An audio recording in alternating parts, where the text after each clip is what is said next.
they start to play and you want to know and you can't find the call on the radio, go the White Line Wireless, White Line Wireless, White Line Wireless, White Line Wireless. Just one click to hear it all. Boba, bloody bo. The vein of every true blue fan is the bad ex cricketer anchorman. It's the same old words in the same old voice. Long past time there was another choice, like the White Line Wireless, White Line Wireless, White Line Wireless, White Line Wireless. From the box of dreams you're gonna hear the call. Boba, bloody bo. And welcome to Game 14 of the Cricket World Cup 2023, Sri Lanka versus Australia. Two absolute titans of the game at the bottom of the ladder. They've got everything to play for. A loss here from either side will most likely knock them out of the semis, and they're essentially playing for last place. Joining me, Sipunam Piti on commentary, I have Richard Asher at messages, and we will probably get, for once, a close game of cricket in this World Cup. How are we all feeling? Yeah, good. Actually, good to be here. Good to be joining you from Austria into Australia via India, and feeling good about this clash. It's got a lot of history in the World Cup, hasn't it? A couple of finals between these two nations. That's one of the reasons I signed 1996. 1996. Yeah. I'll just mention that. I won't mention the other years. So that means it's down to me to mention 2007. What are you talking about? That was a light-affected game. At the Kensington Oval in Barbados, when Australia prevailed. So it's 1-1 in World Cup finals between these two teams. Good history there. Good history. Neither of them will get to this World Cup final. Yeah. You have to go back a fair way, don't you, to find such history. I think we can agree with that. Mezzi, your thoughts on how today's going to play out? Well, I've got to tell you, I'm still on a bit of a high after what happened last night with Afghanistan. I was so excited for Afghanistan yesterday, and in a way it sort of gives fresh hope to teams like Sri Lanka to have a much better chance to win this game today. Just shows what can be done when you get everything right. Afghanistan played out of their skins yesterday. England were very fucking ordinary, sloppy, it has been said. And I think the same could happen today. Australia's still tired from the summer in England. And frankly, I think they'd rather be home anyhow. So I think there's every chance that Sri Lanka can really bring it to Australia in this game. Do you think Australia just trying to get knocked out of the tournament early so they can just go home? I wouldn't be at all surprised. You know, who gives Are they racing the Wallabies for least days spent at a World Cup? Well, that's quite possible. Well, I mean, they've already decided they can't beat India in a final, so why bother? Eh? Yeah. Well, they do need to bat out a whole innings to be able to win a one-day international game. Well, that's a real problem. Yeah. So, especially when you're up against Sri Lanka, who've been bowling a lot of teams out lately. Almost all of them in their last handful of ODIs. And when Sri Lanka has a player like Kusal Mendes, who's in probably the form of his life at the moment, and there's no one with that equivalency on the Australian team, and the bowling attack, how is it that Glenn Maxwell, as much as I love him, he should not be your premier strike spin bowler? Well, he appears to be better than anybody else in the team, is why. So, a couple of changes in the playing 11 while the anthems are going on. So Sri Lanka has a couple of changes. Lahira Kumara is in and Chamira Karunaratne is in. And out is the captain, Dasun Shanaka. And the other one out was Matisha Patirana. So I think they've focused on batting, and there might have been a couple of injuries there that have caused some issues. They are both injury enforced, but no slinger for us today. Yeah, which is disappointing, but that's also the downside of a slinging action. You do tend to be prone to more injuries. Australia's coming in with an unchanged side from the last game. So Josh Inglis is the wicketkeeper batsman at number 6, above Glenn Maxwell, which again I don't.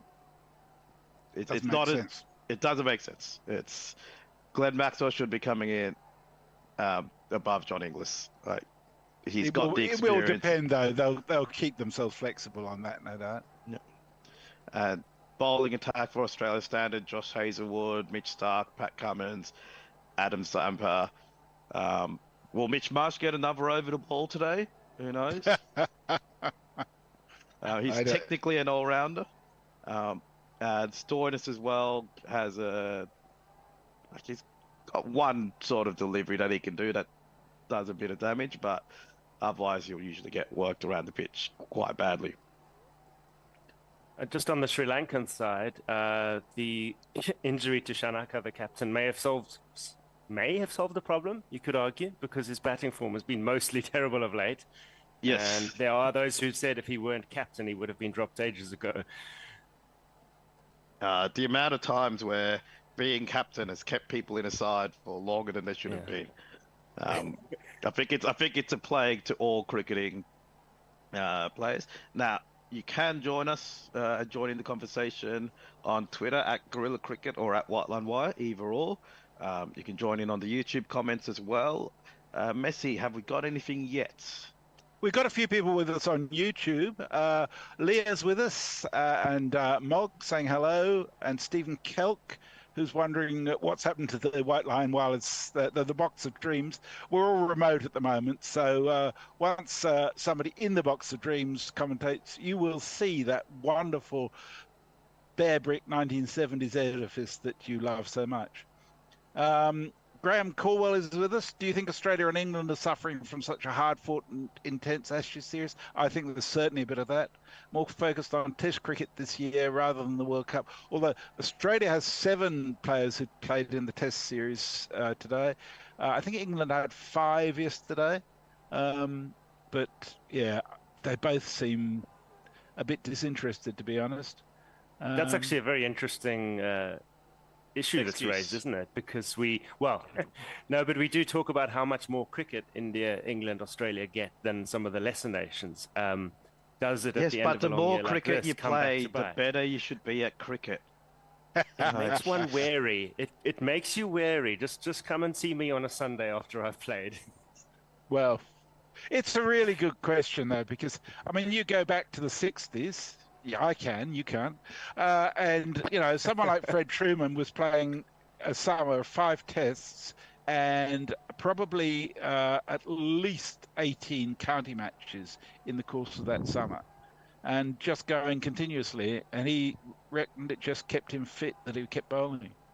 No gym work, of course, more pub work, but, you know. There's an article and all that to be written. Oh, just what I needed. Thank you, Rich. So it'll be Patum Nissanka who will face the first delivery, and Kusal Pereira's on the other end. Who are the umpires today? Let's just see. Alex Wharf and Chris Gaffney. TV umpire Chris Brown. Reserve umpire Joel Wilson, and match referee Richie Richardson. So I haven't seen much of Alex Wharf's umpiring, so I don't know how good he is on the LBW calls. But Chris Gaffney is an old hand at this. And Mitch Starc to open the bowling for Australia. And of course, there are systems in place to eliminate howlers from umpires. Yeah.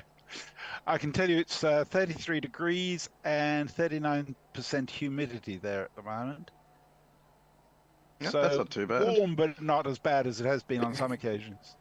And about the same crowd as England versus India, England versus New Zealand to open the game, as Mitch Starc starts his run-up.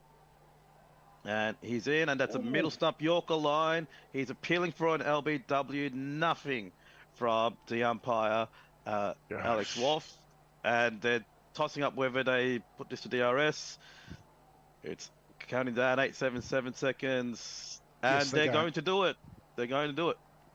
Well, the question must be if there was bat on that. And based on the umpire having no reaction whatsoever, I would say there was bat. So we're waiting for the replay here. If there's no bat, then I think he's plumb, isn't he?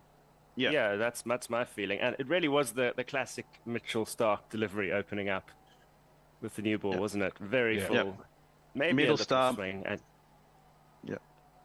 So as we look at the replay, it's bounced. Oh no, it's It might going be down. pitching outside off. It's going off down the bat, leg. and it's going down leg, so it's fucked. yeah, Uh, yeah. I think So, we all got a little excited thinking it was crashing into middle. That's why we're not umpires. Great work there from Alex Wolf and Pat Cummins. He's wasted a review. So well done. There's big outside edge on the bat there. So was it pad first? It could be pad and bat simultaneously, but either way, it's hitting outside leg and it's going further down. Good start for the umpires. So far in this game, the umpires are winning. Yeah, there is a sense of destiny about it when Stark hits the pad early on. I think that's partly what played into our feeling that it has It's like, to be I hit out. the pad. Of course, it's going to be out. But don't worry about the because bat. he That sets doesn't the matter. stage for exactly that kind of dismissal, doesn't he? You know that's what he's going for. As Stark in again, and that's ranging wide, and Nisanka just lets that go past for no run. Nisanka or Nisanka? I need to look at his name. Oops, sorry. If you're Oh, hearing it's any Chris. background noise from me. Oh, sorry, it was Chris Gaffney there. Oh, wait. So it's Joel Wilson in, not Alex Wolf. Oh, well, you know Joe Wilson a little better. And Stark continues his spell. And that's in. And that is played and missed at by Nisanka. It's light bit of swing away. So it was about a fourth stump line. But very good work there from Stark. So really good start to the innings from Australia. Maybe they've remembered how to bowl properly. Ooh, yeah, you'd be thinking about how many slips do I have in for this first over after looking at the replay of that. Yeah, You'd want to. you would, wouldn't Camera you? is on Pat Cummins at the moment, but we can't exactly see the full fielding setup.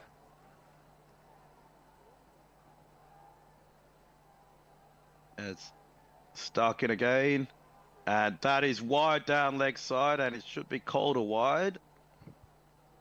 Yep, given a wide. So the first runs for Sri Lanka are from extras. Top scoring so far. So you're not all that Australian, are you, Sapun, if you say extras instead of sundries? I've never said sundries. I've always said extras. I've It's never weird, said isn't it? sundries. I don't know anyone who says sundries either. Is it something you only see on scoreboards? Ah, The scoreboards in Australia, like or the TV broadcast, was always extras. As Stuck in and attempted mancad. no, warning. Bloody warning. Warning. He's a gentleman, apparently. Yes. Spirit of cricket and all that. Oh, that is. That's also very tight. That's very It's tight. not like he's wandered a mile out of his crease. I mean, No, you've got to no. be really looking for that one if you're Stark. Well, he would have had him if he'd gone to take it. It's stuck in again, and that's the line, and that's driven by Nisanka, but he gets a toe edge to it, and it works out to mid-on instead of cover, like he wanted, and he doesn't take the run there. So The only place I remember naught. seeing, the only place I remember seeing sundries is on the older scoreboards in Australia, like the Adelaide Oval, the old school scoreboards. I've never heard it said, just seen it written. And maybe we should put this out as a Twitter poll: sundries or extras? What did Richie Benno say? Shouldn't he have the last word? Sundries. Yeah. I mean, I would have sundries thought is so. the official Australian nomenclature. Ah. It's stuck into the fifth ball, and that's on a hit. That's on his hip, and Nisanka plays it down, and that goes all the way to the fine leg boundary for 4 runs, and that's his first boundary. Nisanka moves to 4 off 5. Sri Lanka 5 for naught, and 1 over to go. 1 delivery to go in this over.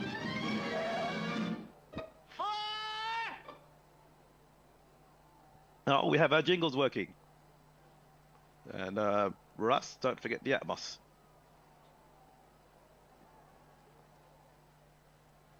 We can't. The Atmos can be on, and we won't hear it. Oh, good point. As Stark in for the final over.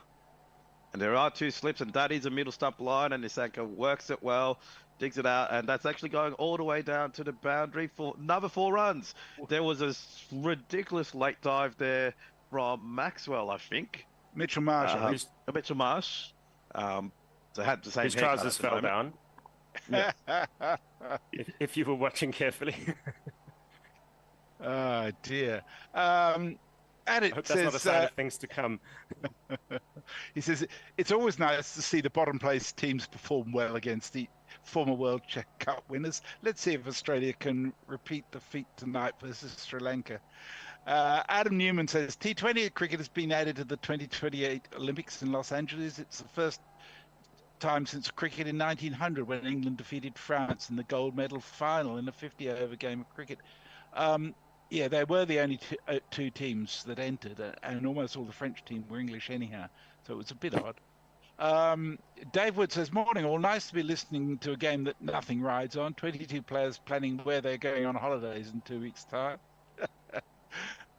And Muttley says, well, morning peeps. Do folks think that Australia can pull out a win here? Love and sausages. And Hazelwood into the attack, and that is little bit short, a bit of shape away for Kusal Pereira, who just leaves it by, but it's a bit of a risky leave, I think, that one. I think he caught him a... Jokes aside, there is obviously something riding on this game for whoever wins their tournament's back on track. You just look at England, they've got 1 out of 3, and they're 1 spot off the semi-finals on the table. So it is a long tournament, but whoever loses today is, if not mathematically, almost certainly out. As Hazelwood in again to Pereira, who just defends that straight back down to Hazelwood, no run. It occurred to me there's more in common between England and Australia than just the tiredness from the English summer. I think both of them have had poor performances by their captains in terms of captaincy. Yes. As well as performance to a certain extent. And that their middle orders are pretty shit. And their spin department's also pretty shit. As Hazelwood in again, and that is a leg stump line and worked away by Pereira down to fine leg. There's a sweeper out there, and I think that's Stoinis who grabs a hold of it and throws it back in. So there's only 1 run there, I believe. And that brings Nissanka onto strike. Sri Lanka moves to 10 for naught. Yeah, I would say Cummins is a very conservative captain. And he does let the game get away from him in both tests and ODIs. And he doesn't take enough risks to try and either... if the batters are going to play shots, let's give them balls where they play shots, but can also get them nicked. He tends to preserve the run. He tends to try and contain the run rate more than get wickets.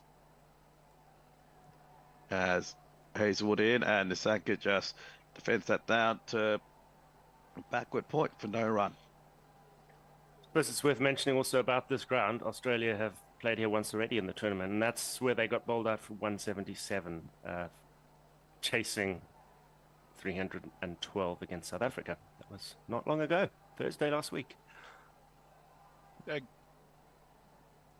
South Africa or India? Against South Africa. Oh, that's right, yes. That's right, of course. Yeah, that was pathetic. God, it all merges into one after a while. There's Hazelwood in, and Nissanka's got a splendid cover drive, but he just gets it through to Labuschagne, and there's no run there. Great shot, went nowhere. Apologies in advance if I am later to be found saying Labuschagne, because despite what Marnus says, as a South African, I can't say it the other way. It is just wrong. That is fine. So I'm trying to figure out whether I need to find Nissanka's name in the actual Sinhalese script.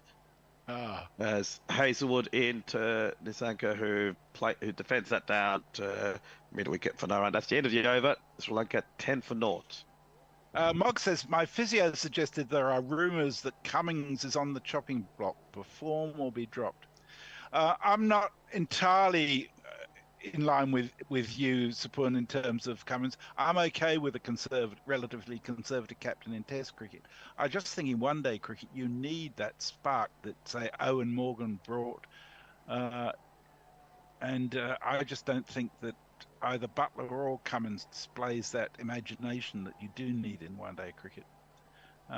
Or in T20 as well. I'm Reno Overs with us. Good morning, great White Line Wireless. A great game ahead. Also, Sri Lanka has my favourite national anthem, ridiculously chirpy and longer than a Mog epic, and the best shirts, in my humble opinion. I quite like the Afghanistan shirts, actually, the sort of tartan effect that they have. As Stark is into Pereira, who just defends that down to Stoinis, who does a very aggressive throw back to Inglis for no real reason. No run scored there. So Patum Nisanka, depending on how his name is, it's either Nisanka or Nisanka. And I'm trying to find, it's really hard to find it on an English-based Google search. And I'm impressed that you're managing to do it and call ball by ball at the same time. Dual Bravo. screens. As Stark is in, and that is played and missed at by Pereira. It's a very good line, a little bit of shape away, and he just mistimed it. If he'd hit it, it would have been driven down for a boundary, but very good shape there. So very good bowling to start with from Australia. We've seen this by them before in the other games. They start off really well, but it's after over 6 or 7 where the balls started to lose a bit of the swing, they can't really do too much more.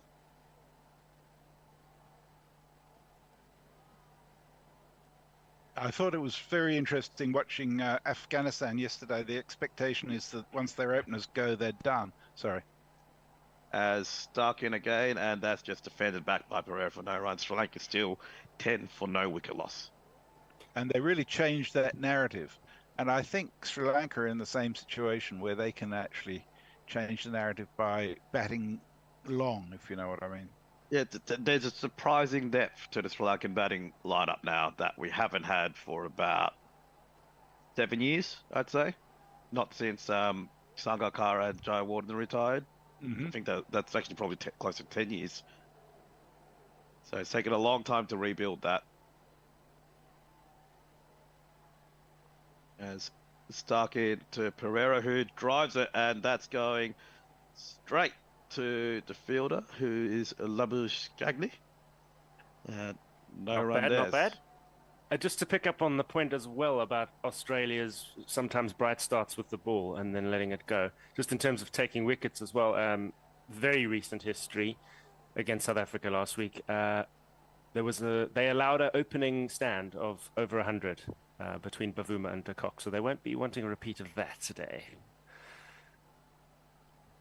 Well, the thing is, they get one of these two out, Kusal Mendes is in, and the run rate will go up regardless.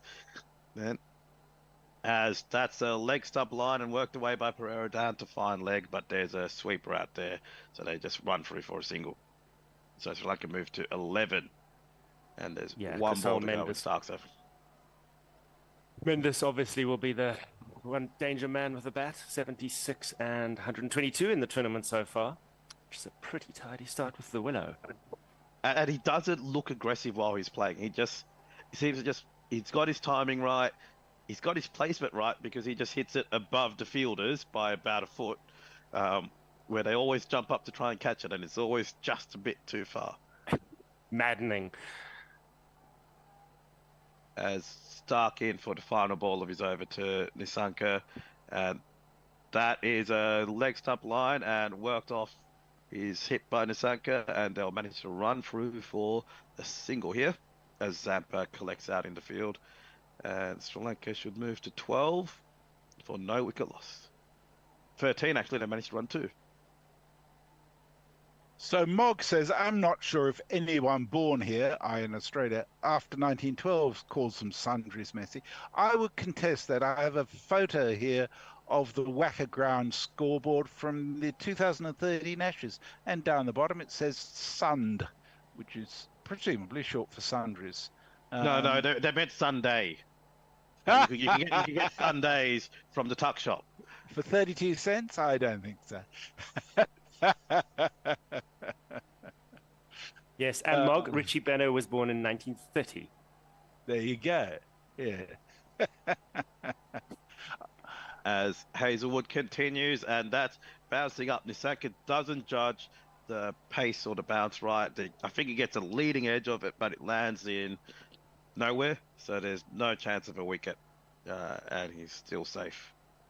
It's high on the pads, so wouldn't have been caught out, but that's a good delivery from Hazelwood. That is wiping the sweat off his brow.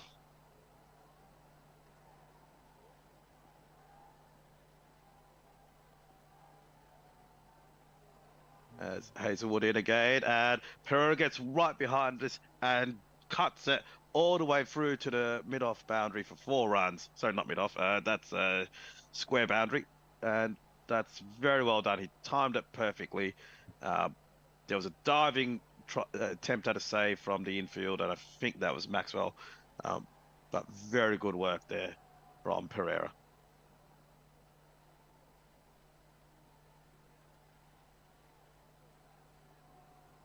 Just out of reach of the fielder in the inner circle. And Hazelwood in again, and this time driven down to mid-off, and there isn't a sweeper out there, so that's another 4 runs. So Hazelwood's starting to get expensive. He's had a couple of good deliveries, but I think Pereira's had enough time to figure him out.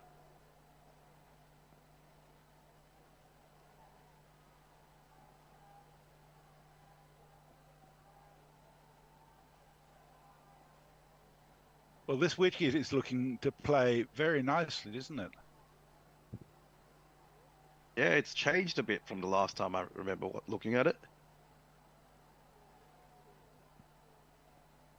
As that's in again, and that's on a leg stump line, worked off his hip by Pereira, but it just goes through to point for no run. Pereira would have wanted a bit more out of that. So asking for at least 1 to be taken. But timing wasn't quite there. And I've just checked, it's Patub Nisanka. That is the official pronunciation of his name. Duly noted. See, this is why you come to White Line Wireless.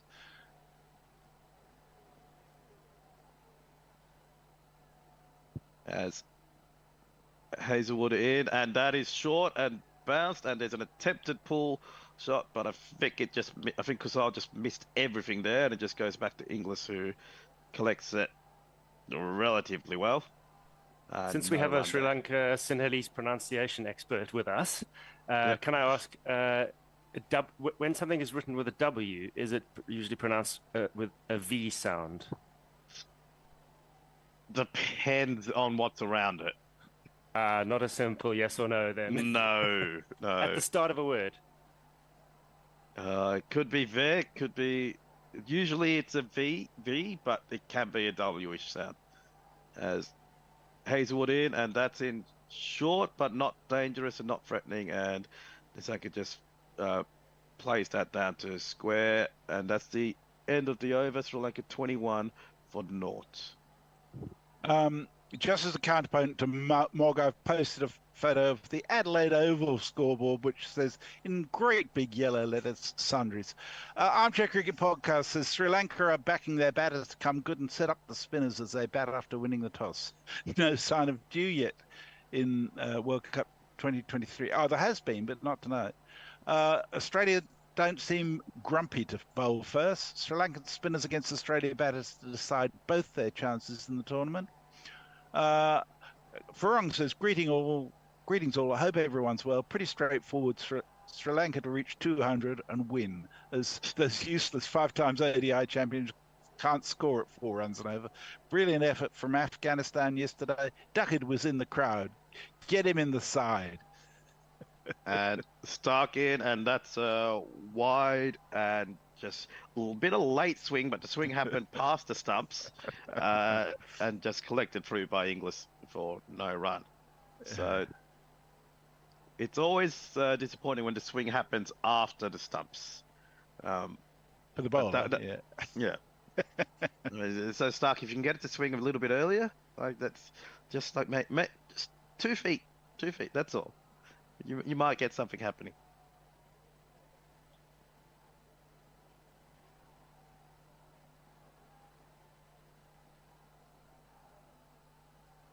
As Stark in again to Nissanka and the same line, and that's got some bounce from somewhere. It's just off the pitch. It wasn't a bouncer.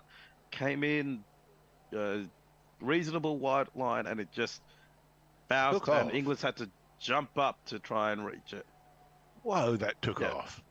It was a good length delivery. It was not a short ball, and Inglis was lucky to get a hand to it.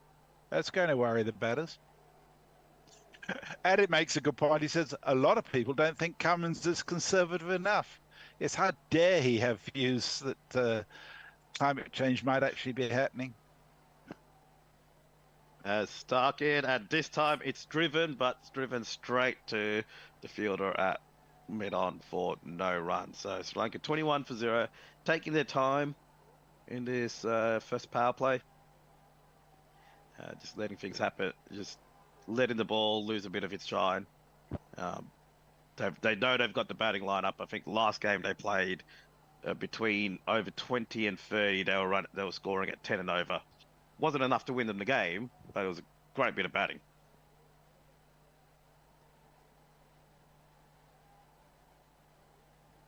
As Stark in again, looks like he's got a bit of a cross seam. And that's driven straight down to the ground by Nissanka, and it's going all the way down to the boundary for 4 runs.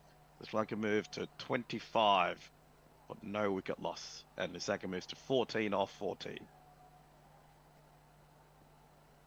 That was a gorgeous shot, wasn't it? The straight drive, when it's well hit, it's just lovely. Yeah, he's got his eye in. He knew exactly what to do with that delivery. It wasn't a bad ball. It's just slightly veering down the offside, but it wasn't a bad ball. It was a decent enough delivery, but Nissanka was just timed it perfectly there.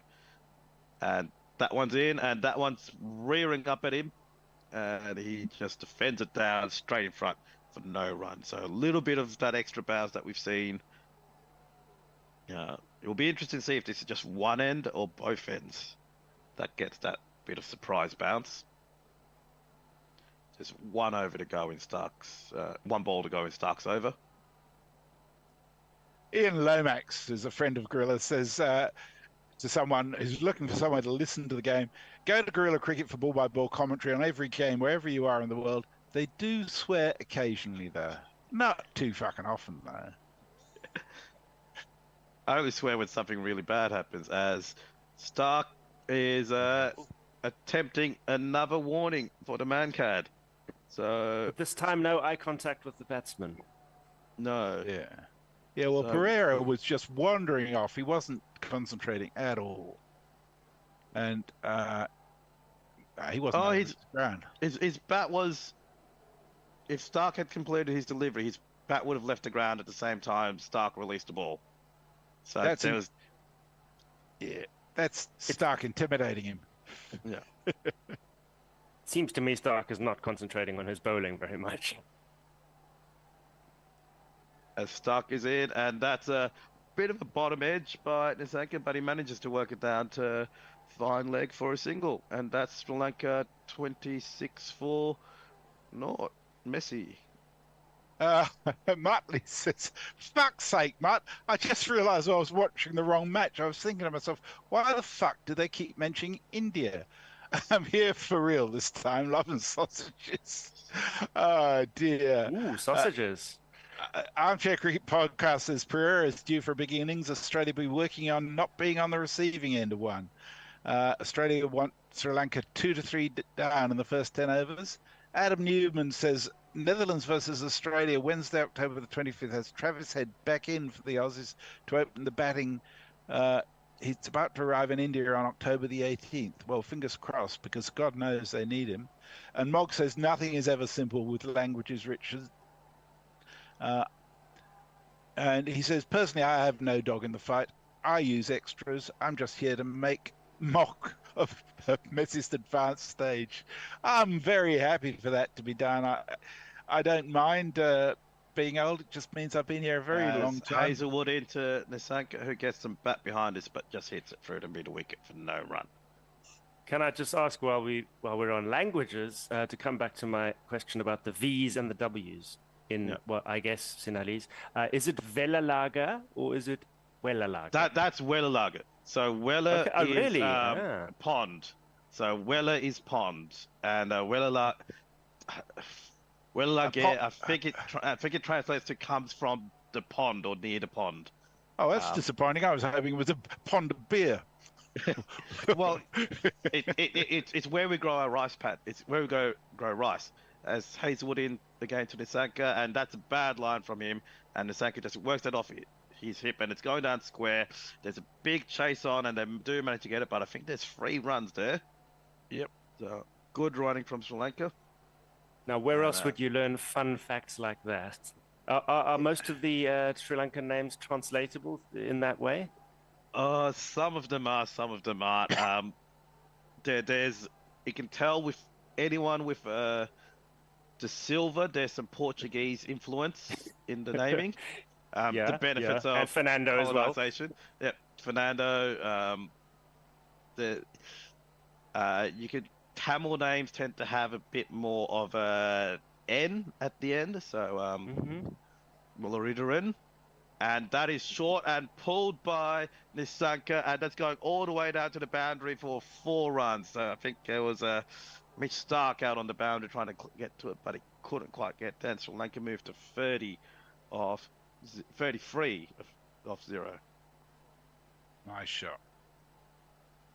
Landed shot, well timed. Tried to roll the wrists, but couldn't keep it down.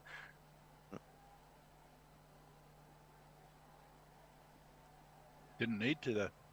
No, as it turned out with that field. And Hazelwood in again, and that's driven, and that is just saved at mid-off for 1 run.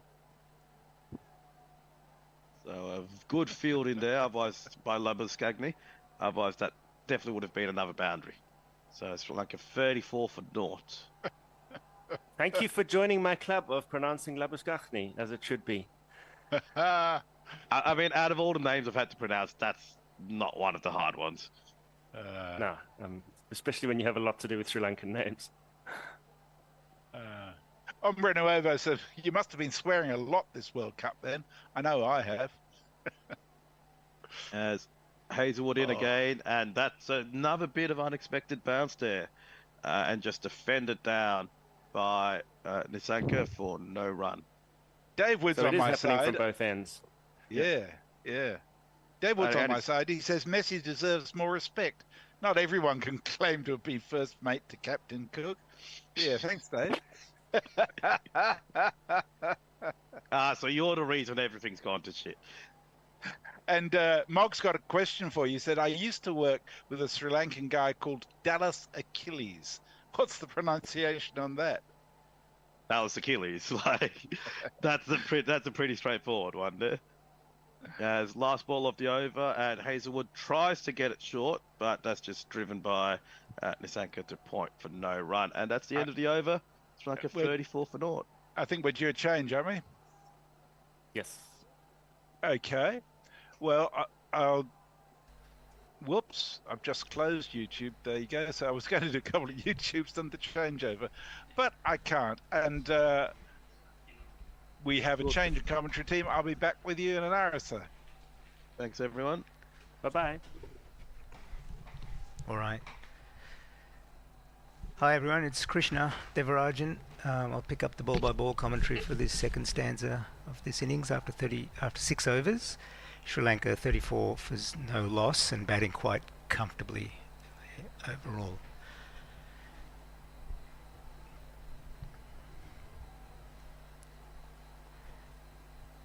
The Australians struggling to get a breakthrough here. Pat Cummins is going to come into the attack now. As we've seen from Mitch Starc, normally he does swing the ball early on in the innings, but there hasn't been much potency to what he's been able to offer up. Cummings coming in for the first ball of the 7th over. It's on the leg stump, is shortish, and the batsman flicks it off his pads and it goes straight through to fine leg for 4 runs. Great shot to start the over. 38 for no loss. I'll introduce Aditya as well, who's on socials. Hi. You're doing socials? Or yes, doing, I'm on socials. Russ is on. And Russ as well, who's on special comments. I am behind the desk. I was going to say how Cummins has set a strong offside field for the short ball outside of something. He bowls some trash into the legs that immediately gets taken with the ball.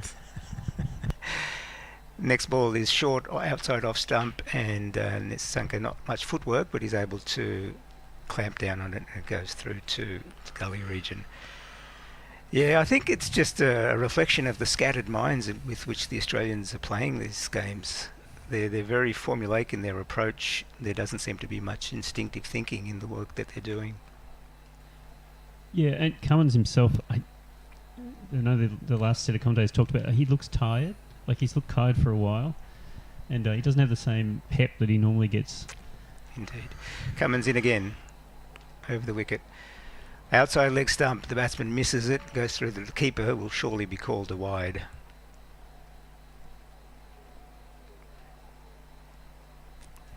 I heard one of my friends say on the weekend, he's a bit like a junior cricketer who goes out there with a piece of paper with the instructions on what the coach has told him to do, and he's just trying to follow those instructions, and clearly it's not working.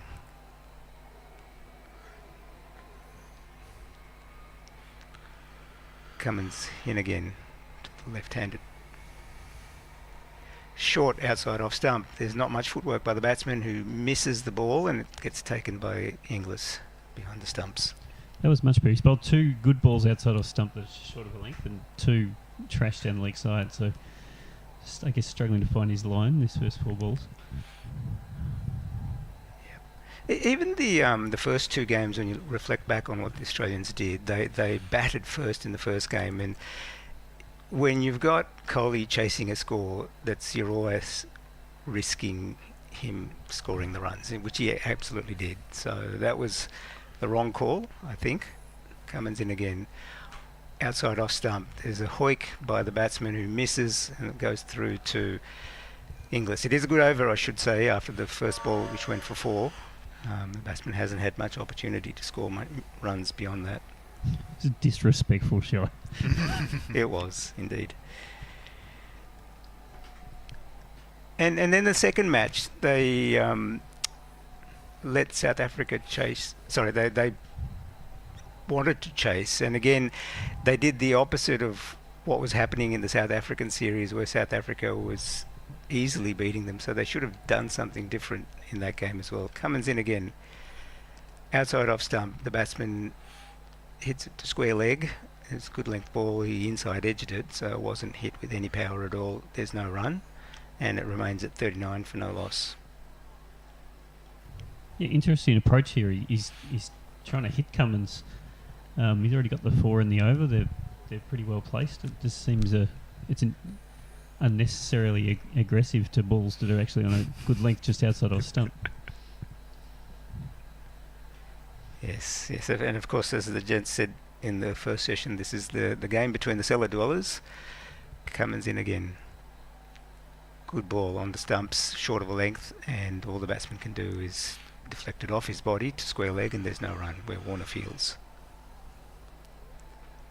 We have Stephen on YouTube saying hello, Box of Dreams, as the 3 of us finally make an appearance in this game. Brian in Brisbane coming in from Northampton saying, morning all, it's 3 degrees Celsius and frost on the car this morning. I can see Australia being thrashed. And then on Twitter, Dave Wood says that Messi deserves more respect. Not everyone can claim to have been first mate to Captain Cook. And a question to Supun from Mog saying, I used to work with a Sri Lankan guy called Dallas Achilles. What's the pronunciation on that? Maybe when Supun comes back on later. I think he answered that earlier. He said that's Dallas Achilles. We're going to get Maxwell into the attack. So Just like the last game. Yeah.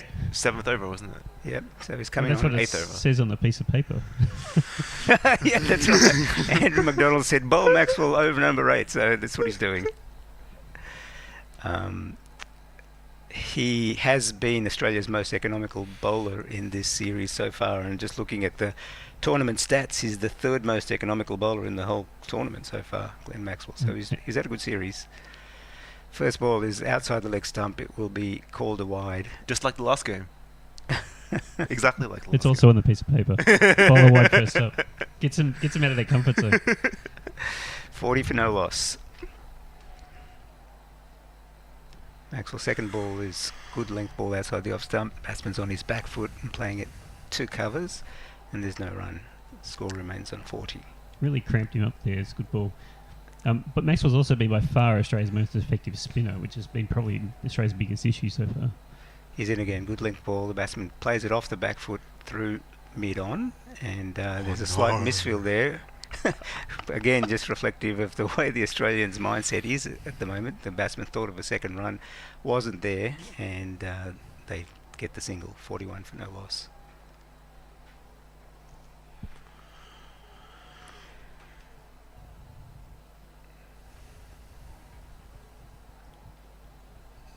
Waiting for a bit of a field change. It's really obvious so far that there's 2 tiers in this World Cup, though, isn't it? There's an India, South Africa, New Zealand tier, and there's Yes. everybody else. He's bowling around the wicket this time. Maxwell is darted it down the leg side. Inglis can't put a glove on it. It trickles through to fine leg where they'll come back for a single. And what that really means is, because Australia has played 2 teams in that top echelon so far, Yes. that they're not necessarily doing that badly as long as they can beat England, Pakistan, Sri Lanka and keep themselves into 4th to get smashed in the semi-finals by India. Yes. That's right. And then you kind of think, what's the point? Maxwell over the wicket to the right-handed Pereira, who tries to cut, misses it, and it goes through to Inglis. No run. 42 for no loss.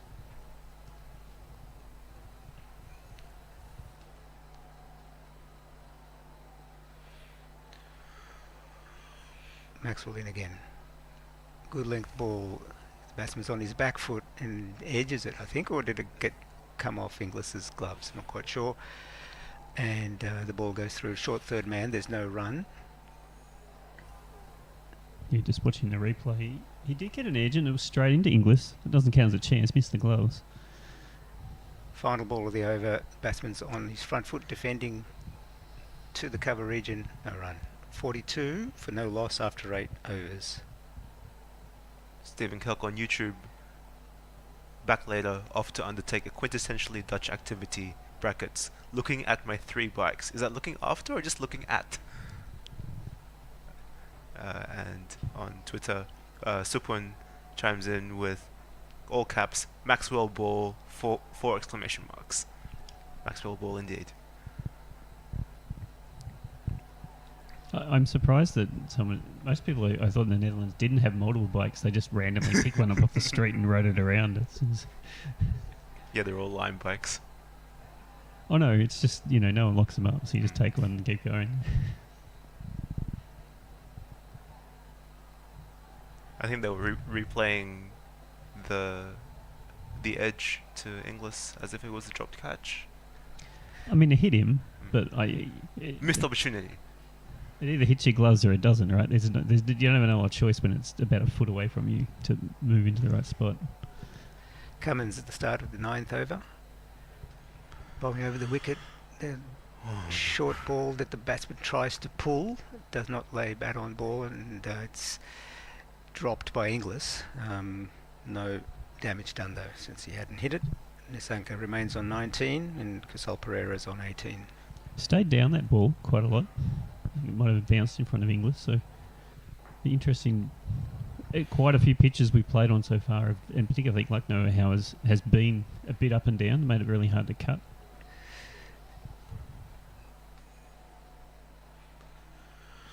Cummins in again. Good length ball on the stumps, and Pereira just taps it through to mid-wicket where they go through for a single. This is somewhat of a home game for the Australians, given that this is their second game on this ground. It's not a happy. It's not a happy home ground, though, is it? No. It's not a fortress for them yet. Another 50 games, they might get a sense of the pitch. This, of course, is the home ground of the Lucknow Super Giants in the IPL, and Stoinis should be familiar with this ground because he plays for Lucknow. Cummins into Nissanka. Short ball outside the off stump, and he cuts, goes through to third man, and they'll pick up a single.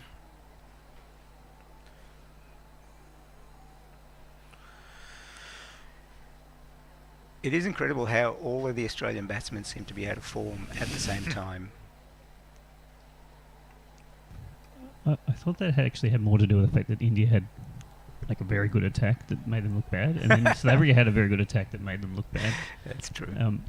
Sri Lanka's not got a very good attack, so maybe they'll all find form at the same time as well. Yes. All the best bowlers are injured. Well, yes, but even with the bowlers they had in the first two games, they still conceded 760 runs at 2 games. So I mean, Sri Lanka's bowlers. Sri Lanka's bowlers, yes. Cummins in again to Pereira, left-handed Pereira. It's short on the off stump, and Pereira hits it to the cover region where Stoinis fields it, and there's no runs. Well, I mean, Sri Lanka in their batting innings have scored over 300 in both games and lost both games. First game was chased down by Pakistan of 345, and in the second game they allowed South Africa to score 400 plus and replied with a good score of 300, but a long way away from 400. The Australians, on the other hand, haven't been able to reach 200 in both their innings. Cummins in again. On the leg stump, shortish ball, and Pereira's flicked it off his hip and goes through to square leg, and they'll pick up a single. Yeah, it's a real test here, isn't it? With Australia's batting worse than Sri Lanka's bowling. That's right. Maybe the advantage for Australia tonight is if the dew does come in, they'll get the advantage of batting under those conditions. But we'll see. Both batsmen are on 20 and with very similar strike rates. Well, if this next one is a dot ball, then they'll have the same runs off the same balls. Cummins in again. Last ball of the ninth. It's a full-length ball on the leg stump, and the batsman's flicked it off his legs, and it goes through to fine leg, and they'll pick up come back for 2, I think. Yes, they've picked up 2. So Nissanka moves on to 22, and Pereira is 20. It's 47 for no loss after 9 overs. Perky Bumfinger asks Stephen, will you swallow a raw fish on the side of the road after that? That's super Dutch. And Armchair Cricket Podcast proposes that Inglis doesn't look too comfortable keeping to spinners. He dropped a crucial catch in the previous game. With such a deep batting order, would it not be worth having Carey keeping just for his keeping skills? This is the deep batting order that didn't make 200 in the first 2 games. Yeah, exactly. Wait for this ball. Maxwell around the wicket, and it's top edged by the batsman Pereira, who's trying to sweep, and it's going through to fine leg for 4 runs. Maxwell's getting some, opportunities here. There's been an edge. There's been a top edge that honestly could have gone anywhere. That could have gone straight to fine leg. Yeah, he's bowling okay. So that pitched on middle and off and straightened, and the batsman went to sweep it and just managed to top edge it. But there was a short fine leg in and had no chance of catching that, and it's gone through for 4. Maxwell in again on the leg stump, and the batsman tries to nudge it onto the onside. It hits his pad and goes through to square leg, but there's no run. It's a variability of bounce though again as well. I think trying to sweep, getting the top edge. I've seen one stay low as well. He's in again. Good length ball on the off stump, and Pereira just taps it back to the bowler. No run.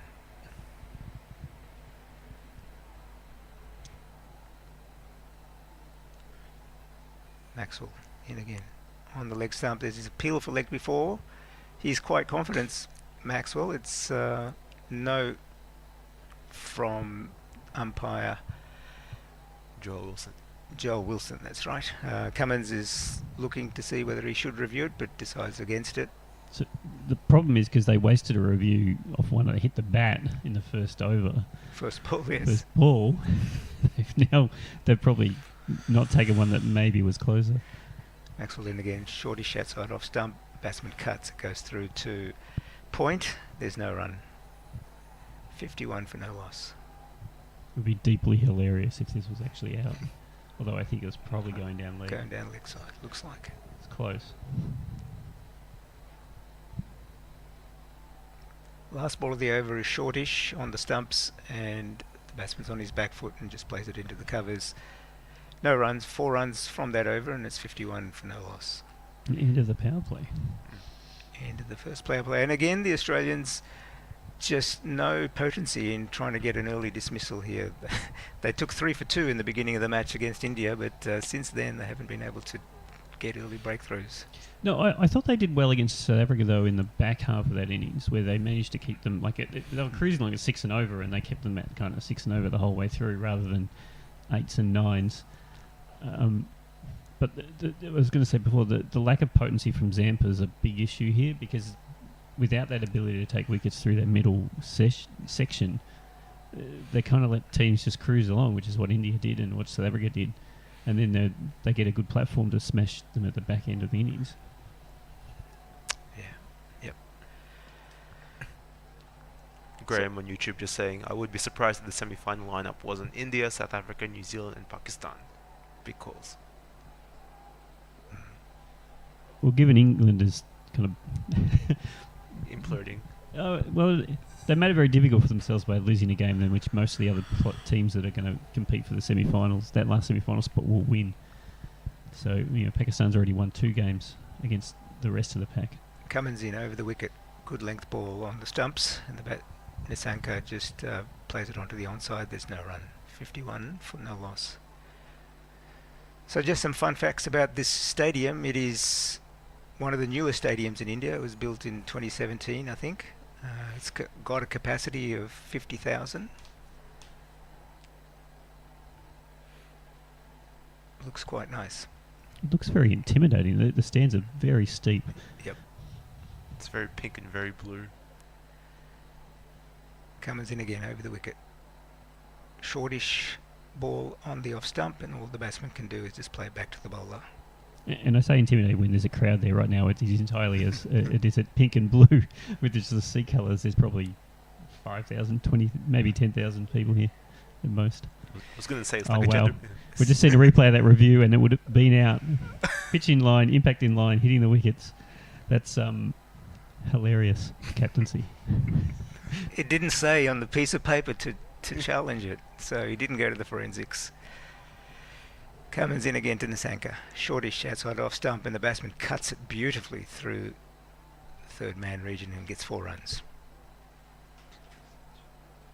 The way you get shot for crossing a boundary, crossing a boundary. Scores 55 for no loss. I wonder if that piece of paper that Pat Cummins has been given is was written by Dan Liebke, because I feel like it would be quite like Dan to go review first ball on something that's obviously not out, and then wait for something that is out and don't review. Cummins in again. Good length ball on the off stump, and the batsman plays it to the covers, and they scamper through for a single.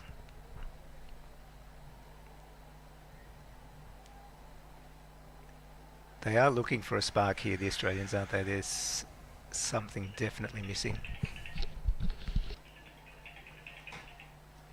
But it's a spark that they're not putting themselves in a position to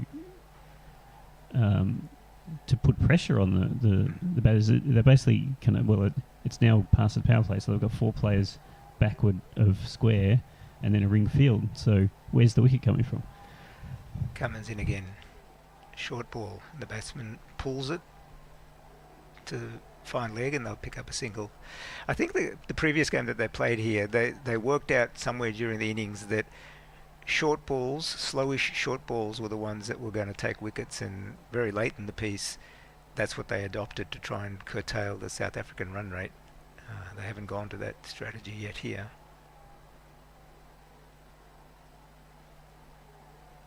Were they not watching the Ashes? There was like so many short ball. Yes, that's right.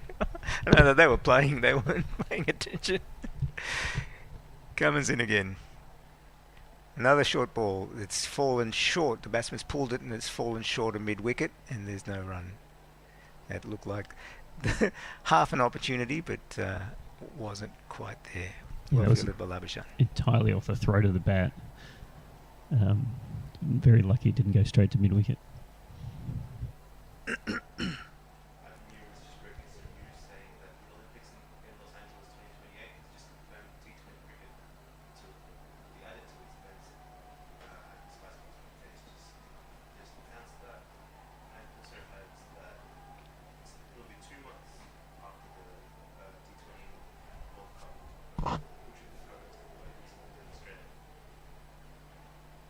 Wait, again? Didn't we just have one? I guess it's 2028. The one of the more interesting things there will be, what do you do with a Great Britain team, which has always been the issue for football. But Correct. do you get half of the Irish team who live in Northern Ireland and the Scottish team to play? Do they not put in a team at all? In which case, how will this qualification work? It's only 6 teams in it. Maxwell starts a new over around the wicket. It's short outside the off stump. The batsman's cut it beautifully. Scampers around from deep cover is Warner. He keeps it down to 2 runs. 57 for no loss and into the 12th over. Well, usually what happens in the football is it's entirely an English team except for one token non-English player. Which is what you'd expect if you did a best of from the other, or close to. Maxwell in again. Good length ball that's drifting down the leg side, and the batsman just helps it on its way to find leg, and they'll pick up another single. 59 for no loss. Nisanka and Pereira are both, well, Nisanka's 27, Pereira's 28.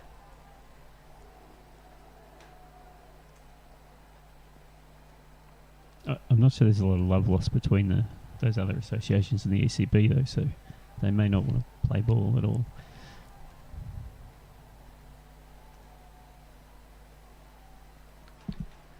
Maxwell bowling over the wicket to the right-handed Nisanka. It's on the stumps. Nisanka just tucks himself up and plays it too long on, and he'll pick up a single. Sri Lanka very comfortably cruising along to just over 5 and over here. Without any boundaries. I don't know we've had more than a couple in the last 5 overs. Very concerning for Australia that they're neither stopping the runs nor looking like taking a wicket. Also concerning when Stark is looking for a dismissal mode that you don't normally use.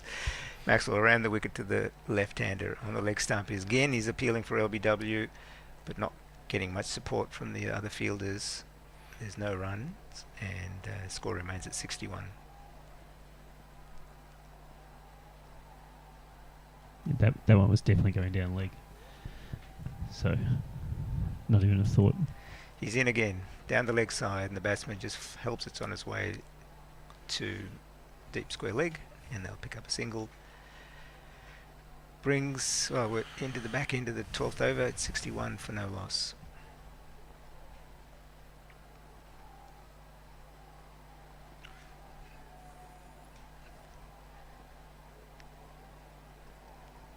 He's into the right-handed Nisanka. Over the wicket, it's tapped down to long on, and they'll pick up a single.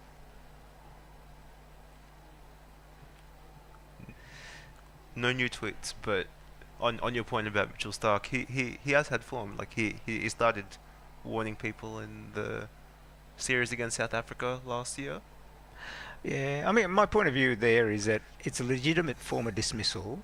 There shouldn't be any of this warning. If you think they're out, just go for it. And we've got to get past it's against the spirit of the game. It's just part of the rules. Just execute it and let's move on. I've written a lot about this. Go ahead, let's I mean, hear. it has a long history, and part of the long history is basically don't trick them into thinking that you're bowling, and then when they leave the crease, run them out. And the rules basically written to kind of avoid that happening. And at the moment, it's like really ambiguous about what constitutes like not bowling as it's written. And they kind of say, well, if you get your arm past the vertical, but what if you kind of take your shoulder through, but not your arm? Like, they just need to make that really clear. Yes. But if you have not tricked someone, Yes. yes, you should just run them out. Yep. Starks brought back into the attack. First ball over the wicket. It's on the off stump, good length, and Nisanka just taps it through to third man, and he'll pick up a single. And it's my firm belief that actually the easiest way to write this law, instead of bizarro ways of trying to define what half a bowl is just say if you cross the crease as a bowler, you can't go back. But if you Which crease? the front crease, with any part of your foot. But if you Stark, when he was there, he kind of stopped just before it, and he probably could have done it if he'd done it as he went through and as he followed through. But if you'd step past the crease, it's like, well, you've gone through the crease, so no, it's dead ball. And that would simplify everything, I think, a lot easier, because then it would be very obvious how you're doing it. He's in again, Stark. He beats the batsman outside the off stump. Good length ball, and the batsman played and missed defensively, and it's went through to Inglis. But I also have like a quite radical opinion that says actually it's really good when batters take it like an advantage, because then they go for short singles, and short singles are exciting. So, Yes. But I mean, all the rules are stacked in favour of the batsman, so we need one or two rules that help the bowlers. Yes. I mean, Abolish the patriarchy. as some people know, I watch a lot of baseball, and they literally made the bases bigger to encourage stealing because there wasn't enough of it. So why don't we encourage batters to like take off as soon as the bowler's anywhere near the crease, so that we get lots of short singles? Stark in again on the leg stump, and the batsman's flicked it off his pads, and he's going flying through to final leg for 4 runs. Poor ball, actually, by Mitchell Stark. She's real fine, my four. That's trash. Got what it deserved. Well, then they should play the indoor cricket rules where they run half the length of the pitch. I mean, it shouldn't be a joke. Do you know how easy it is to run half the length of the pitch when you're like really tall? But also in indoor cricket, you just run someone out any time. Correct, it's always live. Stark in again. On the pads again, and the batsman helps himself to flick off his pads yet again. It goes through to Warner, a deep square leg, and they'll pick up a single. 69 for 0. Also trash, didn't get what it deserved. Agree. So Nisanka's 30, Pereira's 34, 69 for 0 in the 13th over. And where did you change at the end of the over? So Sapun and Richard will pop in shortly. Christian's going to stick around. Yep. Score predictor's 294. I feel that's actually not very generous to Sri That's, Lanka. I reckon they're on target for about 330 at this Yeah, point. 294 looks conservative. Especially if Stark keeps bowling this. Number 23 or 3.4 overs isn't a good thing, especially for someone who's only good for 3 overs.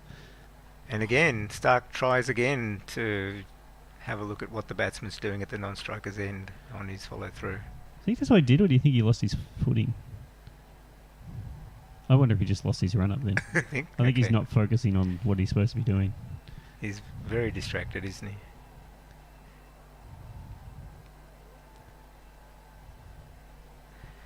I think that's the worrying thing. The Sri Lankan team, well, not for Sri Lanka, of course. The worrying thing for the Australian team is that the Sri Lankan batsmen have just done it with such ease. Stark in again. Good length ball on off stump, and all the batsman can do is play it down at his feet. There's no runs.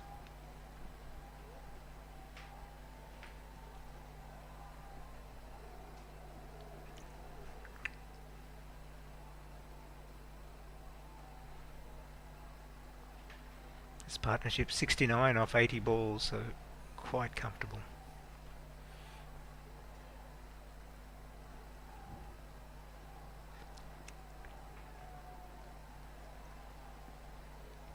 Last ball of the over. Stark bowling to Nisanka. Short ball. Nisanka pulls it, goes through the vacant mid-wicket area to deep mid-wicket, where Stoinis picks up, and they'll pick up a single. At the end of the 13th, it's 70 for no loss. Nisanka's on 31 and Pereira's on 34. We're due for a change here. Supun's going to pick up the ball by ball, and I'll move on to special comments. And Richard, you're on socials, I think. That is correct. I'll try not to cock 'em up. So we have a Sri Lankan, a South African, and an Indian in the commentary box today at the moment. What could break out other than a game of cricket? Absolutely. Yes, and one thing that we can always say is that Guerrilla Cricket and White Line Wireless have traditionally been more diverse than the mainstream broadcasters, and we're very proud of that heritage. Absolutely. And more fun. Definitely and more more fun. amusing. And Yes, and we do actually talk about the cricket, not about golf or nav games. And Australia's technically in the side as the premier spinner. Adam Zampa is in. He is getting outbowled by Glenn Maxwell this tournament, whose bowling has improved dramatically over the last few years. And he's only had 1 wicket this World Cup so far. So we'll see how well he can do against 2 set batters. And Nissanka to face him first up. So this might be a very quick over. So I'm not sure if you guys will get a chance to get a word in. And I may also have to run out to get some food that's being delivered to me. So I'll try and give you notice of that as soon as I can. We are team players here. We'll fill in if we need to. As Zampa taking his time for no real reason, as he's in, and that is hoiked. Well, not hoiked, but driven by Nissanka all the way down to the boundary for 4 runs, and that's very well done there. And Mr. Jez is just sending his thing on the internal chat, just saying he's sure the women appreciate our gender diversity. Yes, there will be more women on the call in the coming weeks, and especially Kat Jones and a few others. But it's basically a matter of who wants to stay up late in Australia watching cricket, and it tends to be the diehard fans. As Zampa in again, there's a little bit of swing away, but it's slow and well seen by Nissanka, who just lets it go through to Inglis, who does manage to get just collect it cleanly for once. So it does seem like he's started to remember that he does need to catch the ball from swimming that spins, as that is driven down the ground by Nissanka, just treating Zampa with the utter disrespect that he deserves. And that's another 4 runs. So that's 8 off the over so far. Nissanka moves to 39 off 40, Pereira 34 off 41, Sri Lanka 78 for no wicket loss, and they've built a really good foundation so far. He's really struggling for both line and length, Zampa. Totally lost confidence, it appears. I think he's been struggling with that all the time. I don't remember him having good line and length. Zampa in again, and that's on an off-stump line. A little bit of turn away, but just worked away down to point for no run. I reflect back on the T20 World Cup last year, and he was Australia's best bowler in that series when Australia won. So not last year, the one before. As the tank comes in and flied it up and driven, but just through the mid-wicket and no run there.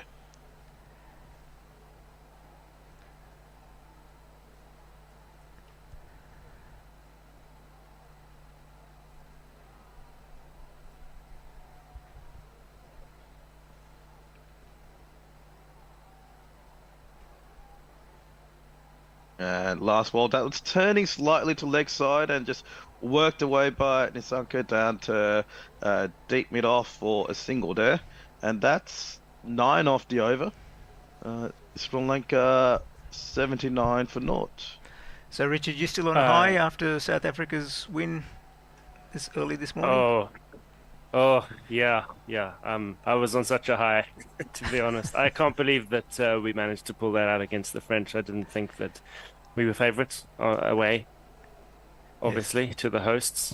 And both teams, like with Ireland and New Zealand, both teams were just magnificent. And I think the 2 best rugby games I've ever seen were Ireland, New Zealand, and then South Africa beating France. last night. May the rest of the tournament live up to that. Yes. And South Africa, they are the current champions, aren't they? World Cup champions for rugby. They are indeed, yeah. So looking for a second straight one. Very good. As Cummins to continue, and that is off stump line and just driven down through to bit of a wide bit on for a single there. Does the South African rugby team have the same, I guess, regulations that the cricket team has in terms of making sure that there's black Africans in that team as well? It's a good question. I haven't got the latest, and I think that might be a sign that all that has gone away. There just isn't much talk about that anymore because I think there is naturally now a mix. Oh, good. And it's wonderful that it's all gone away and it just takes care of itself Just now. you're in there on merit, which is good. As Stark is in, and that is a wide down leg side, and Inglis catches it and then drops it. Oh god, that is poor wicket keeping right there, and that's a wide to Sri Lanka. So they move up to 81 for naught. Not very impressive, Mitchell Stark today. Maybe because he's kept half an eye on the batsman leaving his crease instead of focusing on his delivery stride Yeah, I mean, while just bowling. middle stump line, Mitchell Stark. That's all you need to do. Just keep doing a middle stump line.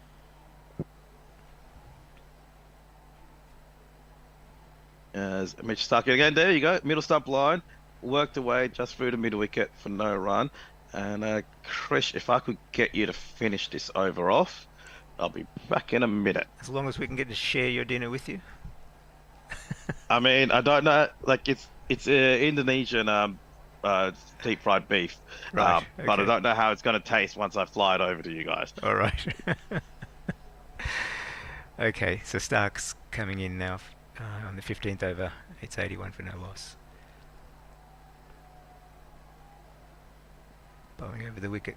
It's outside the off stump and it's edged through what would have been third or fourth slip. Goes through to third man and they'll pick up a single. He's made me hungry now, Yaz. I'm cooking during my periods off air. Looks like you've got the Looking forward kitchen to right lunch, but behind it's you. going to be a while. Yeah. No, it's all very, very, very practical. I'm planning something that requires regular stirring, but not too much intellectual input. Right. So ideal to do whilst commentating. Stark in again. Good length ball on the off stump. The batsman plays through to mid off and they don't take a run. Maxwell's fielding the ball back there. How many balls we got left in the over? I seem to have Just one more. made a mess of my display. Okay. So And I'm back. Supun's back. So How's it smelling? Delicious. And I'm annoyed that I have another 20 minutes to go before I can eat it. Like, I should have timed my orders better. Sure, there's an app for that. As Stark comes in, and that is on leg stump and worked off his pads. And that's just a single there. That's the end of the over. Sri Lanka moved to 84 for naught. there's actually Okay. one more ball in the over, I think. One more. Oh, okay. I will hold fire on social. We have tweets. Tweets are good. Tweets are good. It is a bit like hopefully the teams start getting better at the over rates, because it has been a bit disappointing this whole tournament. Almost every team, like unless they've bowled someone out in 40 overs, they've all been well over the over rate. As Stark finishes off his over, that's a rank full toss, and it's not beating the fielder down at mid-on, who is Maxwell, so of course you're not going to beat him there. And that is the end of the over. Sri Lanka 84 for naught. In the social world, there's it's quite a hard word to navigate for an old fart like me. Coming into some conversations a bit late here, but ADITRS oh don't worry ditto, is the handle, saying Indonesian fried beef, question mark. What do we have? Dendeng, gepuk. Over to you. I will. Let me just bring up the order. So it is specifically. Where is it? Orders. Yeah, keep going with the tweets. I'll fill this in. You're under the gun now. Josie Oak says that I guess the ideal guerrilla commentator is retired. They have plenty of time on their hands and don't need much sleep. Yes. Yes. I think the time thing is definitely a factor. I expect to need a lot of sleep, even if I ever do get to retire. But my generation won't be getting to retire. It's not going to be a thing. So I'm having Iga goreng cremes plus rice. It's Angus beef and other stuff, and it smells delicious. And the sambal smells very, very spicy. And your hunger doubled as soon as it was delivered. Oh, completely. Yeah. I think we're in the middle of a drinks break. I don't know. Well, then I will try and have a go at YouTube, shall I? Comments. It doesn't tell me how old these are, so apologies if there's anything repeated here. But there's a quotation from one of our lovely colleagues here, out of disrespect that he deserves. Yes, I think Stephen's one of quoting us said me that there. About Zampa. Yes. Yes. I do not a rate Zampa him. fan then. Indeed. Brian in Brisbane says, "Lucky me, my employer has just handed out COVID test kits to us." I suppose there is probably a surplus going around the world at the moment. And Graham Coldwell says, "I personally think the only team that can beat India is South Africa. All other teams look like they are overawed before the game even starts." I wish people wouldn't say things like that, because I start to dream, much as I try to. No, rule number one with South Africa in a World Cup: no expectations. Well, yeah, they're going to choke. They're going to choke, and it's just going to happen later on, right? It's just too early for them to play badly yet. But wouldn't this be the ideal year to not choke? Maybe 2 or 3 weeks after having defended the Rugby World Cup. That would be great for them. I think it's a great year for that to all come to an end. But you see, just sowed a seed in my mind now. I just thought about that. How wonderful Christmas would be if we were holding them both. Both. No, you can't think like that, Richard. You cannot think like that. Well, I try not to, but then people tweet that we could beat India in the cricket. Because South Africa came into this World Cup with no expectations whatsoever, cricket-wise, I mean. And so far, it's better than expected. And now, of course, the E word. A last bit of social while we're on the drinks break. Pokey Bumfinger tweeting at Stephen Kelk, YouTubing at Stephen Kelk, whatever we call it. Tried a few street food herring, but couldn't get into it. Feels like doing a shot of fish. That's not that previous fun. Conversation. Yeah.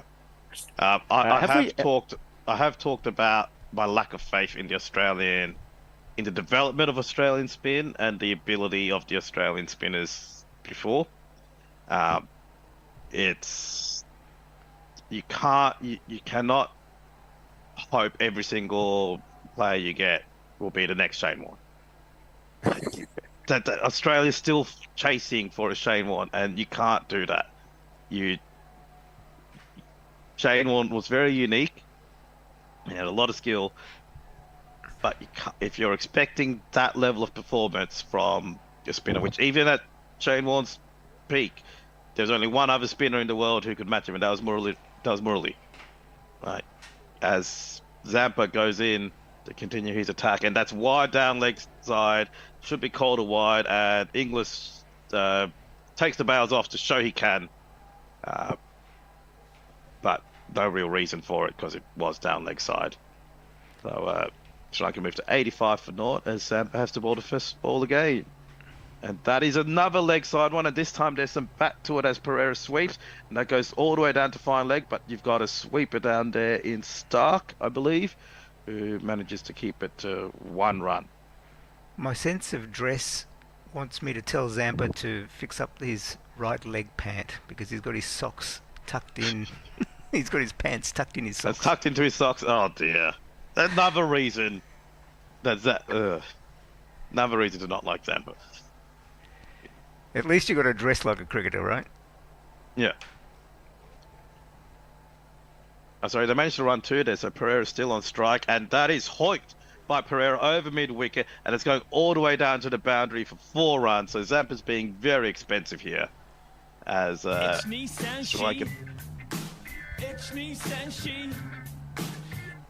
Lanka now 91 for naught. So 7 off the over so far, and there's 4 deliveries to go.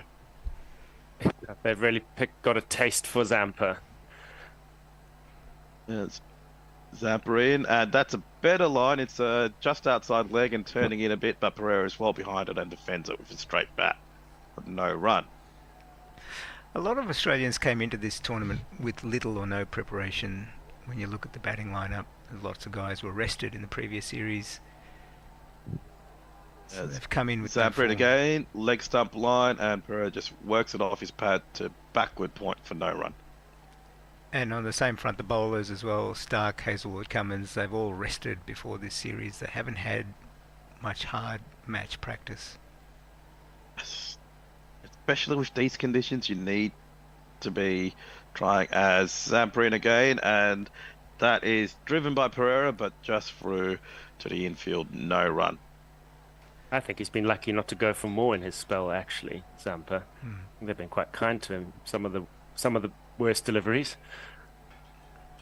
Yes, Pereira and Nisaka both on 42. It's like a 91 for naught. That's the final ball of the over, and that's a middle stump line. Yorker length, and there's an attempted run out here. And we're just waiting to see if that will go up for review. Not sure if Pereira was back in his crease there or not. He didn't look bothered by the direct hit. And the umpire wasn't too quick, and it's been given not out. So Pereira was well in. So it's 91 for 0 after 16 overs, scoring at 5.7. The Sri Lankans batting quite sensibly, quite well. Sorry, we're waiting for the decision. So we're looking at the review, and he's in. Just. For some reason, he got his bat across the line, and then he stopped moving his bat while he kept moving his body. But he's in. So another... I think Marnus was just excited by the fact that he hit the stumps. Marnus is a reasonable fielder. So, I mean, if it was Maxwell, I would have said that would have been out. Maxwell's reaction time and accuracy in the field is ridiculous. And Stoinis is coming into the bowling attack. Stoinis! Sri Lanka is 91 for 0. Both Nisaka and Pereira are on 42. And Stoinis is in, and that is short, and that is pulled by Nisaka through, but there's a fielder out there on the square boundary, and they only managed to get through for 1 run. The other interesting stat I heard is that between the last World Cup and this World Cup, Australia has only played 19 games, 19 ODIs. So, really? Okay. Yeah. I mean, COVID played a role, of course. Yes. But nonetheless. So you've got to be in the groove, I guess, to play these forms of cricket, and they just maybe have not played enough. As Stoinis comes in, that's down leg side and worked off by Pereira down to fine leg for a single. That said, it is a trend in world cricket generally. There have been less ODIs played, so I guess we'd have to compare Australia's. I would really like it if between World Cups there was no ODI cricket played whatsoever. And then just stop pretending. Just stop pretending. Everyone plays tests or T20s. Save your time in the calendar, but you still have the ODI World Cup. And then I would suggest why have a ODI World Cup? It's just pointless then. Just to see how everyone does with no practice.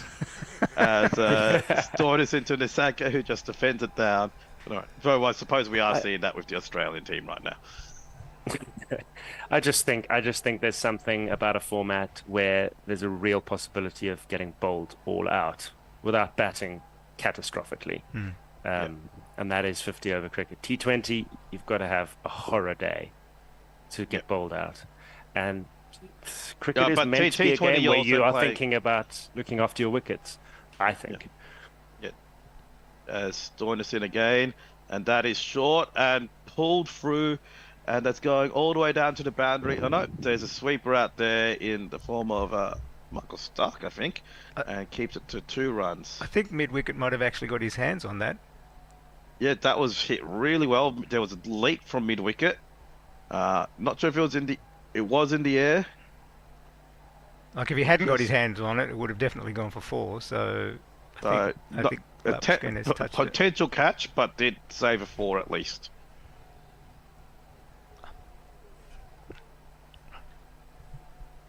So 4 off the over so far. Number 2 deliveries to go. As Stoinis is in, and another short one. This time working down through to backward square for a single. So Nesanka 46, Pereira 43, Blanca 96 for naught, and they just keep ticking the run rate over. They're not 96, as we discussed earlier, a special number for Sri Lankan cricket fans, Yes, very important number. especially if you put a 19 in front of it.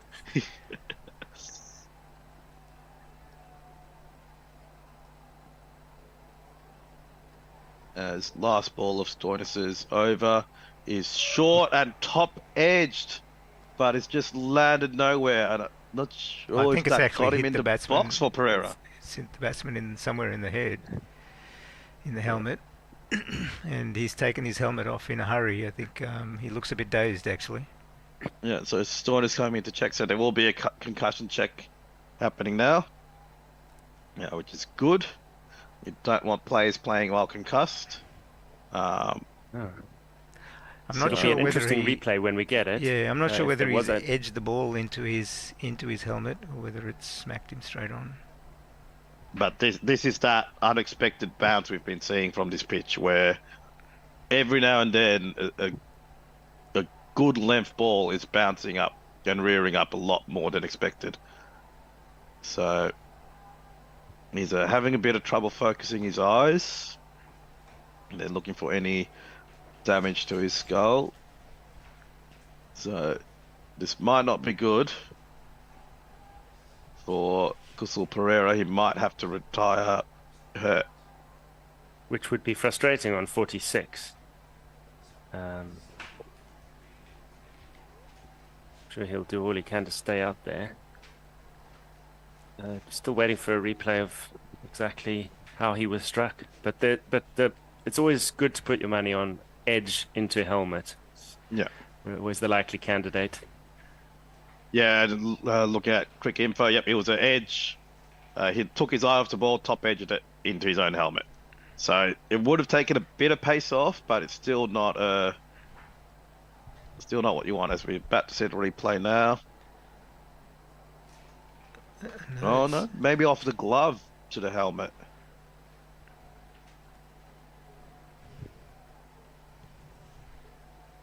Can't clearly say that he got anything on that. Yeah, it before didn't. To me, struck it didn't him on look the like head. he got any glove or bat onto it. Looks like it's just gone him directly. And direct hit to the front of the head. That's the helmets are good nowadays, but Yeah, you never want to see It's- it. It seems to be No. having some trouble with his left eye. yeah, I think the best thing for him to do would be to retire hurt, bring Kusal Mendes in, and just take half an hour to an hour to just recover. And no, they've brought out a new helmet for him. Yeah, I mean, there's a good argument for that. You are allowed to come back. Yep. But then, on the other hand, they are well set. He's just short of his 50. And it should really be left in the hands of a medical professional, I would say, this Yeah. decision. And it looks like the medical professionals are saying they're okay with him as it is. So But is it still the case that the team's own physio makes that judgment? I think so. I think it does I need like an what they- independent physio, As they do like in rugby. FIFA. Yeah. Yeah, or Rugby the and round FIFA, ball yeah. code.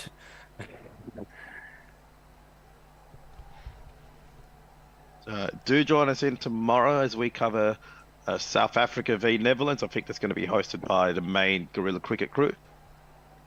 That is the case, yeah. I'll be on Yeah. again tomorrow. And do get involved on social. YouTube and X are quiet at the moment. Just one remark from Stephen Kelk. I think you win a prize at Pokebumfinger for the most context-free reading of a YouTube comment live on air. And to keep with the theme, I'm not going to say which comment that might have been. Good call there. Have we discussed the stat that was shown up earlier? If I understood correctly, that Sri Lanka have only ever beaten Australia once in a World Cup? World Cup clash, Yep. Yes, which but was, they of course, beat them that in the final. 1996. Like, you only need to win the final. That's the thing. Yeah. Nothing else But you matters. get to aside more from winning. finals. The more They'll games get you to win. more finals. They might have a chance of getting to this final if they can win today. Yeah. At least. So, technically. Pereira is going to continue on. We'll see how he goes. So Zampa to continue bowling. He's gone Yeah, for so he's got- 16 off 2.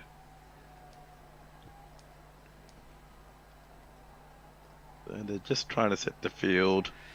Hopefully the Australians took the opportunity to regroup a little bit then, because they're looking a bit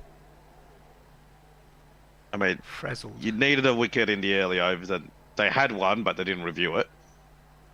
As a Zampa in, and that's worked away by Nizanka just mid wicket for no run.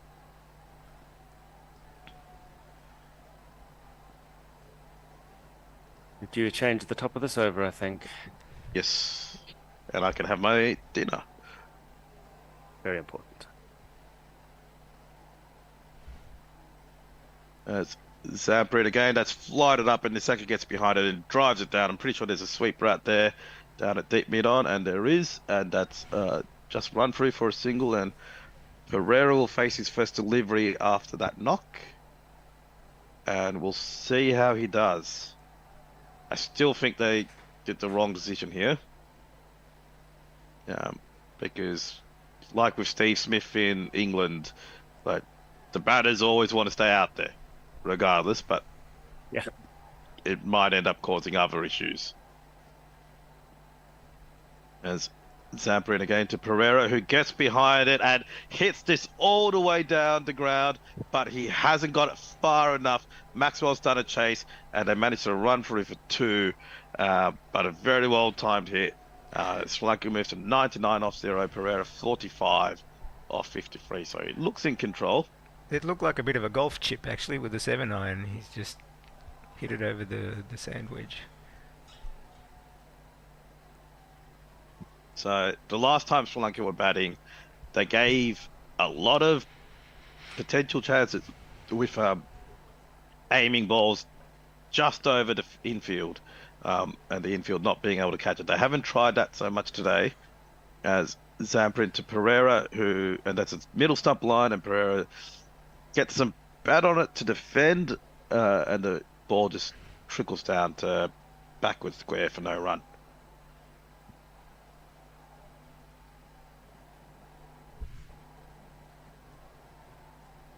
And Zampa in again, that's down leg side, and an attempted sweep by Pereira, and another stumping by Inglis, even though it was down leg side, and you cannot stump. Oh, it's a wide, like. It was a good piece of keeping I think by you left Inglis. out a word there. It was Yeah. rubbish down leg side. It was a rubbish down leg side. It was a good piece of keeping by Inglis though to pick that ball up and flick the bails off quickly, but As that one's a better line from Zampa, middle stump, and not really much turn, and Pereira just works it down to mid wicket for no run.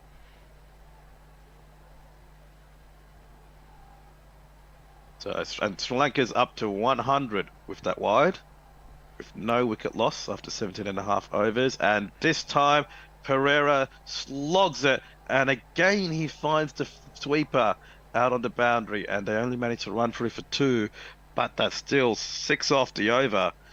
Sri Lanka 102 for 2. Pereira and Nisanka both on 47, as we have a change in the box of dreams. So Supun, enjoy your dinner. I'll pick up the ball by ball.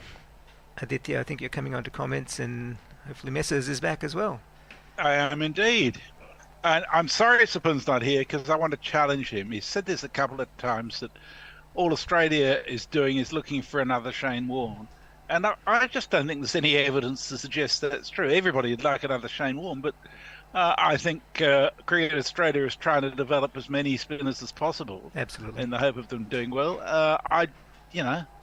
Of course anybody would love another Shane Warne, but to suggest that the reason for Australia's failures in spin is because they're looking for another Shane Warne, I just don't think is an accurate assessment. And I think we need to reflect on the fact that Nathan Lyon's been a great bowler. Stoinisson Exactly, again. yeah. Good length ball on the off stump, and Nissanka has just tapped that through to mid wicket, and there's no run. I reckon in the years, maybe before Nathan Lyon became undisputedly the number one Test spinner, there was definitely that kind of period of mourning after Shane Warne retired. and that there might well be one to come when Nathan Lyon does decide to hang up his boots. Stoinisson again on leg stump, good length ball, and the batsman just flicks it off his pads. Ball goes through to fine leg, and they'll pick up a single. 103 for no loss after 18.2 overs. Both batsmen approaching their half centuries. Nissanka's on 48 and Pereira's on 47. And as you said, Krishnan, that in the 2021 T20 World Cup, Zampa was Australia's best bowler, full stop. Correct. And which is to say that the Zampa is a good bowler, and I think he's ranked 10th in ODIs in general. Something like that, yeah. He's always been a mystery to me, to be honest. Stoinisson again, the batsman's just hit that through the bowler's hands, basically, lofted it over his head, and it's gone through for 4, down at deep long on. The red one. So that brings up Pereira's 50, so we might actually give him a jingle for a 50 as well. 50, yeah. 50, yeah. 50, yeah. So good innings by Pereira, 51 or 57 balls, and it's 107 for no loss. Stoinisson again on the leg stump, and the batsman's flicked it off his hip. It goes through to fine leg, and they'll pick up a single. It's a strange holding pattern, isn't it? Because Australia doesn't look super threatening, and Sri Lanka doesn't look like they're taking a lot of risks. But again, they're just cruising. Yeah, it's just a nice launching pad for some fireworks later in the innings, looks like, and I'm sure they're waiting to get Kusal Mendes out there and try and escalate the scoring rate once he does.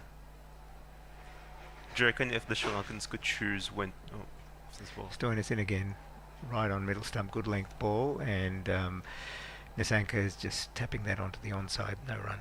If the Sri Lankans could stay on none down until such time when they could choose to put Kusal Mendes in, when would that time be? I think any time now. I think if they were to lose a wicket now, they'd be okay with that, odd as that sounds. It's what is known as a good platform, is it? Correct. Yes. Correct. Yes. You do want to give Mendes a few overs to actually settle in. Stoinisson again. Short ball goes over the batsman's head, who tries to pull it, and goes over Inglis's gloves as well. He's not able to reel it in. It's tidied up down at fine leg by Hazelwood, and they would have picked up 2 runs there, I think. End of the over, 108 for no loss. Nessers, anything on the socials? Very little at the moment. It's really quite quiet. I'm not sure if there was mention of the Box of Dreams cat watch, which I did posted. I've reposted that on our Twitter timeline. It'll probably get more views than anything else to do with cricket. It's a gorgeous little clip of the Box of Dreams kittens with their mum somewhere there in the building. Yeah, and kittens always get more watches than cricket. Armchair Cricket Podcast says 100 up for Sri Lanka in the 18th over with both openers well ensconced.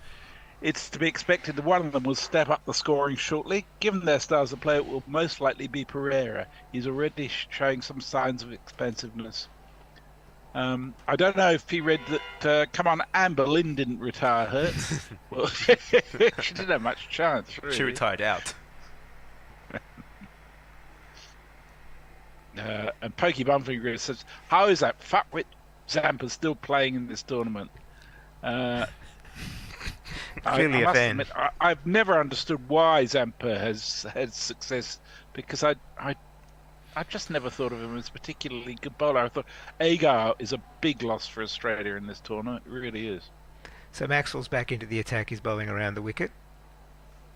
And the left-handed Pereira just taps him to mid-wicket and picks up a single. 111 for no loss. And Australia's backup spinner, in case of injury, is Tanvir Sangha, who I'm sure will be a good spinner in due time, but he's still very young, has had very limited international experience. When you have someone like Matthew Kuhneman, who did very well in India this year.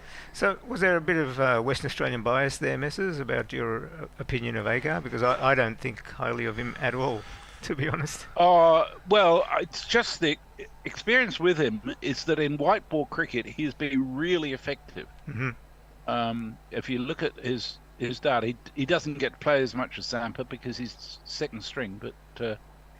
Yes. Sorry. The next ball has been tapped to deep mid-wicket and the batsmen have gone through, Hamble through for a single. It's 112 for no loss. Maxwell to bowl again to the left-handed Pereira around the wicket. It's a good length ball just on off stump, and all Pereira can do is just tap it to short cover. There's no run. And the other thing with Agar is that he can bat well too. He did really well in South Africa until he was injured. That's true. That's true.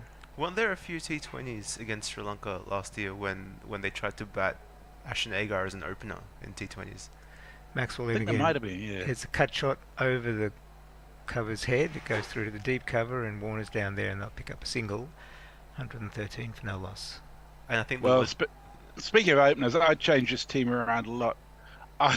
I'd have Cameron Green opening. It's the only time when he really actually gets to go flat out. Maxwell over the wicket to the right-hander.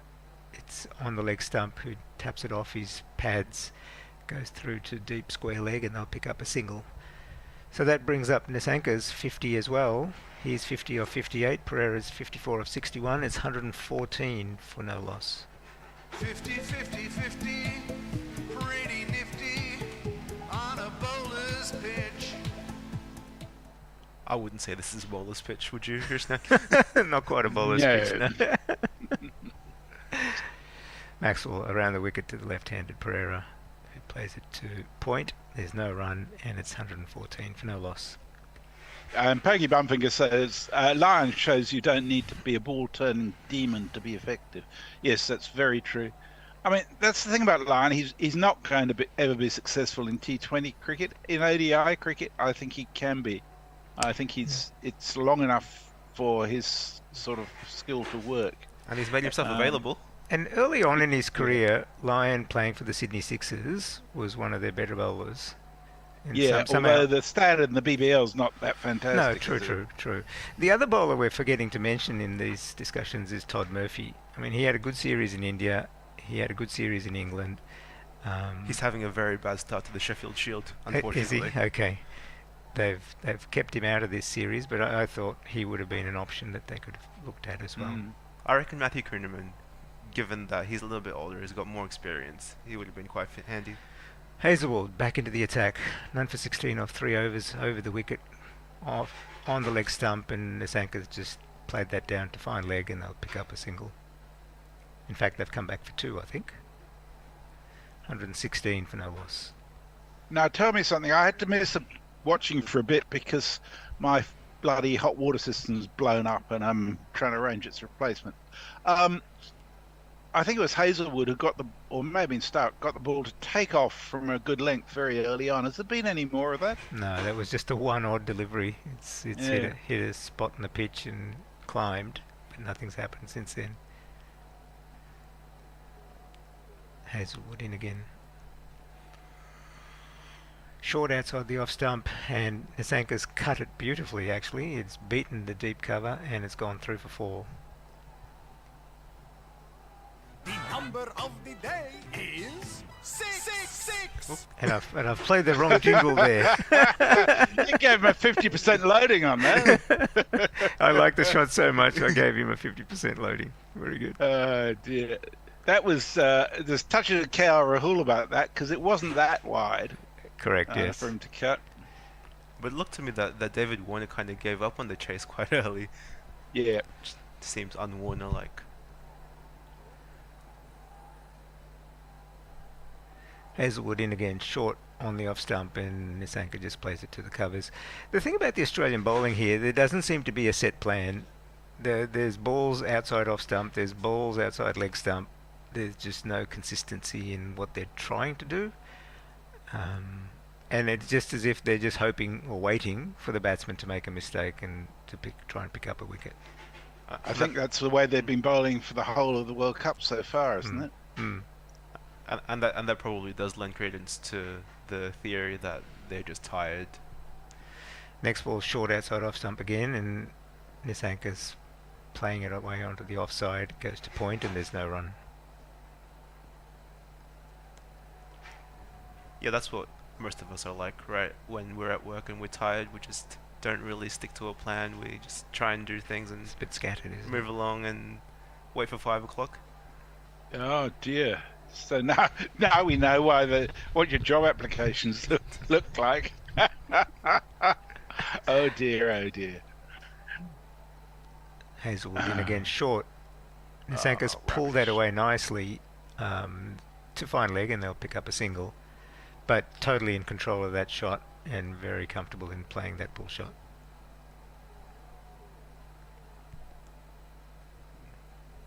Well, the good thing from Australia's point of view is they haven't actually dropped any catches today because there haven't been any to drop. That's true. That's true. I mean, I think that their catch percentage was the lowest in this whole competition It's so far. 54%. Oh, it's pathetic. That last match was just a fucking shambles. So 54% means they drop they catch one and they drop one. Yes. Yes. Yeah. And some of them are just sitters. Hazelwood in again. It's just on off stump or outside off stump, and the batsman tries to pull it away through to the onside, misses, and it goes through to Inglis. There has. Sorry, go ahead, Mrs. Dave Wood says, if you were always trying to find the next Warne, please explain Michael Beer and Xavier Doherty, the prosecution risks. Yes. Yeah, well, I mean, it was a very unsuccessful search, put it like that, Dave. Well, Michael Beer was actually recommended straight from Shane Warne. He was like, there's this guy bowling really well at the Wacker. Yeah. Get him in. Yeah. Well, that went well. Leah says Horitz will forever be my favourite Australian off spinner named Nathan. And the Pornbot says Messi's waterworks are playing up. Coolbear's plumber or a urologist click in. Oh dear. Yes, my waterworks are playing up. I'm up for $2,000 for a new bloody hot water system, and I'm not impressed, I can tell you. Well, Leah, I'm sure you know that the White Line Wireless commentator Dan Liebke was formerly the fake Nathan Horitz on Twitter. Oh, was he? Oh, was he? No, I didn't know that. All right. So Cummins is back into the attack now, bowling to the right-handed Nisanka over the wicket. Good length ball on off stump, and Nisanka is comfortably driving it too long. It's a mid-off, and there's no runs.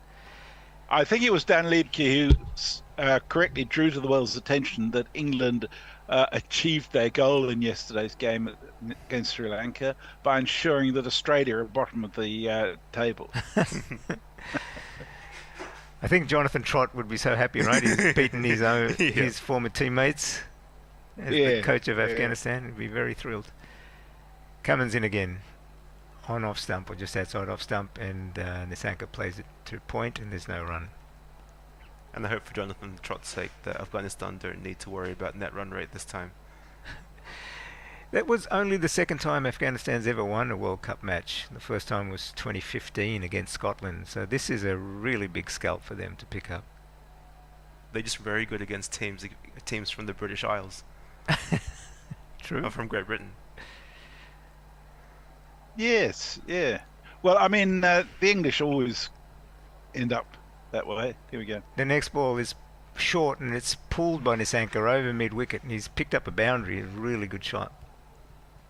You gotta have fun, Booty. You gotta have fun. I would have thought that since the back half of the Ashes, the Australian bowlers would have learned not to be bowling short. Yeah, well. Good luck with that one. I'm just trying to think who the other... Oh, sorry, I'll wait. Another short ball, and this is even better, but it's actually going to go to deep mid-wicket, and Warner's actually been able to run around and catch that one. So that's a good diving catch by David Warner. And Nisanka is out. He's out for 61 of 67, and Australia picks up their first wicket. It's 125 for 1 in the 22nd over. Well, there was some semblance of a coherent strategy. Yeah. The one you said they should have learned not to do. That one. Sorry, I did. No, that's okay. I'm not the one writing that piece of paper. Dear. So the first one was the sucker short ball, gave him 4, and the second one was faster, higher, and played with more risk by Nisanka. It was a setup. It was. Don't tell me there was a plan. I was just saying there was the possibility of some semblance of a coherent plan. But maybe, yes. And also your nickname for David Warner always makes me think that we had Shane Warne, that we had Warne, we had Warner. At some point we'll have a Warnest. Warnest, right? Warner, Warnest. Yes. Good point. Yes. The superlative, the final warn. The final one. All right. So Pokey Bongfinger says, Agar, Zampa or Maxwell to bowl for my life? Just shoot me now and spare me the disappointment. So Kusal Mendes is walking out. He's got 3,400 runs at an average of 34. This series, he's the 5th highest scorer with 198 runs, and he's averaging 99 with 150 and 100. Excellent strike rate in this series as well. He's one of the highest strike rates. I think he's striking at 166. So he's had an excellent series, and today he's picked up the added responsibility as captain with Dasun Shanaka having to leave this touring party with his injury. I think from a batting perspective, maybe the Sri Lankan setup might not have been too upset that Shanaka had to leave early. Yeah, it's still early enough in the innings to give Mendes time to settle in and then really accelerate. First ball to Mendes is on leg stump, and he's clipping it away off his pads to fine leg, and he picks up a single. He's off the mark, first ball, and it's 126 for 1. So there's a key question here from Stephen Kelk. Time to get down to business. If Australia and England have a shitting the bed contest, who will win? I think England is slightly ahead because the expectations of them were much greater than they were for Australia. I think the more important question is who will win the moral shitting the bed contest. Well, and Cummins is in again over the wicket. Short ball to Pereira, and he's pulled it to the onside. There's a shy at the stumps from mid-wicket. Doesn't hit, and the batsmen are through for a single. Maxwell thought he was a chance there. Well, they're all both in India. They're both going to be suffering Delhi at some point, so they're both going to be struggling, I think. And perhaps some more literal shitting of beds and other surfaces. Yeah.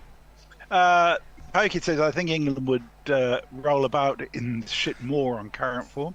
Graham Caldwell says, if they can store 6 and over from here, they'll be around 180 at 30 overs. Solid platform to attack and post a total that will be hard to chase. F1 World Racing Channel says, it seems like the Australian team is mysteriously being replaced with interested alien carbon copies. And Pokey says, the thing is, our likely downfall was so fucking obvious. I was moaning about it months ago. How did management let them come up with so little time in the middle? Indeed. Hazelwood in again, short ball to Pereira, who's pulled it beautifully, and he's beaten deep mid wicket, and it goes through for 4. Hazelwood muttering under his breath, but geez, he's just bowled a hit me ball, and Pereira has just taken advantage of it. He's bowled heaps of those. It's it's especially strange because Josh Hazelwood's thing is that he's the metronome. He hits the right areas all the time. Just hasn't found it. I'm trying to remember who the other seamers in the 15 are. Because they played these 3 every game, haven't they? Yes. Another short ball, and it's pulled over mid-wicket this time. Again, Jesus. deep mid-wicket cannot get around to it, and it's another 4 runs. Rubbish. Pereira 63 off 66. It's 135 for 1, and there might be a bit of an acceleration on here if they keep bowling this Well, the rubbish. Bear could have hit that for 4. And he's the number 11. What was that song that the Barmy Army used to sing about Mitchell Johnson? It's kind of, Bowl it to the left, so bowl it to the right. yes, it kind of applied that to Hazelwood at the moment. He's just bowling short and wide and being put away. He's in again around the wicket. Oh, This is a good length ball outside off stump, and Pereira tries to hit it over long off, does not make contact, and it goes through to Inglis. So Messi, the only frontline spinners are Cummins, Hazelwood, and Stark, and then beyond that are the all-rounders, so Stoinis, Green, Marsh, and Abbott. So there's not another specialist fast bowler in there? No, there isn't. Nope.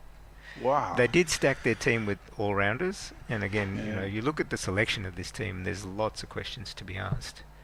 Yeah. What were they trying Yeah. to achieve? Fuck. Well, Hazelwood in again, around the wicket to the left-hander. Short ball, and Pereira's pulled it this time towards fine leg. Fine leg is able to get around, and Zampa's picked it up and thrown it back into Inglis and kept it down to 1. I think Spencer. By the way, while you're mentioning Mitch Johnson, I just want to give him kudos. He and Bharat Sundaresan are doing a weekly podcast, Yes, which is I heard actually that. really interesting. Yes. And he's using that Barmiani chant as part of the intro Yes. to it. I think good on you for fucking owning it. Correct. Yeah, I heard the first episode. It was quite interesting. It's good. It's really enjoyable, and it's not all about cricket. It's about personality and people too. I really Hazelwood like it. to Mendes. Good length on the off stump, and he's just played it to the point, and there's no run.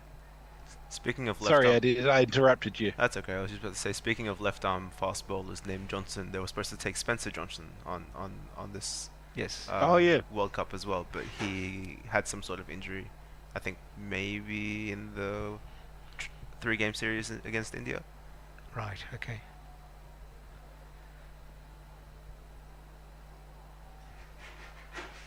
Well, I see Lance Morris took 2 wickets in the first innings of the Shield match at the Wacker yesterday. Hazelwood in again. Good length ball on off stump, and Mendes just taps it to the third man. They'll pick up a single.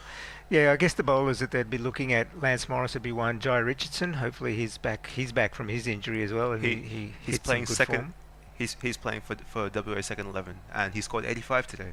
85. Did okay. he? Yeah. Oh, good on him. I really like Jai Richardson. I think he's just got a really good attitude to his cricket, and it's a bloody good bowler. And then the unlucky bowler has been Michael Nesser, and he's scoring centuries as well at the start of the Shield season, isn't he? Yeah, he scored 140 in the first Shield match, and he just scored 90 today. Right. So he's in excellent form. He should be in the actual top 6. Or maybe he should bat for the ODI team now. And Cameron Bancroft made 100 in his first Shield match. He's on 60-something not out today, so Correct. he's going well too. Oh. Josie Oak says Sri Lanka could get 400 from here. Indeed, they could. I don't think they will, but they could. Warren says, let's spend a quiet year or so naming the times the colonists beat the evil empire. We all Maximum enjoy that, don't we? Bowling over the wicket, good length ball on off stump, and Mendes has just flicked it through to mid wicket, and they'll pick up a single. The other interesting point about the Australian series here is that whether or not they will play Afghanistan, earlier this year they chose not to play Afghanistan, and the excuse or the reason they gave was because of the Taliban's position against women in that country. Now, if Australia 3-0-3 or even 1-2, are they prepared to give up another game against Afghanistan and concede that? I think the circumstances are very different in this. I don't agree with Adam Collins on that. I think he's flying a kite that is, you can't be the only ones who do it. You might argue against their inclusion or whatever, but once they're there, you're part of the whole thing. Yeah, I think that's what Cricket Australia's position will be. Although it could be that Australia ends up 2-6 by that game and just and doesn't make any difference. yeah. Then they can take the moral high ground. Exactly. Maxwell around the wicket on off stump, shortish, and Mendes has played it to deep mid wicket, and they'll pick up a single. I mean, the other side of it denies Afghanistan the chance to rejoice over beating Australia, because the joy that came to the Afghan people yesterday as a result of their victory was immense. It's after brilliant. all the things they've been through. Brilliant. And I really like what the captain said. He said, "This is not the last of our victories. This is the first." Yeah. So it's good. They're really looking forward to the future. Next ball is just defended by the batsman. No run. It's 140 for 1. Maxwell in around the wicket again. Left-handed Pereira cuts it through third man, and he's going to pick up a boundary. Very well done. The way you get shot for crossing a boundary, crossing a boundary. 144 for 1. Again, no risk, quite easily done. He's just got a short ball outside the off stump, and he just played it through point, and it's gone through for 4 with no deep third man. Hornbot wants. Sorry. Last ball of the over. It's a full ball on off stump, and Pereira has just played it to long off, and they'll pick up a single. End of the over. Maxwell's got none for 24 off 5. Misses. The Pornbot's asked to be pointed in the direction of the Sugar and Spice webcam. Not a webcam per se, but there's just a little clip that I've retweeted of the kittens. Muttley says, "I'm back. Been cooking spam fritters with a special secret batter." Yeah, I've seen more appetizing things you put up, Mutts. I don't know about spam fritters entirely. It's sort of rubbish inside rubbish to a certain extent. Sorry. And Mogg says, "I do hope you get to play the swank new 400 runs jingle." Mogg's created all these extra milestone jingles, and every time they're mentioned, they don't get played because we never quite get there. Yeah, I'm not sure how often we're going to hit the 400 mark in this series. Cummins in again over the wicket. Short ball outside the off stump, and Pereira's just tapped that through covers to deep cover, and they'll pick up a single. Well, we've already gotten there once. Gotten there once, yeah. And there's every chance that it happens today. Yep. The scoring rate has crept above 6 now. And of course, and I'm of course talking about Sri Lanka. I don't think Australia will get there. They're struggling to get 200. Exactly. You've really fucked with Stephen Kelk's head at it. He says, "I'm wondering what the moral shitting the bed ashes looks like." Oh dear. Cummins bowling to Mendes. Shortish ball, and Mendes is just hitting it through third man, picking up a single. You can see Mendes is setting himself up for a long innings here. He's just taking his time, getting the singles. The game against South Africa, when they were chasing the 400 odd, he had to go from ball 1, but this is giving him the opportunity to actually build his innings. Hence the likelihood that Sri Lanka might hit 400, and we might get to roll out the swanky new jingle. But also, I think the winner of the moral shitting the bed ashes would go to the team that follows the spirit of shitting the bed most closely. Cummins to the left-handed Pereira. Wide outside off stump, and Pereira's just casually spanked that straight down the ground over mid-off, and it's gone for 4. You were talking about golf swings. That was just teeing off. The ease with which he did that, it was just made Cummins look like a park cricketer. It was disdainful. Now, you two have misled me, I'm afraid, Yes, yes. in relation to the composition of the Australian squad. Oh, no. Because, as is pointed out by Graham Caldwell, Sean Abbott is in there. He's Sean the Abbott only is bowler in there. Australia haven't used. Yes, I, correct. He did mention him. I think I did mention him. Oh, did you? Yeah, Oh, I beg yeah. your pardon. But also he was classed as an all-rounder by Cricket for. I'm not sure that's. Really? Yeah, I'm not sure about that classification. He's a bowling all-rounder. He's definitely not a batting all-rounder. Yeah. Mind you, that tiny hit at the Oval was fantastic. Mm. I love that. All right, Cummins coming in for the fifth ball of his over. It's 151 for one. Short ball on off stump. Pereira's just played it through to Gully. There's no run. 151 for one. The score remains. Yeah, Sean Abbott had the great misfortune of being called by Ben Rennick Tony the other game. Tony Abbott. Oh, yes. Well, I immediately put him into budget smugglers. Yes. As long as he's not called Bud Abbott, then he's okay, right?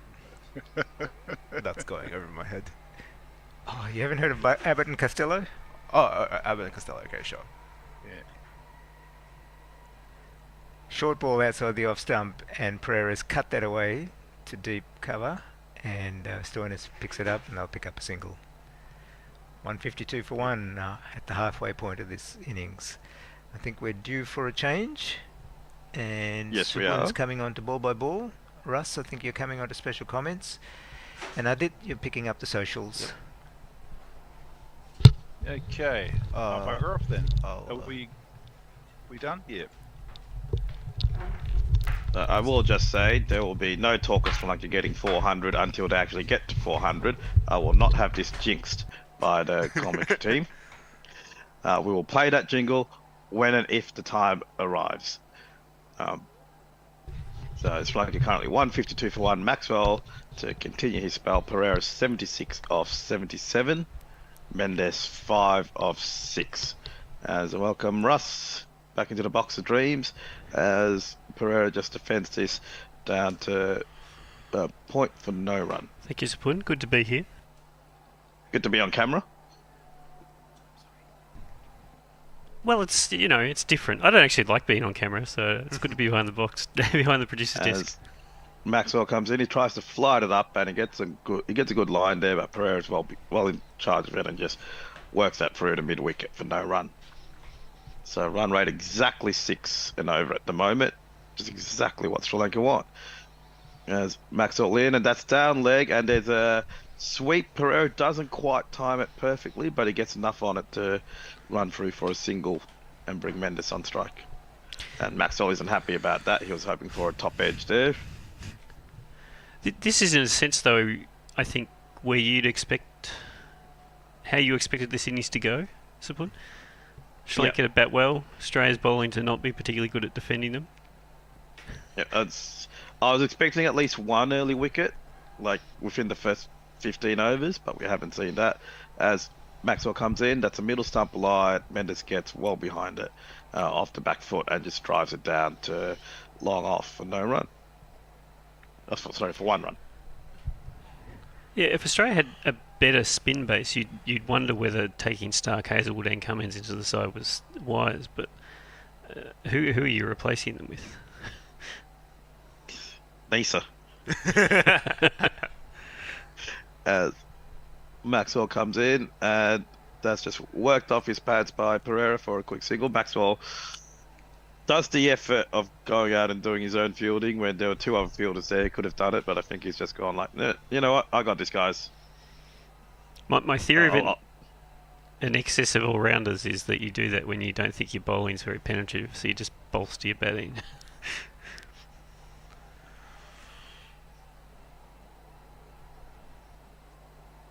As that's in again, a little bit of turn there, but Mendes works his way down square for a single. So Farrell is said, that the end of the over? That is, so Sri Lanka 156 for one. Farrell says Sri Lanka closing in on the victory target. 189 will be enough. Shite Aussie only average 3.76 runs per over in this tournament, which equals 188.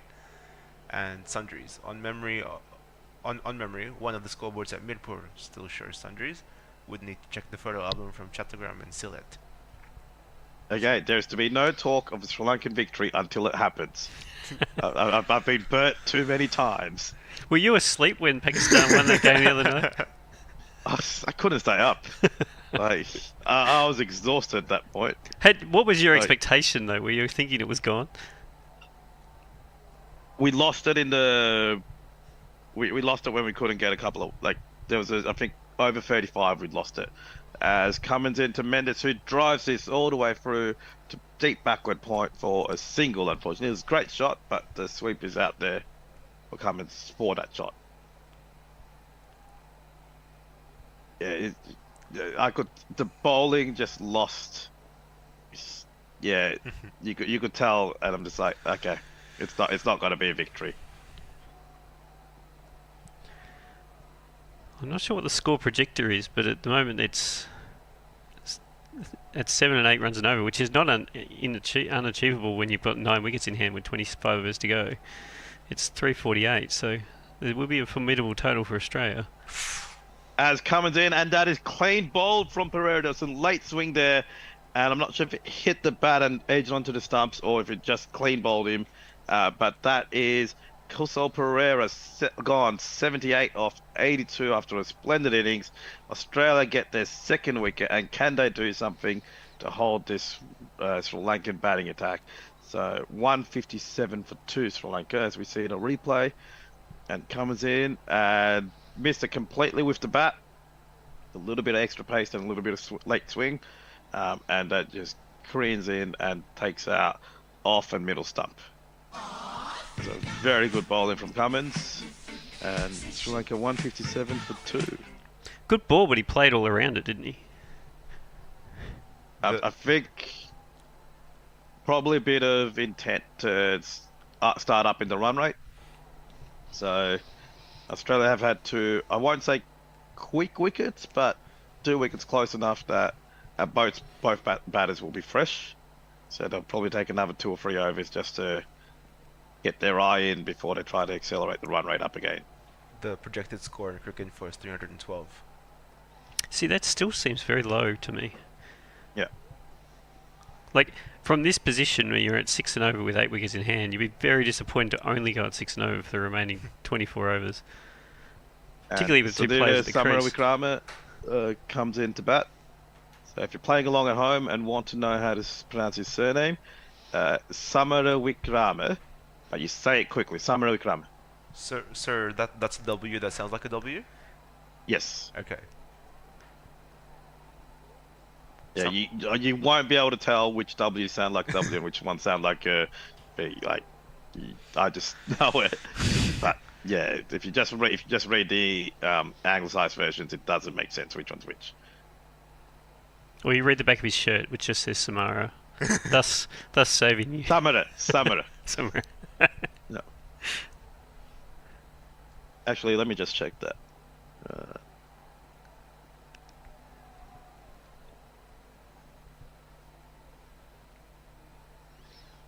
5 players in the ring for Cummins. So no slips. As he's in, and that is short and very short. Samara Wickrama gets out of the way, just leaning back, and Inglis just manages to take that to stop it going to the boundary. Such a strange shot from Pereira. He basically planted his feet and then kind of swung around the ball. It wasn't an overly aggressive shot, but he didn't move into the line or anything. He just kind of wafted around it. Didn't move that much. As Cummins in again, and that's a bit of a 4th stump line, and Samara Wickrama just works it out to backward point to Smith for no run.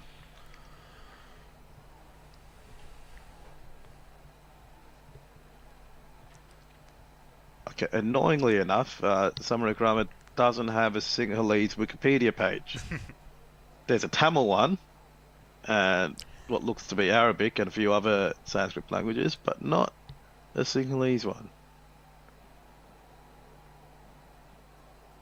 As Cummins in again, and that is mistimed but driven by Samaragrama, and it goes through to mid-on for a quick single, and that takes him off the mark, gets him 1 run, and brings Mendes back on strike.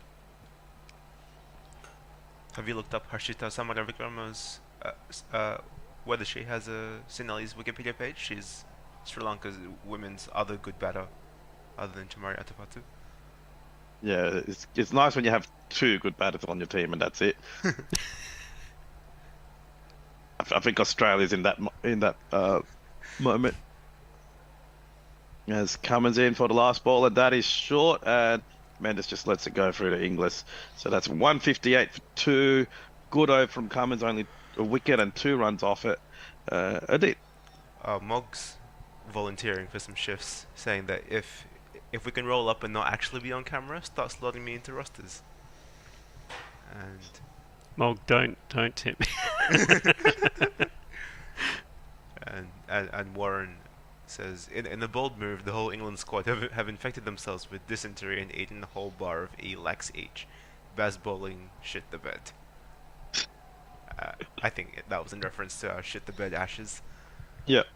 But no, Mog, you're welcome to come and sit in the producer's desk and talk on mic off camera. It's a great job, and it's not it helps dissimilar. Us as well. Yeah, it helps me, and it's not dissimilar to tweeting, to be honest, and then having it read. You don't have to worry about whether they read your tweets. You can do it yourself. Yeah, you just jump in and talk. Like, I was tempted to do that, like just jump onto Zoom while you guys were chatting and go, no talk of 400. You should have. We would have deserved that. Yeah. As Zampa, he's got his glasses on, and he's ready to bowl because he's the spinning attack option. It's still feel like throwing up when I say that. As he's into Samaragrama, it's slow, it's turning, but he's well behind. It plays it off the back foot down to deep mid wicket for a single. Yeah, none for 23 off 3.1 overs for Zampa, so it's not. It's a little bit more of the same as we've seen from him, not stopping runs, not taking wickets. Yeah. And the thing is, Maxwell's been containing runs, but he hasn't had the support from other end in either pace or spin. As that one's an attempted slog by Mendes. He mistimes it, but gets it down the ground for a single. And Australia are currently 2 overs behind as well. So that will hurt them towards the end of the innings, depending on how many wickets Sri Lanka have in hand. But based on their match against Pakistan, Sri Lanka won't use the last 10 overs effectively. As Zampa comes in, that's flighted up, and Samaragrama is well behind it, and he bisects the field, and that goes all the way to the boundary for a 4. There could have been an attempted dive to save the 4, but it was just timed too well and placed too well. So that's 6 off the over so far. Yeah, just another typical over from Zampa. Just every now and then there's a ball that they can hit for 4. That's a great shot, though. But it does feel like the Australian outfielders have been a little bit sluggish with their dives. I think, yeah. As Zampa in again, and that's just worked through to the onside for a single. Sri Lanka move to 165 for 2. 27.4 overs. Yes, Ross. I wonder if Zampa would be more effective in the late overs. When maybe they're trying to hit open. out and he can flight it. As Zampa comes in, and that's in on a middle stump line. Slight bit of turn in, but Mendes is front foot forward defence textbook, and no issues there for him.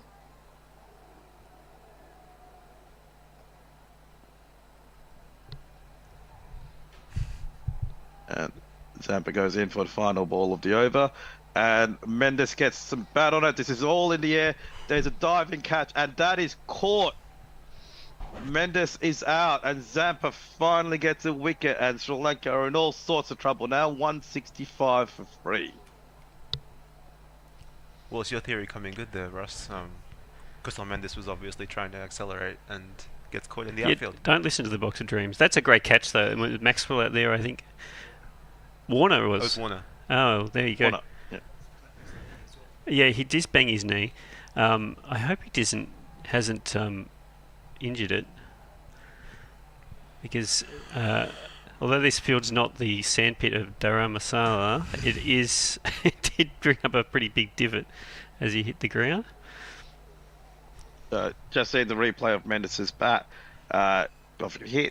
he didn't get enough bat under it. It looks like he didn't get it up in the air enough, and that's what made it fall short of the boundary and gave Warner enough time to get behind it. So Zampa gets a wicket and 7 runs off that over. It's like a 165 for free as who's come out? I believe that is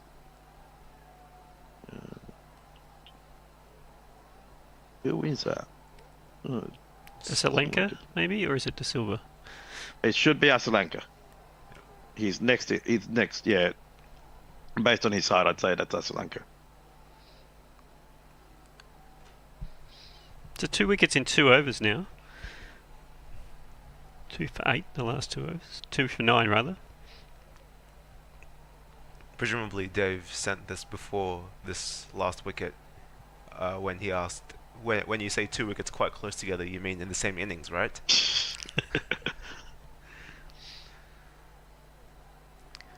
Premonitions.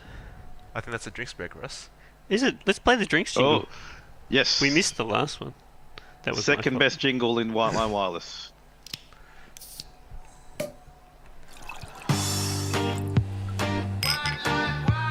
Drinks break.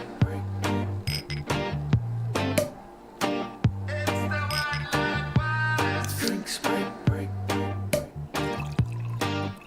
Apparently we have a Mitchell Stark jingle. I don't know what it's for, but I'm going to play it at some point. Next time he's on.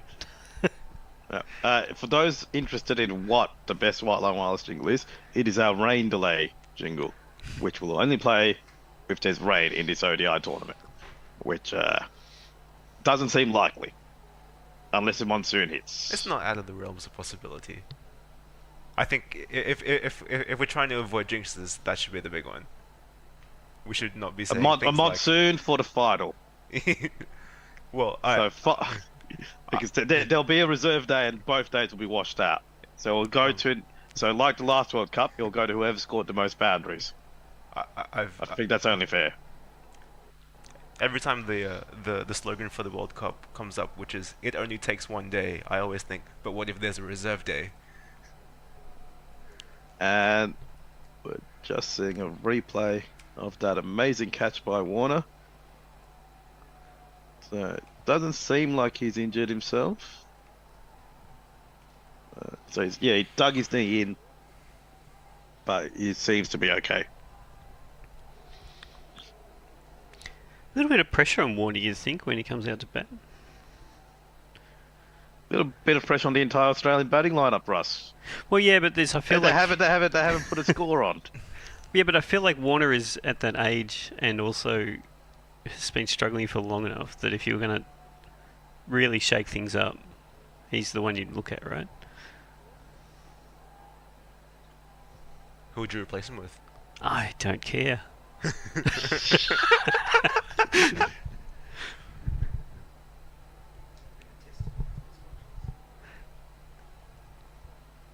As that is number 30, Pat Cummins back into the attack, taking Zampa off as Samara Wickrama gets behind that and just drives it through the backward point for no run. And there's Was there a direct hit? It was a direct hit at the bowler's end. I think he's safe. He doesn't look at all uncomfortable. Although the umpire has called for the replay. So he must have been somewhere between safe and like 3 metres past the stumps, which is the normal margin of error. Waiting for the replay now. Oh, he's well behind the line. How is that not... How did that need to get to third umpire. He was well behind the line. His front foot was past the line. He didn't even need to slide his bat and he would have been in.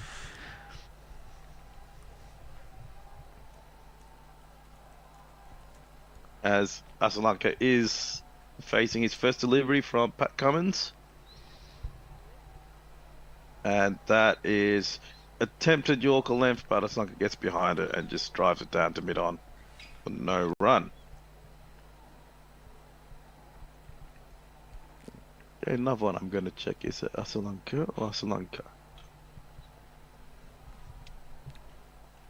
So when it's transcribed into English, I suppose, There's a lot you lose. Yeah, okay. As Cummins in again, and that's a really good line. Aiming straight at middle and off, and Asalanka just forward defends it back. So how it happens is it's all the Sri Lankan alphabet is Sinhalese alphabet is based on Sanskrit, so it's all consonants with modifiers on there to get vowel sounds. Like, so you have a k sound, and you have a ka, a ku, and so on, and there's different levels of emphasis you can have on that. So in this case, with Asalanka, as that is short and Asalanka just getting out of the way of it, and English just taking that in. So Asalanka, no, that's not Sinhalese either.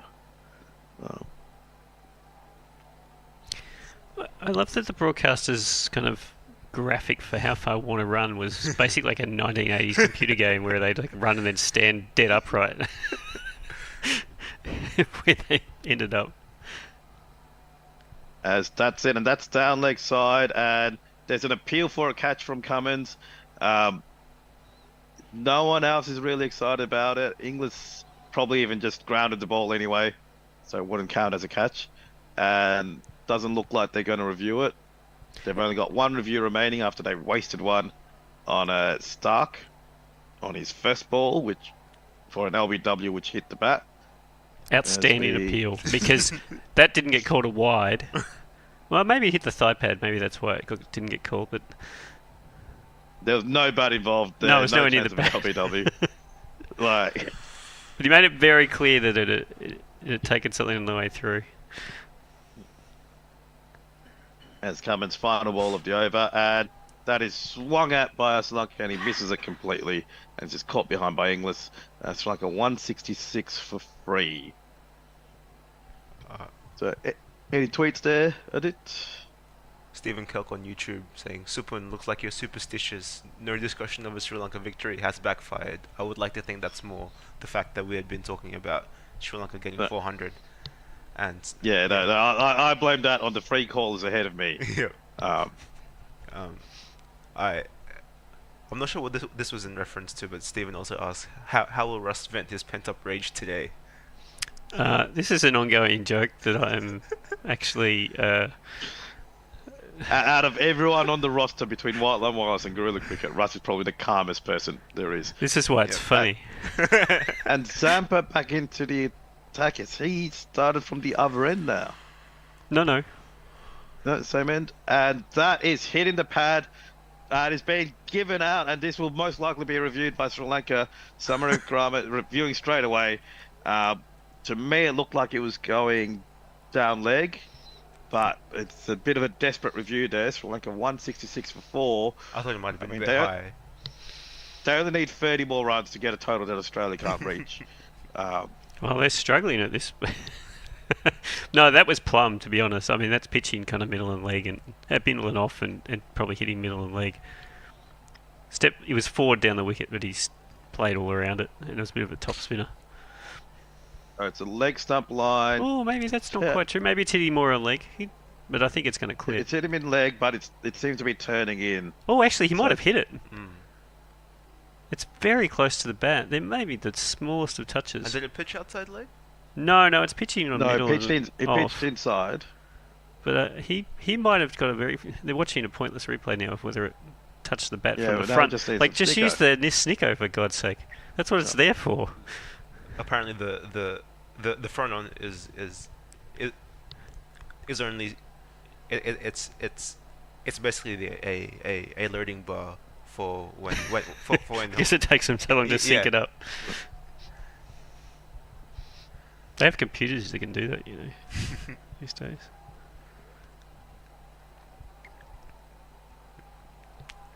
Suspect the Australians know it's not out now, and they're all just standing around taking drinks and waiting for the inevitable. But we are. Maxwell's quite thirsty. Looking at that, I think he was drinking for about 7 seconds straight.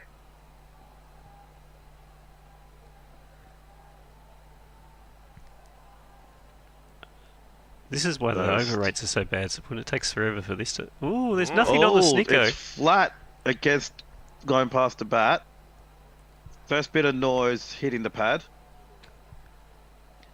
So. How that missed the bat, given it seems to roll off it. But. Yeah, there seems to be a deflection off the bat, but nothing's coming up on Snicko. So it will be ball tracking that up. We look, pitching in line, impact in line. Wickets umpire's call. So Sri Lanka retained the review, but unlucky to lose that wicket. Zampa's got 2.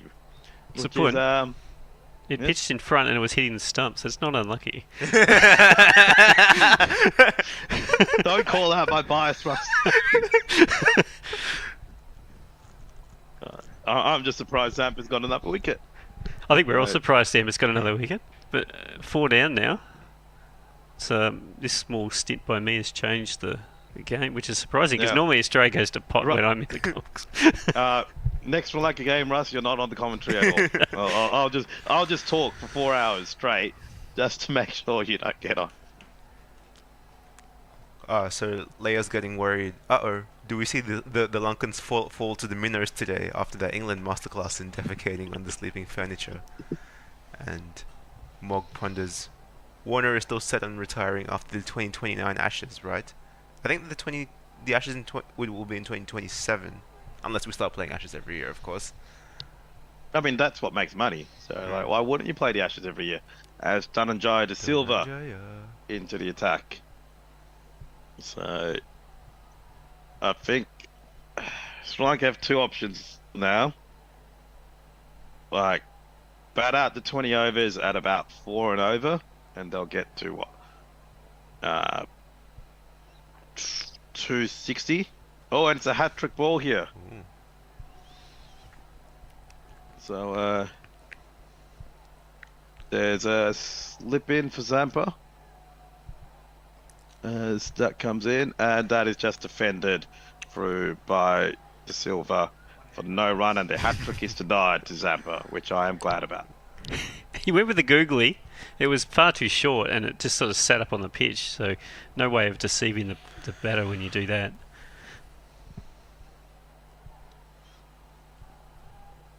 And Zampa in again, that's a middle stump line. De Silva using his feet, just working it out to the onside for no run. We had one hand, one bounce from the back of the box, but I will note that in back our cricket rules, you also can't go out first ball. So yes. Would 6 it out count? As Zampa in again, and that's an attempted drive by De Silva, but he mistimes it and just has it rolling down by his feet for no run. I feel like 6 and out should overrule it can't go out first ball because you're showing off, and also you have to go and fetch it.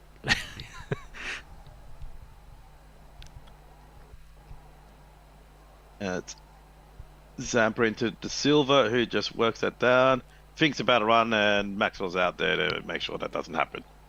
There was a 6 hit on the weekend when West Indies women played against Australia at the Junction, and did get out of the ground, but the batter was not given out for that.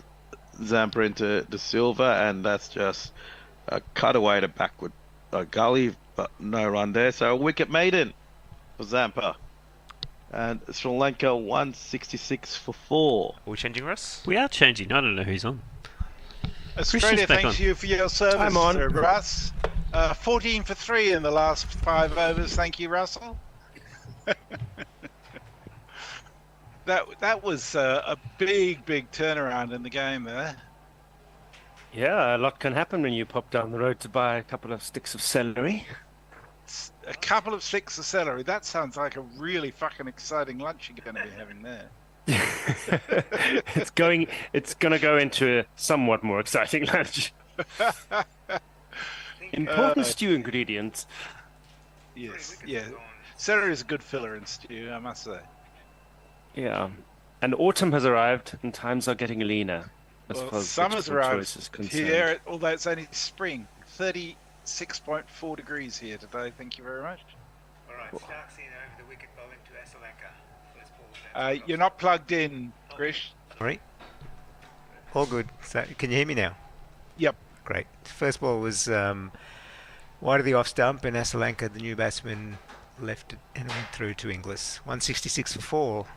20 overs left. It's going to be interesting to see how Sri Lanka set up for the back end of this innings. I think 3 wickets have gone since I've last been on, so Yeah. That catch of Warner's was really a very good catch, wasn't it? very good catch, and hopefully he hasn't damaged his knee. Looked like he plugged in the ground. Second ball's down the leg side, likely to be called wide by the umpire. It is, and it's 167 for 4. Yeah, So- Australia's certainly making up for allowing yet another century opening stand, as they did against Yeah. South Africa Yeah. last week. I mean, the And golden you rules. feel with both batters on zero now, this innings hangs in the balance. Correct. One of the golden rules of one-day cricket is take wickets to reduce the scoring rate, and that's exactly what the Australians have done in the last period of play. Stark in again, outside the leg stump, and Asalanka's flicked it off his pads. It goes through to fine leg, and they'll pick up a single. He's off the mark. He's 1 off 7, and De Silva is yet to score.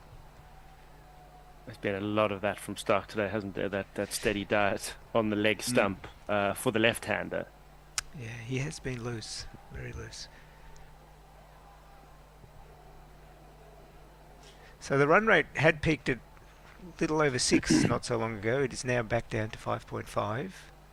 So the Australians have pegged it back a little bit.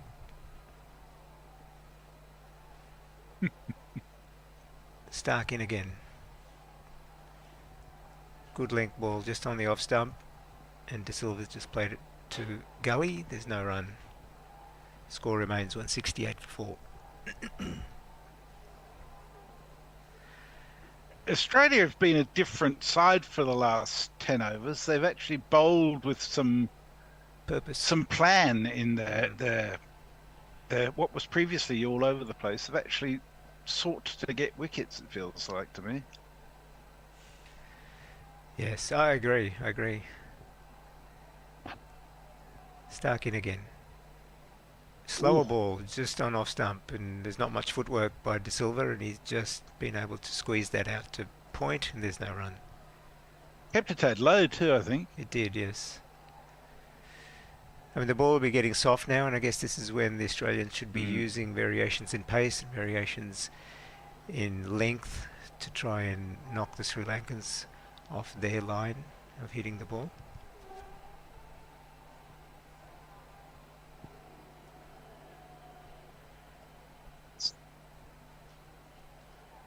Stark in again.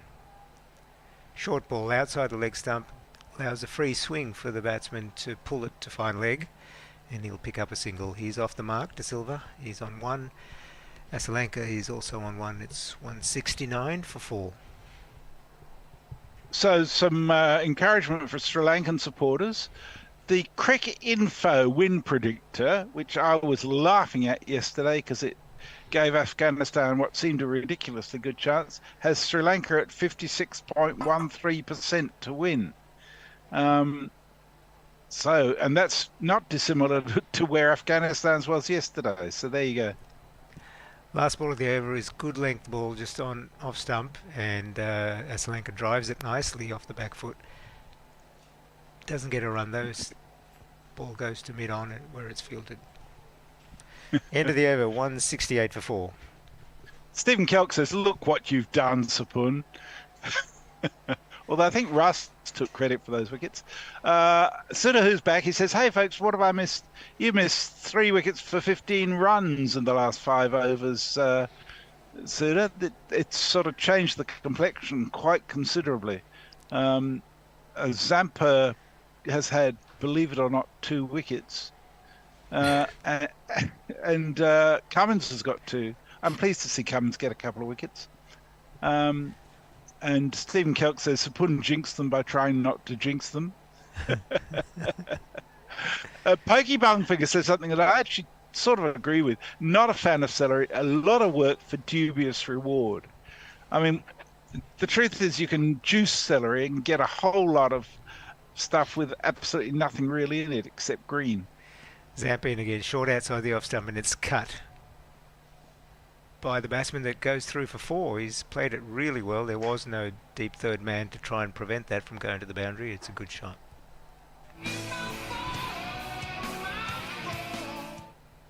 So De Silva moves on to 5. He has a top score of 93 in one-day internationals, and Asalanka has a century as well. So there's still some batting depth here. Oh yeah, Asalanka, who we saw make some runs against South Africa as well in that, well, ultimately futile chase. But yeah, in the Sri Lanka's first game, he was in the runs. Next ball is pitched up by Zampa. It's outside the off stump, and De Silva's tapped that to long on, and he'll pick up a single. So your celery stew, Yeah. Richard, what else has got in it? It's going to have some carrots from my garden. It's mostly going to be lentils. It's quite boring actually, but there's only so much you can do when you're commentating. That was the word at the that same occurred time. to me. Is it a vegetarian? But I have a very good stock. A very good stock. There will be flavour. Okay, is it a And it's vegetarian cheap. stew? Pardon? Is it a vegetarian stew? It will be. It will be. Nice. Next ball is a full length, which dipped on the batsman, and Asalanka's played it too long on, and he's picked up a single. 175. Yeah, I for don't 4. generally set out to. I'm going to cook something vegetarian today, but if it turns out I haven't been bothered to go and buy meat, or I'm feeling particularly poor, then often things turn out vegetarian. And I just got a €2,000 bill for my Oh shit! wood burner, so I'm feeling very poor. Oh, Zampa's in again. There's been a change to the field. There's a silly mid-off has come in, but De Silva's played that too long on, and he's picked up a single. 176 for 4. lentil. I can't think of cooking lentils without immediately thinking of Nigel and the young ones. Gee, you're showing your age there, missus. Cultural reference lost on me. Yeah, but Chris got it. Yeah, I got it. Showing my age too, then I guess. Zampa in again. Good length ball just on off stump, and the batsman taps it back to the bowler. I haven't heard the young ones mentioned for a long time. Oh, a classic. Yeah, it is. It is, yes. Last ball of the over. Zampa's in again. Right on off stump, and the batsman's just flicked it off his pads through mid-wicket. He'll pick up a single. And that's the end of the over. 177 for 4. So, Stephen Kelk says, I confess to positive celery leanings. That's in opposition to everybody else on YouTube. And he says, Guerrilla Cricket and White Line Wireless, for all your vegetable-related discussions. We are a broad church, as you well know, Stephen. Not just a bunch of turnips. Yeah, well, we are that too. Sapun says celery is only good in a Bloody Mary. Muttley says, is it because the lentils were South African? I would never boil any South African thing deliberately. Stark coming in for the start of his 7th A Frenchman over. might. 177 for 4. Good length ball outside the off stump, and the batsman's driven it through the covers, and it's backed up and fielded by Cummins, diving away to his right at wide long off. I have learned something about celery since moving to Austria, is that it doesn't actually grow in plastic packets and naturally have the form of a bunch of sticks. It actually grows out of a big underground Shock horror. bulbous thing. Oh, And they sell it in the shops like that bullshit. here. Bullshit. That's not true. True story. I'm going to send a photo. Must I tweet it? Looks like it started to rain actually in Lucknow, and it looks like the players are coming off. What? Bugger, I'm just going to have a look at the radar and see what that says. I didn't think there was rain predicted in Lucknow today. No, well, it wasn't. Hadn't been mentioned. Let's have a look. Bloody climate change. Oh, fucking hell. I'm sorry. There is actually only a very small bit of rain around Lucknow, but north of Lucknow, there is a shitload of what looks like monsoon rain. I hope it's not coming. I'm going to hit the play button and see what direction it's heading. No, it's heading away, unfortunately. Warner's actually helping the covers being brought down to the ground, which is quite nice to see. There's thousands of Indian minions who are moving the covers out into the field. Warner's helping them. So, looking at... Oh, sorry, we've got the jingle.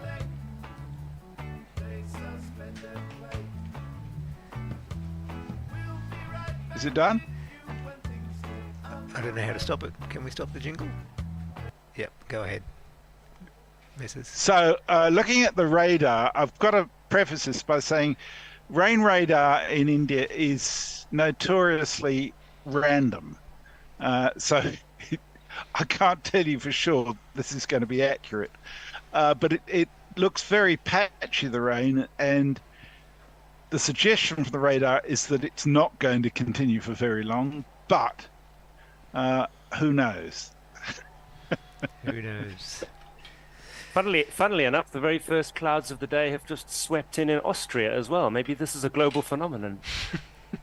Well, they've done clear blue skies until 5 minutes ago, and now they're in every direction. Well, the broadcast is actually showing the sun shining as well in the background. Yeah, they've done an excellent job getting the covers all over the square and on the bowlers' run-ups pretty quickly too. And it certainly doesn't look like it's raining very much. Well, there's never a shortage of staff in India, is there? No. One of the grounds was just like Sri Lanka. I can't remember which one, where they just covered the whole ground in basically plastic in an incredibly quick period of time. I can't remember where it was, but it was where one of the Australian-India ODIs was being played. It's a marvel to watch, you know. They are just amazingly efficient. Yeah, I think I've seen them do that in Gaul as well. Yeah, it was one of the Asian Cup yeah. matches, I think. When they just had the Asia Cup in Sri Lanka a few weeks back. Oh yeah, they did it several times in Sri Lanka. There's no doubt about that. But I hadn't seen it done in India before until the game between India and Australia in one of the ODIs before the World Cup. I'm always fascinated by the hovercraft technology that they use in the UK and why they don't use that universally around the world. Well, my suspicion is that it doesn't rain often enough at most grounds in Australia for that to be justified. I reckon you could in Sydney, maybe Brisbane, but everywhere else, I mean, it's very expensive technology, and the Wacker you might use it once a year. Yes. Yeah, and does it actually have hot air blowers as well to keep the pitch dry or help keep the pitch dry? I don't think so. No. Okay. I think it just sits there once it's over. But the hover technology just gets it there really quickly. Okay. I think it's just showing off myself. Because, I mean, when I grew up in England, they had covers on wheels, and you just pulled them on the wheels. Right. And did it. I guess it took a little bit longer to get there. But and that wasn't just for first-class grounds. That was for quite a lot of turf wickets around the place had those because it rained so fucking often. And there's always a bit of science and a bit of black art to protecting pitches, and they talk about the pitches sweating under the covers, and who knows what actually happens. So, but I thought the hovercrafts were a good idea to prevent, if there was such a thing as sweating under the covers, the hovercrafts prevented that from occurring. I would like to see them move on from the hovercraft and have drones bring the covers out. Ah, nice. Yes. The last thing we want in the world is more drones. Surely, Messi.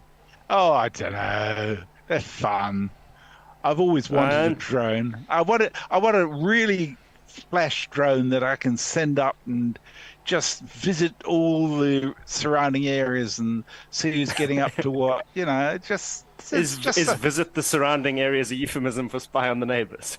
Yeah, basically. You know, it's sort of fun. Unfortunately, I live in an area where we're about a kilometre apart from our neighbours, so it's got to have a big range as well. Yeah, I know where you are. The most useful thing is actually to get it up above the roof so you can see where the bloody tiles are coming off and where the possums have shifted them. Now that does sound useful. You wouldn't believe how destructive possums are. Bastards. What about carefully designed sails so that they can play when it's raining? Would that ever be possible? No. This discussion's been it gets had every few years when we get 2 or 3 days in the same series of losing time to bad weather, and then it gets fine again and everybody forgets about it. But the cost of it is just so ridiculous. I know Adam Collins and Jeff Lemon were looking at the possibility of having hundreds and hundreds of little drones holding a sheet over the whole of Lords. Right. They're bringing more covers on now, and the players are actually helping, which is weird. No, I think that's the same footage they're showing again. It's a rerun. Is it? All right. I'm not sure that bringing the covers on deserves a replay. No. Anyhow. No. I think it's the fact. It's the fact that Warner's helping them with it. There was a match between Australia and the West Indies women in I think it was Brisbane last week. Melbourne. It was Melbourne. It was a Junction Oval. Oh, Junction. That's right. Of Yes. course, it was raining in Melbourne. Yes, of course. And most of the people on the covers were actually the Australian players. It's a great photo. I'm going to chime in here from the back of the box and note that once I attended a Junction Oval match between New South Wales and Queensland, Victoria and Queensland women, I think, or something like that. And I arrived a few minutes late, and the person at the one of the ground attendants said, you're bloody late. We need you to do the side screen. I was like, I'm here to watch. But I think the assumption was that no one else was actually coming to watch, so therefore I must be a ground attendant who was late.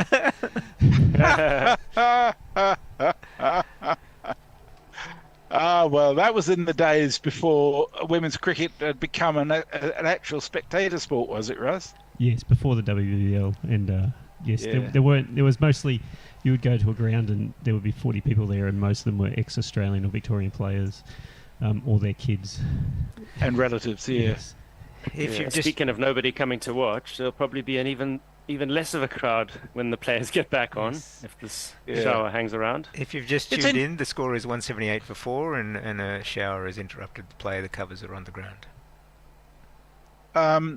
It was interesting. The game between England and Afghanistan yesterday, they had a really excellent crowd in there. That stadium holds 55,000. I reckon there would have been at least 30,000 in there. I noticed you had the Arun Jaitley Stadium as your backdrop, Messrs, earlier this evening. You've changed? Oh, I did, yeah, because I was commentating on that yesterday. I realised today this is the 12th straight day where I've been commentating on the World Cup. Okay. And as I said earlier, they sort of meld into one another in the end. Yeah. Only 743 days to go. That's what it feels like. I'm actually having a few days off at the end of this week. I've got something else on, thank God. I mean, the tournament is long, but I really do appreciate the fact that every team's playing each other once, rather than having groups and some teams don't see each other.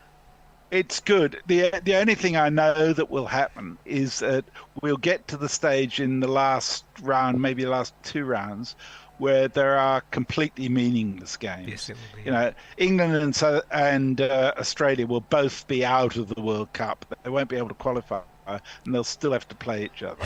That sort of stuff. You know?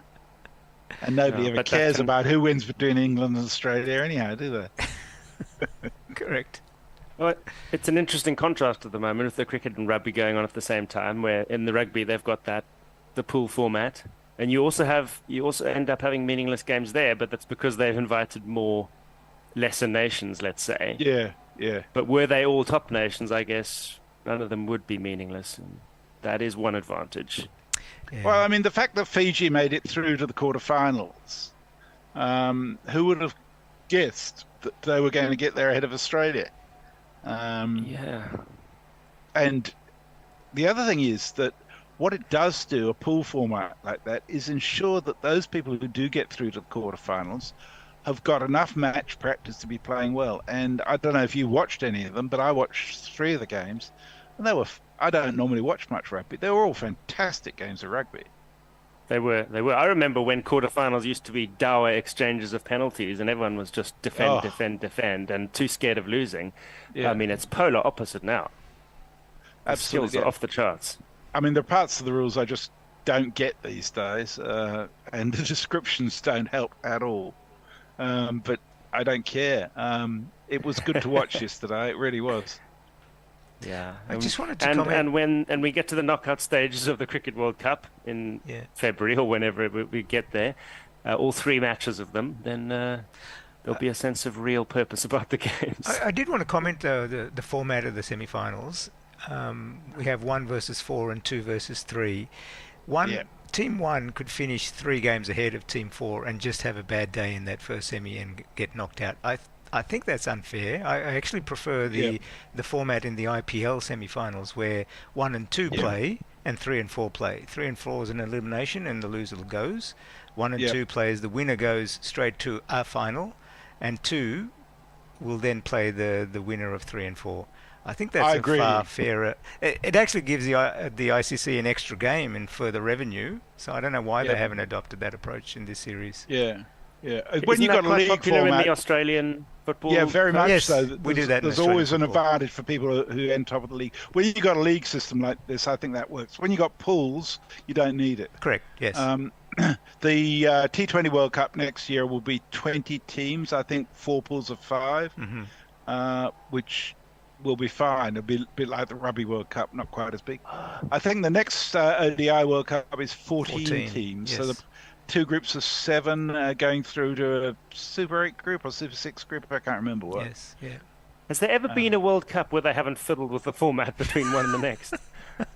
Well, this one, in fact, because this is exactly the same as in England.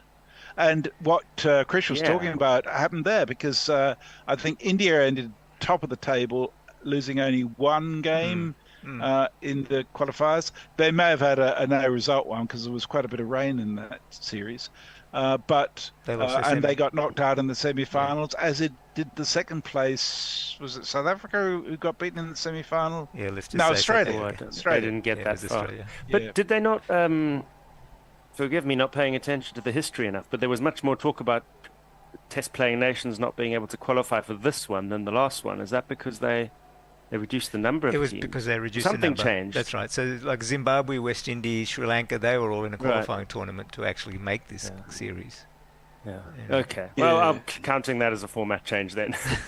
Right. Something gets fiddled with every time, and now they're expanding it again. It One was the can same hardly last keep time. up. What happened? What the difference last time was that the West Indies made it through, albeit very luckily, against Scotland in the qualifier. Whereas this time the West Indies missed out, and everyone went, "Oh no, the West Indies!" But we like them, which is unfortunate. But if you vote for a 10-team World Cup, you get what you deserve, in my opinion. So Yeah, I think that's right. Yeah. That's right. And South Africa took a risk, right? They actually missed some series, bilateral series, and That's right. said, we're just going to go to this qualifying tournament and qualify that way. And that's what they've done. And that was a lot to do with money and, well, mostly money, and how important is international cricket compared to your own T20 league's success, which is again to do with money. And in South Africa, the discussion of international versus franchise is particularly hot for those reasons. And I understand that they're touring New Zealand early in the new year, and Cricket South Africa have said all their tier 1 players, if for want of a better word, have to be committed to the T20 competition there. So I don't know who they're going to send to New Zealand. No, exactly. And apparently some of the test players or tier 1 players are fuming because, test caps are being given away like party hats. Yes, yes. And it's going to be not even a D team, it's going to be a M or an O team. Oh, it's very disappointing. Very disrespectful to New Zealand as well, I think, to do that to them. Yeah. Yeah, and it's disrespectful to test cricket. But then at some point you just end up thinking, well, if boards don't care about it, then we're on a hiding to nothing. Yes. It's not a product that cares about. to a large extent, I blame the ICC for not making the World Test Championship a proper championship. Yes. I mean, just having two top-ranked teams playing off doesn't really count. You need a league with at least 4, preferably 8 teams playing in it over a couple of months to make it mean something. But at the moment, who cares about the World Test Championship except for the people who won it? Yes, yes. Yeah, that is the way it is. Yeah, and it's not going to get taken any more seriously when people start sending 15th string teams for bilateral series. Yeah. The other thing the ICC has done, which is a great shame, is they've got rid of the tournament involving non-test playing nations playing ODIs against each other, which went on for the 2 years prior to this World Cup qualifying period, because that was just great experience for them and gave them something to play for rather than the normal bilaterals. And they've got rid of that altogether, which is a great pity in my view. Yeah, that is a shame. And then on the other hand, it does seem odd that you give a country test status and make it qualify for what is, technically speaking, a lower format of the game to play in the World Cup. It's interesting that, though, but then you look at it and, Ireland has test status. What does that mean? They don't even have a first-class competition running in Ireland at the moment. Yeah. But what they do get is an extra $19 million out of the ICC. I mean, the massive increase in funding over non-test playing nations to try and fund their test aspirations. And maybe fund a first-class yes, maybe, yeah. It's a really interesting thing. Yeah, but then launching a first-class competition for the first time ever in times like these for cricket seems very short-sighted somehow. I mean, I hope to be wrong on that. I really hope I'm wrong on that. But the way the game's going... It's interesting, isn't it? I mean, different countries have such a different culture too. I mean, first-class cricket is embedded into the way certainly Australian and English cricket operates, and I can't see that changing, albeit there may be changes within the formats.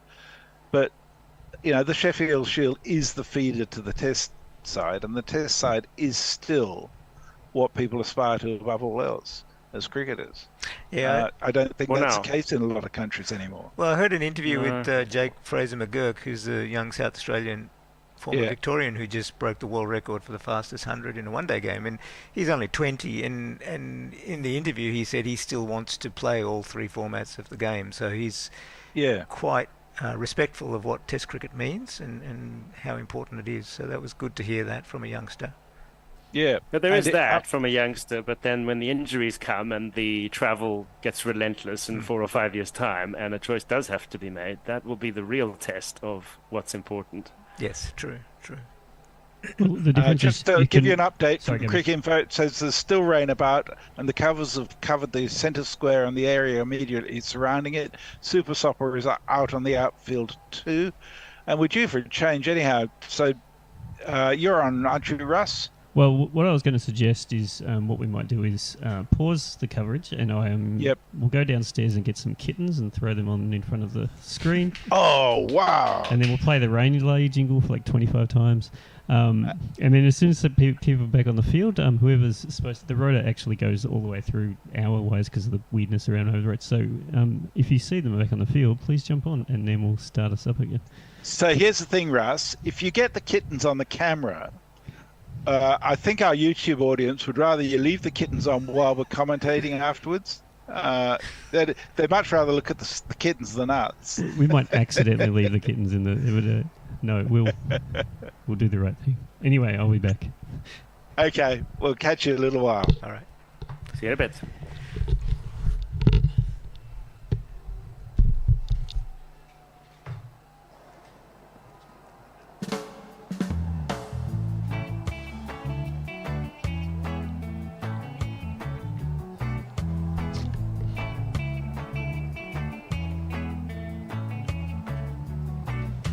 We're tuned to white line wireless, but it's a rain delay. It's a rain delay.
We're back. Oh, I'm not supposed to be on. I'll bugger off.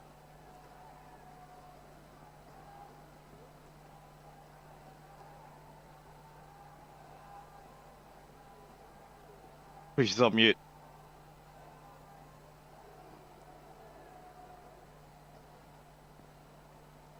Hang on, can you hear me now? No? Yes. Okay. Yes, they can. Yep, okay, great. Thank you.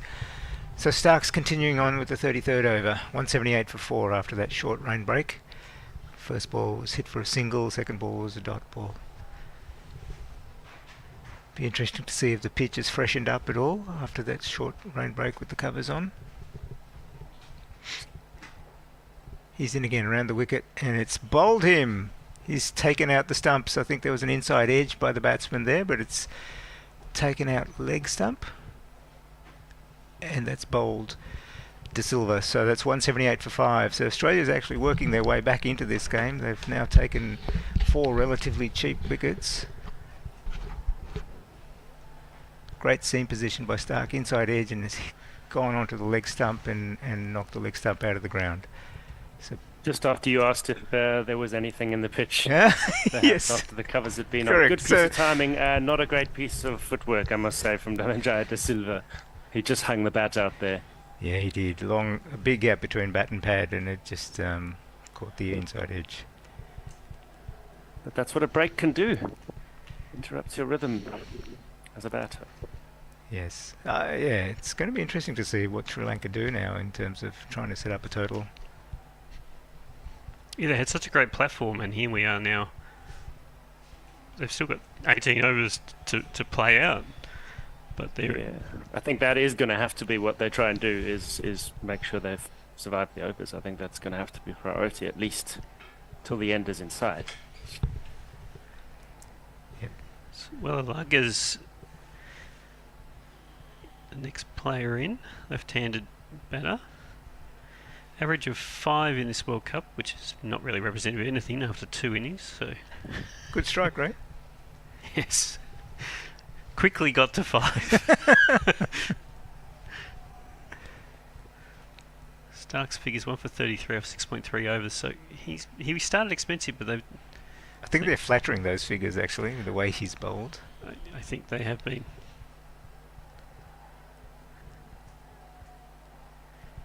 He's coming in now. He's going to be bowling over the wicket to the new batter.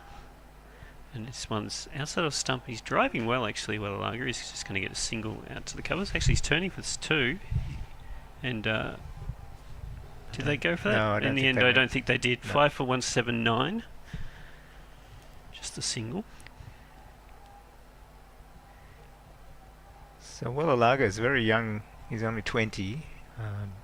I guess he's came into this side on the back of Hasaranga being injured and not available for this series, because he would have been the number 1 spinner that the Sri Lankans would have picked.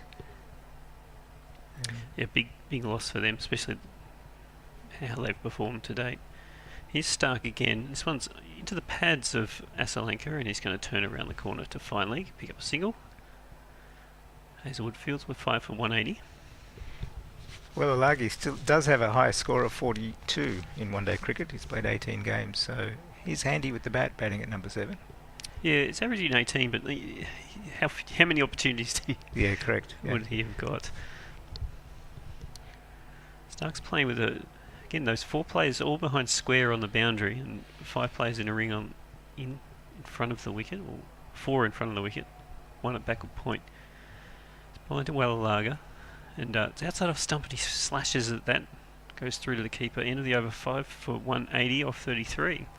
The body language of Cummins looks a bit more intense now. You can see him clapping his hands quite vigorously. He's quite vocal out there as well. It's a little bit different to what it was earlier in this innings. For those who were paying attention as the rain covers were brought on, or who were listening at that time, we've got a tweet from GC Radio Naked Fun Pornbot. Sweating under the covers. Buy my new ice sheets. Buy one, get a Messages Voya Droid Cam free. I will not go into explaining that one, but if you were listening earlier, it might make some sense. Warren also asks, if Messi Jez, if they were covering the wickets when he was in the UK, which I think might be a reference to how long ago it was.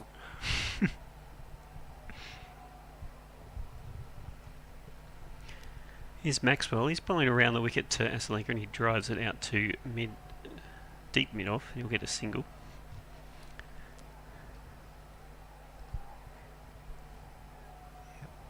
Maxwell's been pretty conservative with his run rate again today, so he's done a good job. Hasn't picked up a wicket on this occasion, but he has helped to keep the scoring rate down.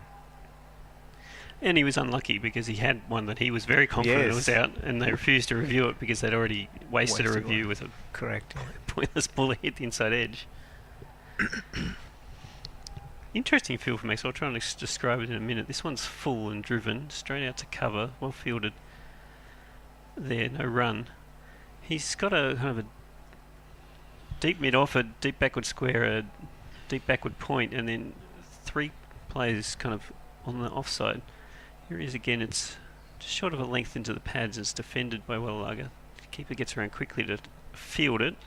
There's a big gap over kind of mid on and mid wicket if they want to hit against the spin, which I guess is what they're hoping they'll try to do.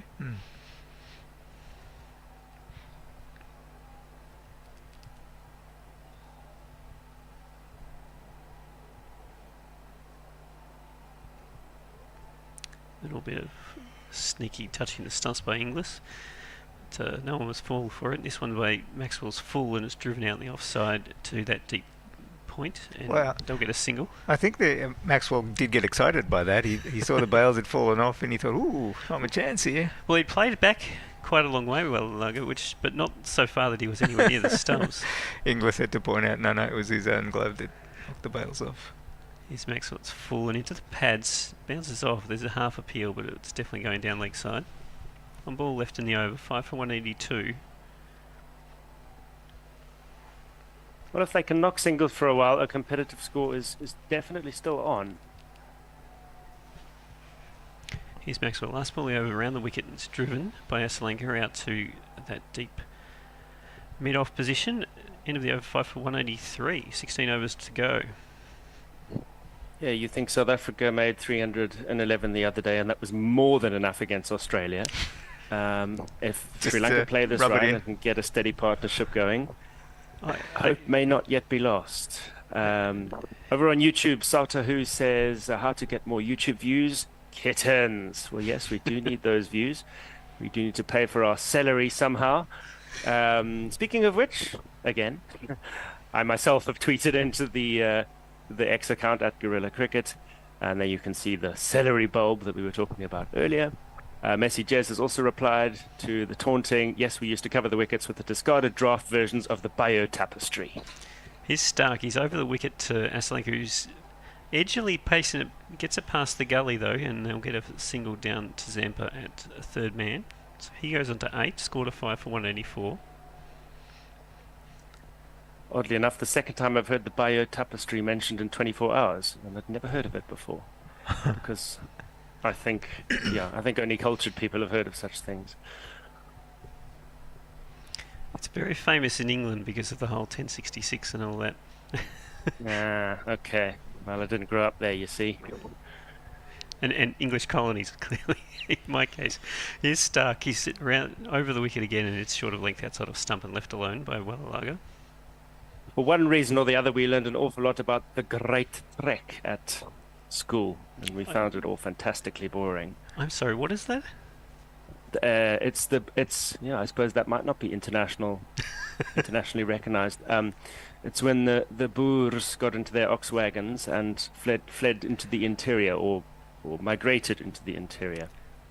Colonised the interior? British Dominated the coastline back in the old days of black and white photos. He's Stark. He's short of a length, and it's ducks underneath by Wellalaga. And was this in response to an English threat or something? Or there was a lot of British and Dutch fighting over South Africa in early colonial times. Mm-hmm. And then you had the Boers who actually considered themselves South Africans who had moved there and wanted to go and farm. and decided that there were too many British near the coast, putting it simply. And they went and founded their own republics, and they had to get through quite a few battles to do that. Stark over the wicket of Wellalaga is outside off stump. It seems back in, but it was a mile wide of the stumps. Bit of a slower ball. Bounces once on the way back to the keeper. It's left alone. There's a famous Australian book called Breaker Morant about the Australian army going and fighting in the Boer War. Right, yeah. So, because the British came after them when they Correct. realised there was gold in the places that. Is that what it was about? Well, not initially. I don't think the British cared that much about them trekking until they realised they had trekked to places with gold on, and then suddenly there was a war on. Funny that. He's Stark. It's full. It's a full toss, and he's driven it out to mid-off. He's taken a quick single. Ooh, they missed the stump. Oh, he's hit the stumps. I think Australia, they've got him. It's a direct hit. Not the first one today. There was a big dive, but I think he was going to be short by about a foot. Wellalaga. They're pretty confident, the Australians. The pressure of multiple dot balls has got to them. He looked like Wellalaga looked like he was handling the bat quite well there, but I think you're right. The run rate's dropping, and they wanted to take that quick single to mid-off, and there was a direct hit from, I think it was Cummins out there. So he's done a good job. Yeah, he picked it up quickly. Here comes the throw. He is going to be... He's just short. clipped the stumps. It has just taken the smallest amount of the stumps, but he's short by a couple of inches. So Wellalaga will be given out. That's another breakthrough for the Australian team. Yeah, 6 for 184. So this collapse by Sri Lanka continues, and Australia's back end that we saw the other day against South Africa, holding the back end of the innings. Is on again, even more so this time, because Sri Lanka might be lucky to get 240 the way they're going. Do you want to jingle us? Oh, you're going to have to hit another page. It's complicated. Nope. That one. Right, sorry. And then page 3, and then hit it out somewhere. Let's do that one. Oh, there's a run-out jingle specifically. Oh, well.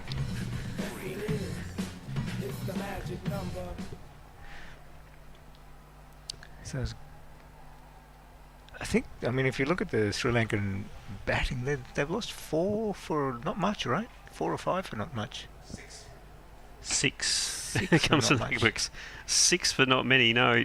Well, they're 6 down now. They lost their first wicket at 125. They lost their second at 157. Yeah. And so they've lost... 4 for 27. 5 for 27, yeah. 5 for 27, yep.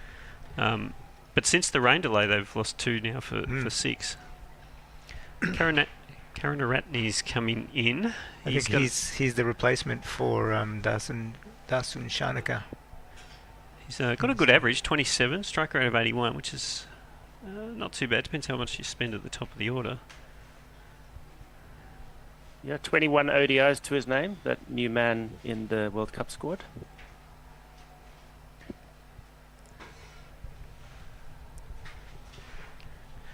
Asalenka's on strike to Stark. This one's defended a little bit of the outside edge, but straight to cover. There's no run. End of the other. 6 for 184. Another good one for Australia, just one off and the wicket. Anything on the socials? Oh, that's me. Sorry. Is there anything on socials? Let's hit a refresh, and if there isn't, we'll talk about the tapestry some more, I guess. Investing hike, Sri Lanka collapsing like Pakistan. Stephen Kelk says kittens works every time.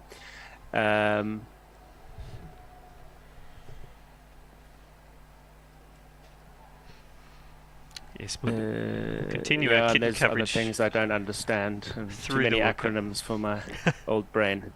So the last 10 overs is 5 for 32. So that's the collapse that Sri Lanka's experienced at the moment. And it was Cummins. Yeah, good clean pickup and throw from about a 45-degree angle. Just hit the edge of the off stump. But that's all that's needed. Is that what you like about his captaincy? He's made his contributions today with wickets and fielding. Yes. Yes, here's Maxwell. It's short of a length and turned around the corner. He'll pick up a single. Karunaratne, gets him off the mark. Scored a 185 for 6. If Maxwell could turn around some of this bowling form into his batting as well, he'd be a very useful player in this series. He looked terrible the other night. He did. Really struggled. Here he is around the wicket to Asalenka and he's defending out on the offside.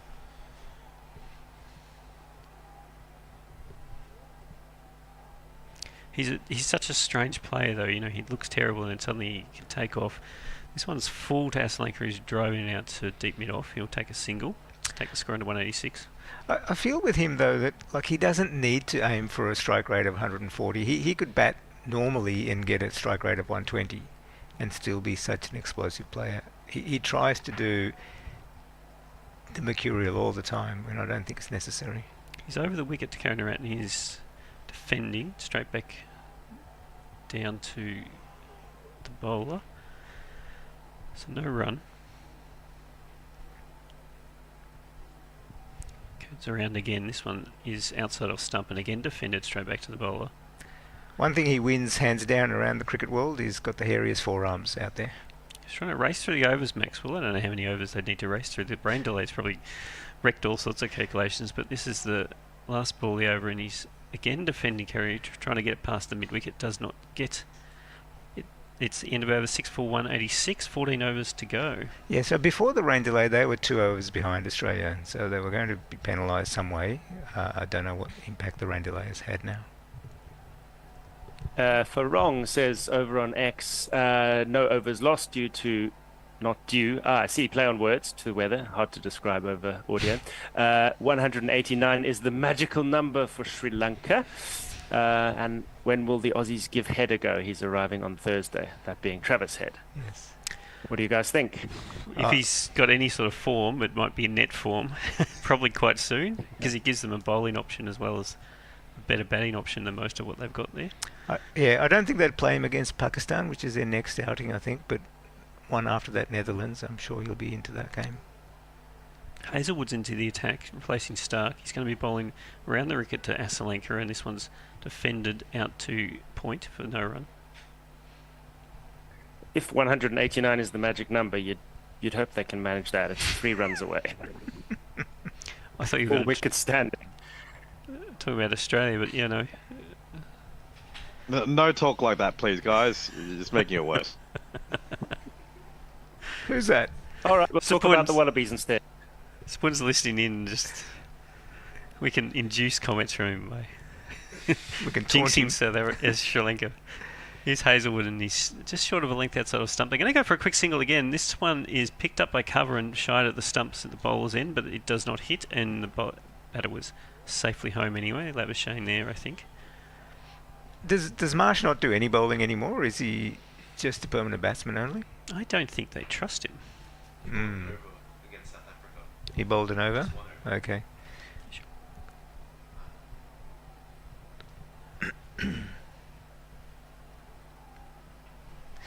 The problem I have with Marsh is that he has this short bursts of incredible form and then long extended runs of no form, and we're experiencing that at the moment. Same as all the Marshes. Jeff was the same, Sean was the same, Mitch is doing the same now.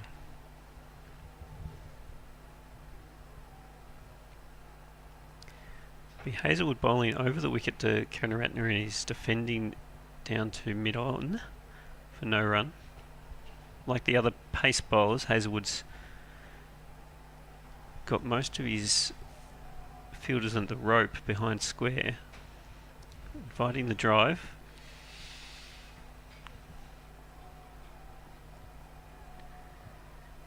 Which is that run rate of Australia? This is minus 1.8.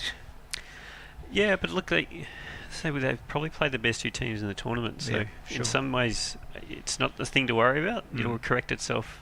Such a long competition is. Hazelwood's short of length outside of stump and defended. No run. Yeah, that is definitely the line Aussie fans will point to, that they opened up with South Africa and then India and then South Africa in that order, I think. Correct. There will be easier opposition to come. Yeah, but I think it was the manner in which they lost to South Africa that hurt the most. They just particularly on the back of being turned over on that 5-match series in South Africa before the World Cup. So there's a backstory to that. They've lost 4 in a row to South Africa, and this one was worse than the previous 3. Hazelwood, this one's short of a length and it goes straight over the head of Carrot. Ratner, so there'll be no run. Yeah, the India match was equally worrying though, in the sense that they looked like they were clueless against scoring against their spinners, and then they never really looked like taking a wicket for, despite having them 3 for 2, 2 for 3 depending on your preference, they never looked like taking another wicket after that, apart from the drop catch. Hazelwood back to wicket again. This one's again short of left outside of stump that played out to point, no run. End of the over, 37 gone, 6 for 187. So only 1 run off that Hazelwood over, and he's improving his figures over by over as well. He's got 6 overs for 34 after a loose start, shall we say? That helps. Are we having a change, Russ? Are we having a change? Probably. What's top of the hour already? Yeah. Adit's going to jump in and mute us, and we'll have Supun's ball by ball. Yep.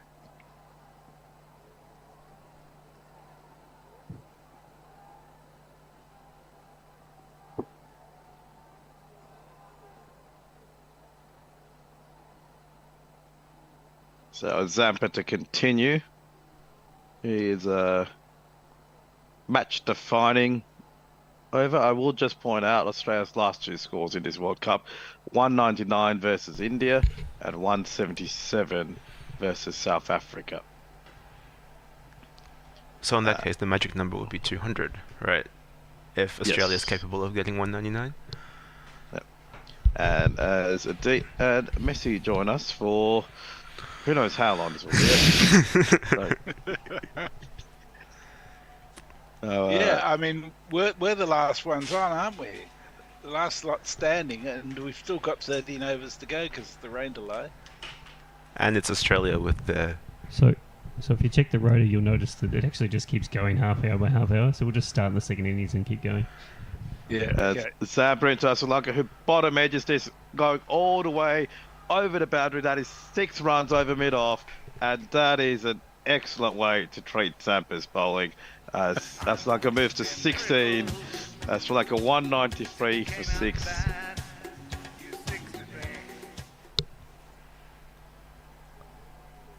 Just flighted up, slight bit of turn in, but Sri Lanka got right behind it and middled it. Excellent shot. Yeah, nice easy half volley there. Or as easy as you can get at this stage of the game. Zampa in again, and that's a middle stump line, and Sri Lanka just working that way, working that down to deep square for a single, and brings Karunaratne on strike. So Sri Lanka is a batter who can hit, right? And yeah, no, he's a batting all-rounder. I think officially. I just thought it was quite curious that he came in ahead of Dhananjaya De Silva, who is more of an anchor type. There's Zampa in to Kurin right there, and that's down leg side.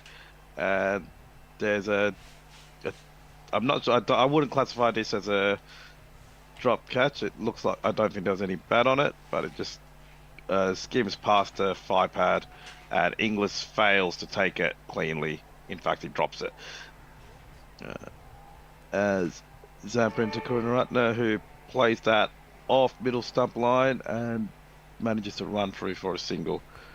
So, like 195 for 6. I think Maxwell will bowl out his entire spell, and so probably Zampa just to try and get this run rate under control, not this over rate under control.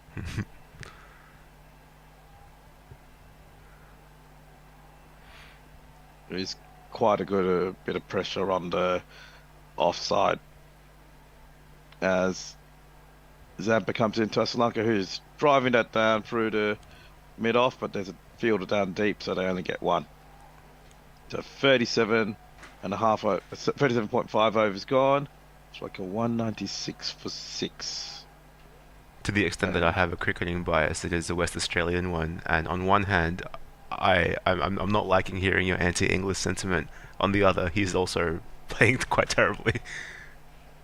As last ball of the over, and that's hitting middle, and that is out. There is no question on that. They will probably review it, but it would be a waste. It was no. He's walking. Kuranratne's walking, so not even going to try to review. That was a great delivery by Zampa, pitching middle, big just beaten by the pace. I think he sped that one up a little bit, and just mistimed it. And that was a great delivery for another LBW. I think what he was, what Kuranratne was doing was he was playing for the leg break when it turned out to have been a googly, and Well, I think the other thing is it just wasn't to the right pitch of the ball, because I think Zampa flighted it beautifully, actually. It's unusual to hear those words. That's a terrific delivery from Zampa, but, you know, every now and then it happens. I think Australia, if you want to get your overrate back on track, you need to get Sri Lanka out for under 199, because we know you can't get more than 200. I need to take my hits in somewhere, Mez. Brian in Brisbane says, do we need to organise a collection for Sapun to buy some heating? Poor bloke, so always in his blankie. Look, I have heating, but this is cheaper. Heating costs a lot of money, and all I have is electric heating. Do you still have your Sri Lanka kit underneath that, or have you put that away? Of course I have my Sri Lanka kit underneath this. Just making sure. Always got his Sri Lanka kit on, no matter what. And Mahesh Tikshana into bat. Oh dear. Hazelwood into Asalanka, who just defends this down to mid-wicket, no run. So there's been a bit of a shit show since the second wicket fell, isn't it? I blame Russ. You blame all the people who have been talking about 400. You never... It's like the same thing with South Africa and Pakistan when they're playing cricket. No expectations. Like, Sri Lanka somehow, when they think they've lost the game, they play really well. Like, batting to 326 against South Africa's bowling lineup, as that from Hazelwood into Sri Lanka, it's a 4-stump line. Sri Lanka's behind it and just cuts it away to backward point for a single. Australia's still 2 overs behind. 40 minutes to go, officially. But by the look of it, they're hoping to get a couple of wickets and not worry about the delayed over rate. What's Tikshana like as a batter? Like, can he hit? I think he'll slog it twice, and on the third time he'll slog it, he'll get out. So nowhere near on the level of Hasaranga. No, like he's what you have here, but like he's not, say, your Stark or your Cummins or Shaheen. Sort of just, yeah, he's not that sort of batter. He does have a bit of height to him though, yes, which might help.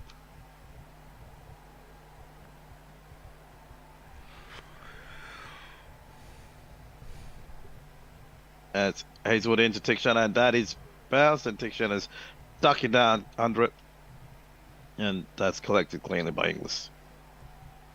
How would you guys rate Inglis's keeping? I'm not a fan. Never would have guessed that, Sapun. From what I had previously seen of him playing for Western Australia and for and for the Perth Scorchers, he has been perfectly fine to good even, and yeah, I think he's a decent T20 keeper, put it like that. It's Hazelwood into Tikshana, who tries to drive it through backward point, but it's just fielded there by Steve Smith for no run. The problem with players like Inglis is that he gets taken on every tour, but because of that, he doesn't play any games, and that's not just a problem with him. It's a problem with Agar, with Mitch Swepson. Oh, it's what happened to Maxwell during the South Africa series, where he kept trying to get into the Test squad, and he just never got a chance to play cricket.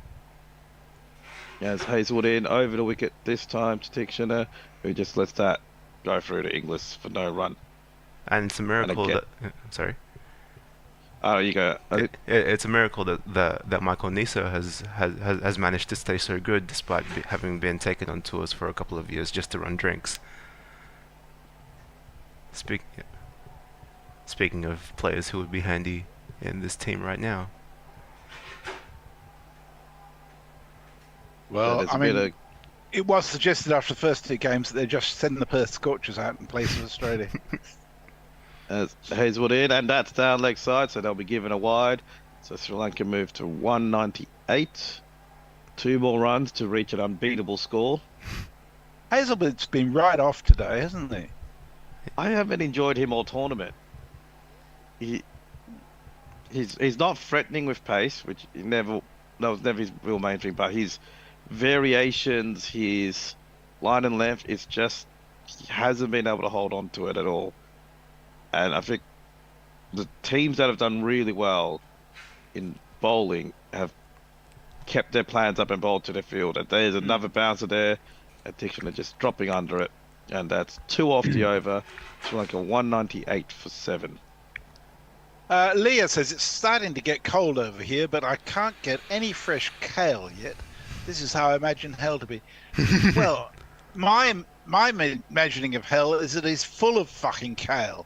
I detest the shit. It's just green pulp as far as I'm concerned. It's disgusting.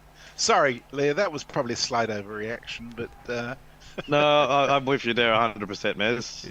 Yeah, that's not unfair. And I'm speaking as someone who generally likes green vegetables. I think kale is not among the top ones. Zampa to continue. He's into Sri Lanka. That's straightening up a bit, going on the middle stump line, but Sri Lanka works it through and they run through for 1. And Sri Lanka is now on 199 for 7. So Australia cannot reach that score. No, they can. They can't reach 200. I'm calling it out. Sri Lanka have won this game. What happened to avoiding jinxes, mate? Oh, it's too late now. We're already jinxed, so I might as well just go all in. And as you say that, Cricket Info has just for the first time moved to Australia, being at 56% to win. 56? As Zampa into Tikshana, and that is hitting the pad, but and that's been given out by umpire Chris Gaffney. I think he's going to review this one. Probably think he's got a bit of pad on it. Sorry, Joel Wilson. So Darius is having a chat with Sri Lanka on the other end. Unless they hit the bat, that looks very plumb. And he's just reviewed it. That was a very plumb delivery, like we said. It was low. It was middle stump line. Unless there was some bat in this, I don't see how it's overturned. No.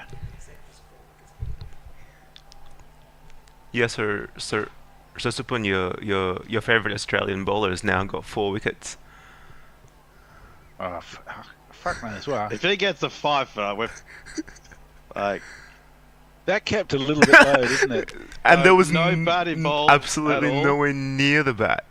If they play Snicko for this, they should be shocked that it's at least 8 inches from the bat. If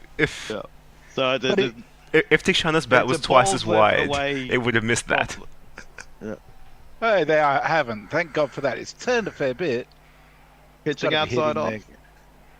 Impact in line. Wickets hitting. Review lost. And Sri Lanka lose the next wicket. 3 reds and you're out.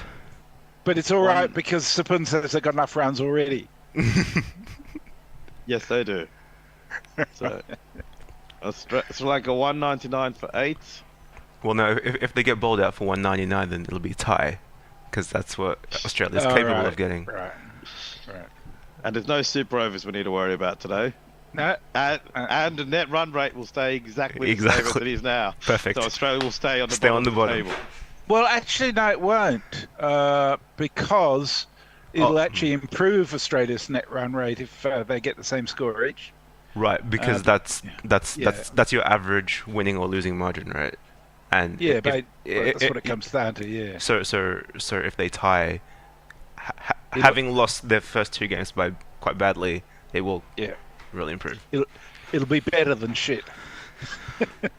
Slightly less shit.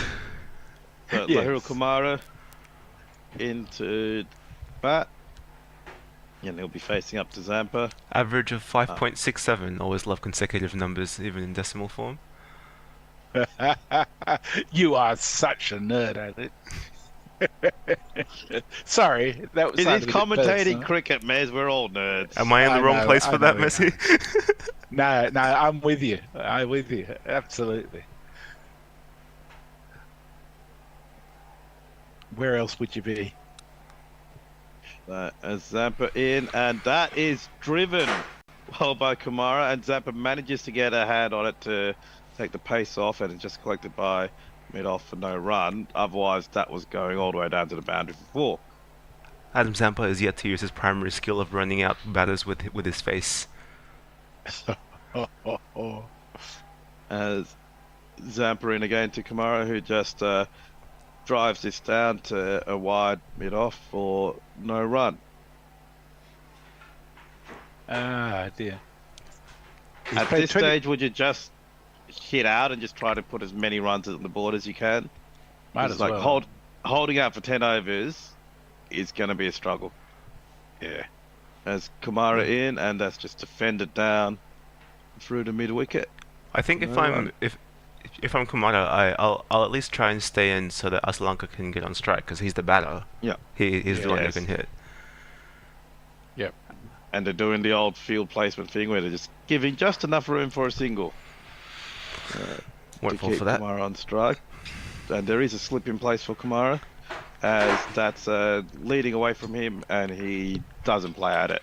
And that end of another good over by Zampa. Excuse me while I throw up. 199 for 8. Leah says my advice would be to avoid Lower Saxony during fall, I presume you mean autumn, and winter messes, as kale is basically all we eat up here during that time, with sausages that contain lung and brain. You're almost as good a tourist ambassador for Lower Saxony as Jay is for Sheffield. I mean, why would I even want to consider going there? Hombre Nuevo says, do you think there is a slight chance this World Cup might become a bonding experience for Australian and English cricket fans? Never. No. We're not going to get that bad, Hombre. Where are we if we can't slag off each other? And Josie Oak says, sounds tasty. How is the kale cooked, apart from boiled for hours to make something edible? Stark into the attack. He's got 2 overs to go, so Cummins is looking to use him up here and try and get a wicket of the tail enders. As he's in, and that is edged, but going all the way down to fine leg, but there's a sweeper out there, and Aslanka just gets 1 and brings Kumara on strike.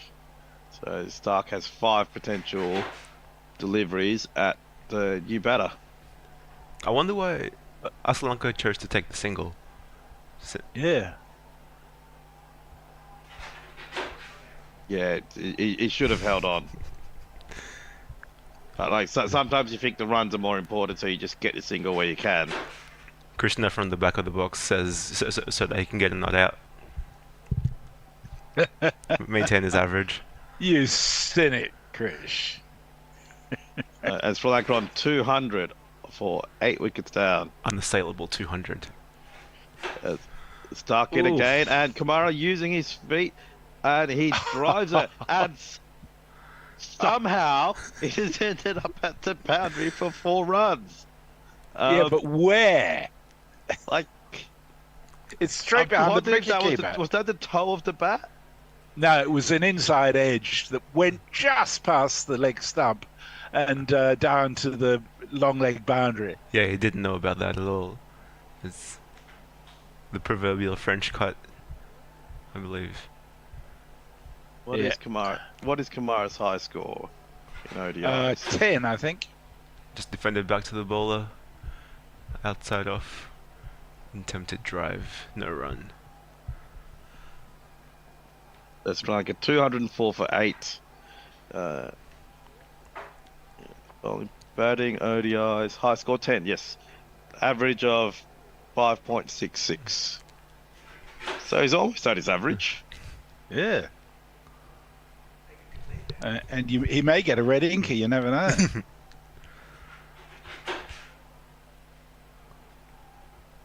It's stuck into Kamara, and that is short, and he's moved out of the way of it, and Stark's got a big smile on his face. I think Just bowl him a Yorker, for fuck's sake, Stark. That's what you do. Yeah, but then they'll get bad on it, and then he'll appeal for LBW, and they'll review the LBW and realise it wasn't a wicket. You're such Still one of the worst reviews. I think worst review of the tournament. Which one was that? Stark's very first one. Oh, right. Stuck in, There- and there's there the you are. Yorker. And He followed that my is instructions. hitting inside edge and hitting the stumps, and Kamara will not get a high score today, as Sri Lanka now 204 for 9, and I think they just need to hit some sixes and get out. Well, they're doing the second half. But they hit 1-6 last over off Zampa. So, Yeah. excellent delivery by Stark. well, that was the classic setup: short ball, then Yorker. I'm sure that Mitchell Stark had heard what you'd said and then probably responded something like, "Trust me, Jez, I got this." Yeah, undoubtedly.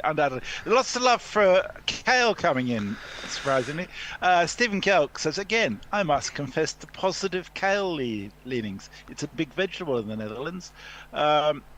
He says, the more that Sapun feeds the Zampa hate fire, the better he gets. That's actually true. Yeah, I think you This didn't spurred him happen. on. This didn't happen last game, so like it's just.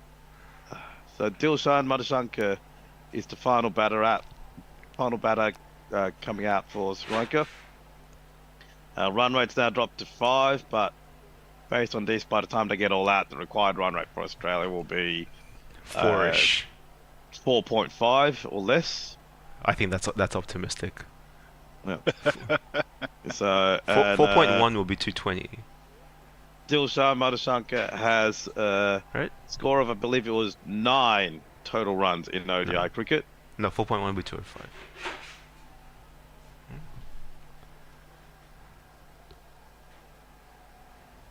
And Stark, 1 ball to go. I want Stark to get this wicket because I do not want Zampa to get a wicket. Oh, And just like that, he'll have a fifer. he will too. Yeah. So Stark into Madhushankar, and well spotted by Madhushankar and driven, but they're finally not taking a single, leaving Sri Lanka on strike for the next over. Sri Lanka 204 for 9.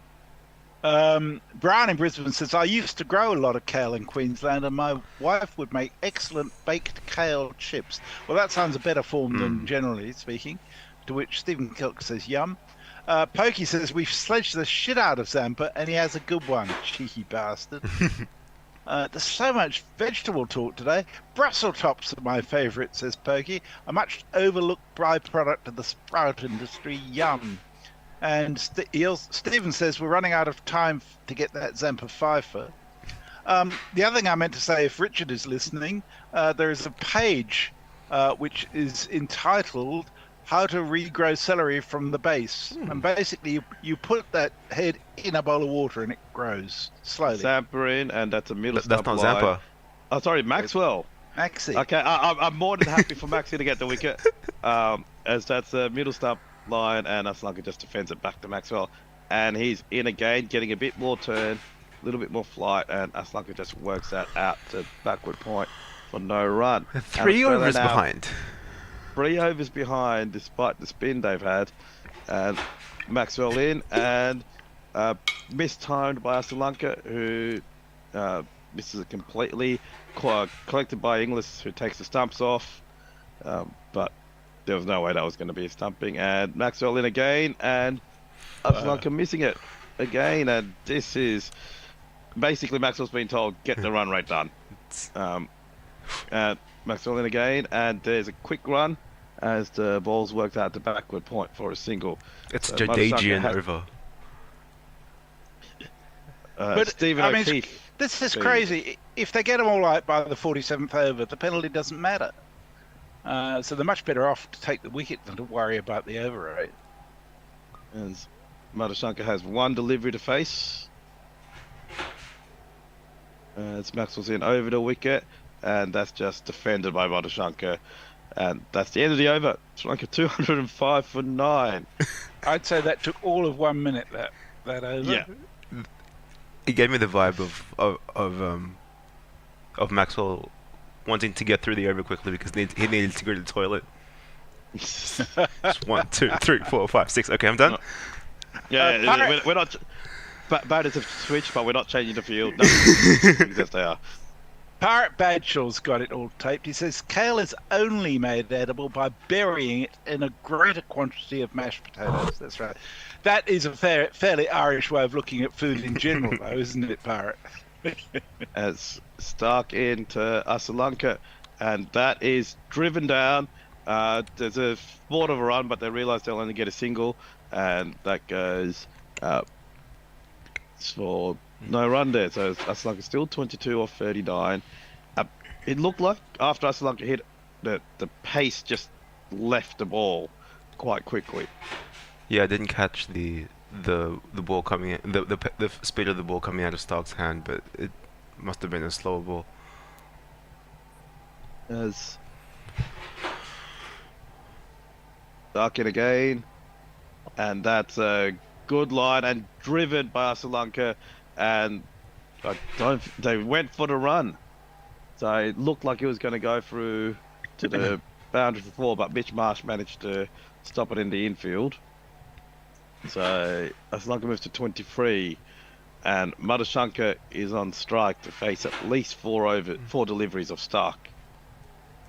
If I was Cummins now, I would put in a very fine deep leg slip just inside the circle and a deep slip just inside the circle, because I reckon a nick 4 is his best chance here.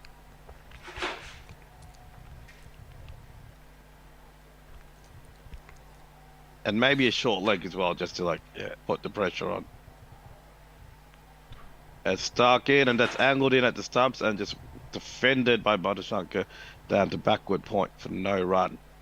Speaking of short legs in one-day matches, there was one quite ridiculous incident in the Australian One Day Cup where Western Australian bowler bowled no balls. There was a free hit, but they had a short leg at the time, and because you're not allowed to change the field, the umpire gave the fielder at short leg the option: you can either stay there or you can go off the field, and he chose to go off the field because it was a free hit. Good choice. As Stark into Madashanka, again a Yorker length, and Madashanka just behind it and just ticking it out to cover. I think that was square for no run. That's very sensible umpire. Yes, it was very considerate.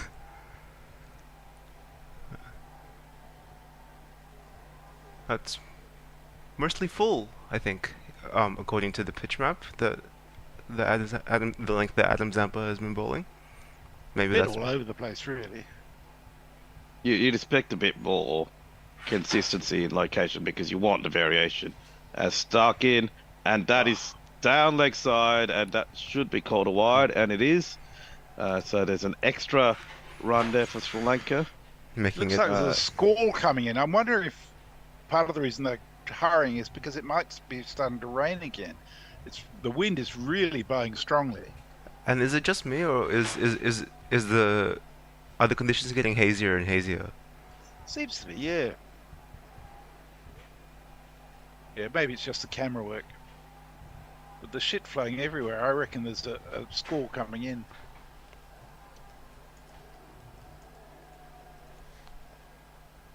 Yeah, it's which of these balls can we say is bad balls and which is wind affected.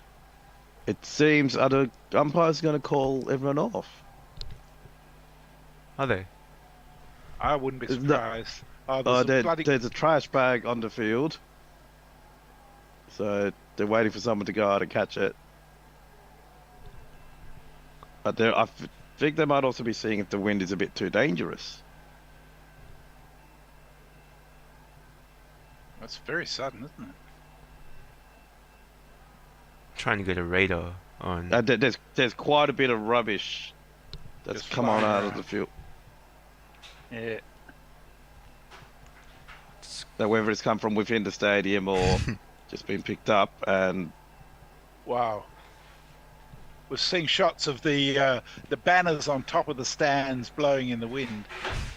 It's clearly a very strong wind suddenly got up. People are running for cover under the stands. The Cricket Info correspondent says that the branding is coming off the tops of the stands because of the wind. It has resulted in a hold up in play. It's just kind of come on quite suddenly, isn't it? Mm. But it doesn't look like there's any movement towards players coming off the field. In fact, Stark is coming back to the top of his mark. Joel Wilson also resuming his position at square leg. I mean, for a fast swing bowler like Stark, these are pretty good conditions, wouldn't you say? yeah, if the wind's blowing the direction he wants it. So he's got 2 deliveries left. Let's see what he can do. Madhushankar's on strike. It is very hazy out there. As Stark in and gain another Yorker length at Madhushankar. 4 defender just digs it out. No run, so 1 delivery left. Are we for changing at the Stark. end of this over? I get to stay on. yeah. Lucky me. Mez also gets to stay on. I mean, I'm happy to stay if you like. Yeah. I Right. want Russell back on to wrap it up because his wicket taking capacity is great today. Russ, Jez says he wants you to stay on. Okay. That's dug out by Madhushanka. End of the over. Stark 2 for 43 after his 10. Sri Lanka 207 for 9. Oh well. So what have we got going on YouTube? Excuse me. Aussies might be duty bound to play Zampa in the remaining matches. This will be their downfall, says Mick Vickers. Maybe Smith might get his last wicket, says Brian. Yeah, I don't think that's going to happen.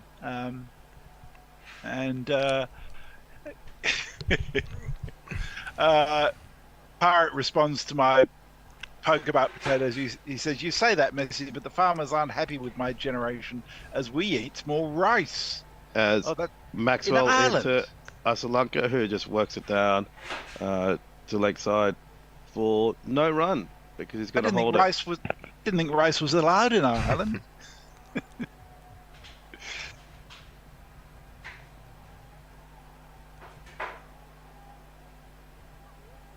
Here he is. Maxwell in again, and that is over the top of mid wicket, and that's run through for 2, and very well running there. It was probably a risky run, but very well run, and the throw was wide to Maxwell, so no danger into stump. So that's 2 runs, and an Sri Lanka move to 209 for 9. Sri Lanka on 25. Yeah, really impressive how they managed to turn that into 2. I think Sri Lanka always wanted to. Yeah, if that had been a direct hit, Madhushanka would have been well out. Ooh. And that is hoiked by Sri Lanka all the way up in the air. And it's gone all the way to mid-on. And that is caught, and Sri Lanka is all out for 209, which we know this Australian side cannot reach with their batting. Maxwell finally gets a wicket, and he does a wonderful job of preventing Zampa from getting a fifer. Yeah, despite the collapse of 8 for 50, 60 something, Sri Lanka still has done very well to amass an unassailable total, as you say, Supun. And well, it's always one thing to look out for in tournaments like this, where where an achievement of the bottom teams is to bat out their overs, and Australia hasn't managed to do that in this tournament just yet. So it'll be interesting to see if they can do that now. Yeah. Well, I got to say, when you consider that Sri Lanka were 157 for 1, Australia pulled that back incredibly well. That wicket of Mendes, what changed it? Yeah. So, going through the scorecard, Patam Nissanka, 61 off 67. Balled by Cummins, caught by Warner with an incredible catch in the outfield. Kusal Pereira bowled cleanly by Cummins, 78 off 82. Kusal Mendes, caught by Warner, bowled by Zampa, 9 off 13. Sadira Samarawikrama, LBW from Zampa, only 8 off 8. Charifas Lanka man, just out now, bowled by Maxwell, caught by Labuschagne, 25 of 39. Dhananjaya De Silva bowled beautifully by Stark, inside edge onto middle stump. Didif Willalaga run out by Cummins on a run that was a bit too cheeky. Shamika Karanratne, brilliant, and I really hate saying this, brilliant LBW from Zampa, 2 off 11.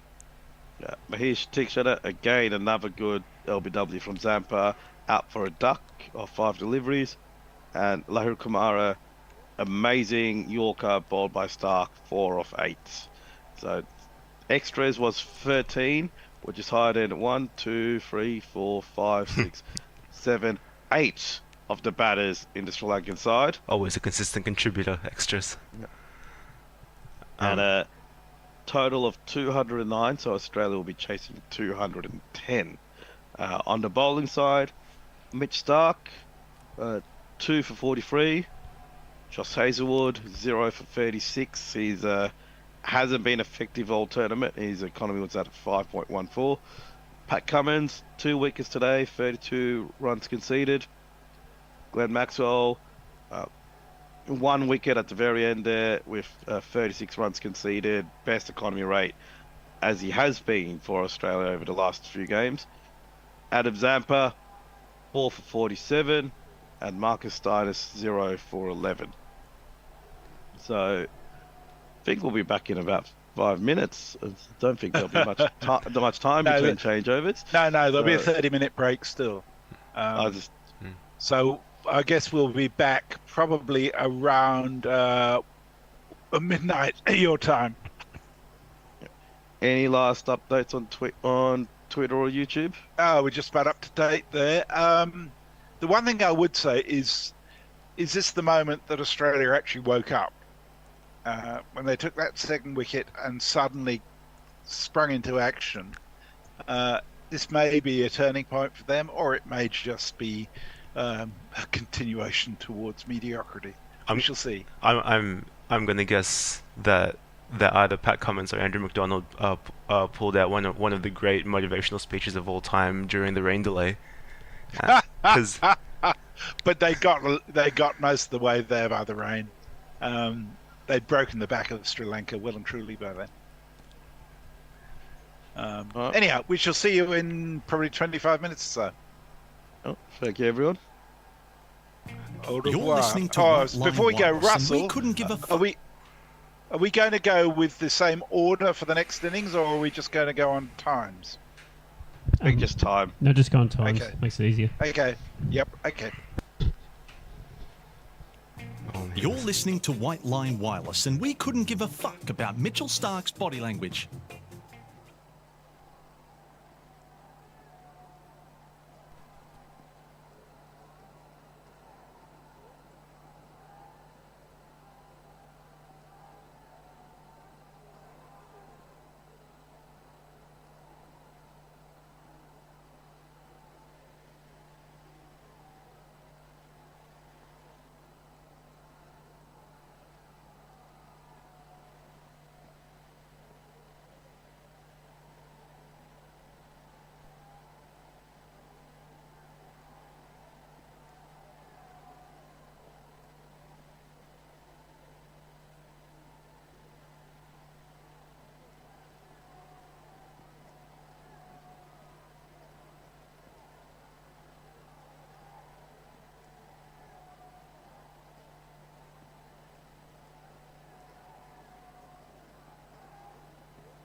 White Line Wireless, where funky captaincy means one over spells, declaring behind, and always having someone fielding on the 45.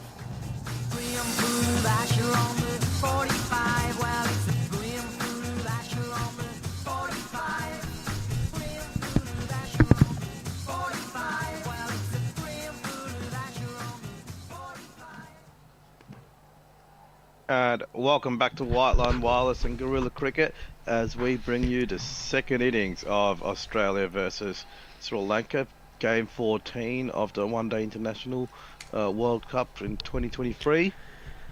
If you didn't catch the first innings, Sri Lanka set a score of 209 for Australia to chase, bowled out in 43.3 overs by Australia, and Australia having to do what they haven't done this tournament, reach more than 200 runs, as I'm joined by Russ Tegnan and Richard Asher. Hello, and it looks like there's going to be very little to report in the near future, unless this is another replay of covers coming on from earlier. I believe it is, though there has been I think it's raining again. Just trying to find some info on the ground. Wind What's is going on? ripping through the covers and the banners, tearing things. Yeah. They haven't covered the pitch, they've covered the run-up. The wind is playing absolute havoc. One yeah, of the it's stands has creating fallen down. Okay. You're not kidding here. Well, I don't think it's the stands falling down. I think the one of the banners is now in the stands. So, But no, scaffolding has fallen. scaffolding is okay. Good. Scaffolding has fallen into the stands from the wind. I'm just reading through the Reddit cricket thread because that's usually the quickest way, and there's a couple of stingers in here. The stadium's collapsing as hard as the Sri Lankan team. It's a quite extraordinary worm in the Sri Lankan innings, isn't it? It's sort of a dead straight line going straight up, and then it just like veers wildly down with a lot of dots in. It's a worm that lost the will to live. Yeah. Match game was supposed to start now, but I don't think it's actually raining, so No, it's just ridiculously high winds. Why are they fiddling about with covers then that clearly aren't going to settle down without a lot of coaxing? It's hard to tell. The pictures are all over the place at the moment. Cricket says they're putting the covers on as a precaution, even though it's not raining, and the covers won't sit still because of the wind, but they're worried that the scaffolding is going to blow out on the ground and therefore don't want to go. This would be hilarious if Australia ends up with a draw here because the ground is unsafe to play on, or it rains. No result. Is that a hoodie or point a dressing gown? Are you wearing your bathrobe? Hoodie. No, this is my hoodie. So, Okay. It's quite shiny in that light. It's blue velvet, so it's very, very soft and very, very nice. Yeah. And such shininess could be a bathrobe in certain circles. Just gonna check if there's any other cricket on. I think the European Cricket Championship is finished, unless you know more there, Russ. Oh heavens! Someone said the other day it was on to the 20th. What's the date today? Oh, Might it's in still be. progress. Oh, let me just see what's happening at the moment. It is. Oh, come on, show me the score. Is this the T10 thing? T10. So might as well call some cricket while we're waiting. So this is Italy versus Netherlands 11. So I think Netherlands B team, C team. Italy need 98 runs and 55 balls at 10.69 and over, and that is a splendid six. Picked cleanly by Nakvi for Italy, and it just sails past backward fine leg for 6 runs. Do we know the context of this tournament? Because there seems to be a European T10 thing happening literally 365 days of the year. I gave up trying to keep up. It's the European Cricket Championship. So there's that's about all I know. Okay, so it- it's one of those. It's as in one place. semi-professional as you can get. Yes, all the teams are in one place. They've got 45 minutes to finish a 10 over innings before they, and then I think there's 5 or 6 games in one day, all on the same pitch. Right. I'm pretty sure Austria must be in that as well. Yes, I believe they were. I'm gonna see. I was if going to make a can find snarky this. comment about wildly uneven games, but on our host broadcaster's replay, they're showing Australia beat Namibia in 2003, 6 for 301 to 8 for 45. Game? Well, no, they replayed the whole of. I think it's Australia's entire run of World Cup victories or something like that. Because they've already done 99 in 2003, so now they must be on to 2007. No, they're in 2015. Brad Hogg's there. No, wait, no, that must be 2007. Because it's dark and they got a trophy. So earlier today, Spain beat Jersey. Didn't even realise Jersey qualified to have a team. Jersey is a very good team. Jersey was in World T20 qualifiers a couple of times recently. Yeah. Jonty Jenner. Along with Austria and well, no, but they went to global qualifiers. Yeah, a couple of times. The one that had Scotland and Ireland in Edinburgh, right? Yeah. It depends which year you're talking about, but yes.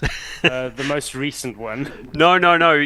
Before that, so the 2015 global qualifiers they were in, okay. Which was in Scotland and Ireland, and I think they were in the 2019 global qualifiers. I guess it must have been. And then I think the most recent one as well, Orbit. Yeah, it was. Yeah, I remember they played against Austria, so it's really a regular thing for them. Yeah, quite so common. They have a big. There is definitely as many games in the European Cricket Championship as there are in the World Cup. Oh, there's multiple groups, and now we're in Championship week. Okay. Yeah. So that makes a lot more sense. So Spain beat Jersey 158 for 7 against 153 for 5. So match 2 is currently playing. Italy's versus Netherlands. Match 3, which will be in about an hour. Spain versus Ireland 11. So not the full international team. And then match 4 will be Jersey and England a little bit later on today. Germany's made it through. And there's a lot of games still to play in this championship. And there are. Finals on the 21st of October. And that's quite a... Who's running this?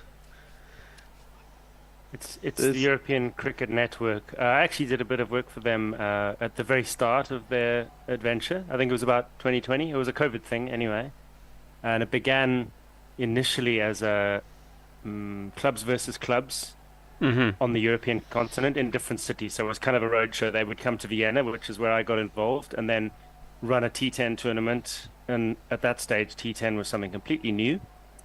And they would broadcast that on YouTube, which of course has its benefits for some. And yeah, the local Austrian teams that wanted to enter that did so.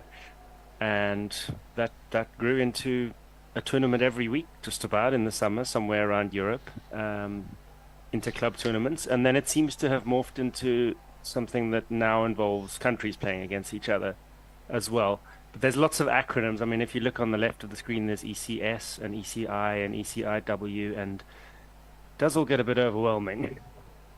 Trying to keep up. I enjoyed the club versus club. It was fun to see someone like Max O'Dowd play against someone who'd taken up cricket 3 months earlier.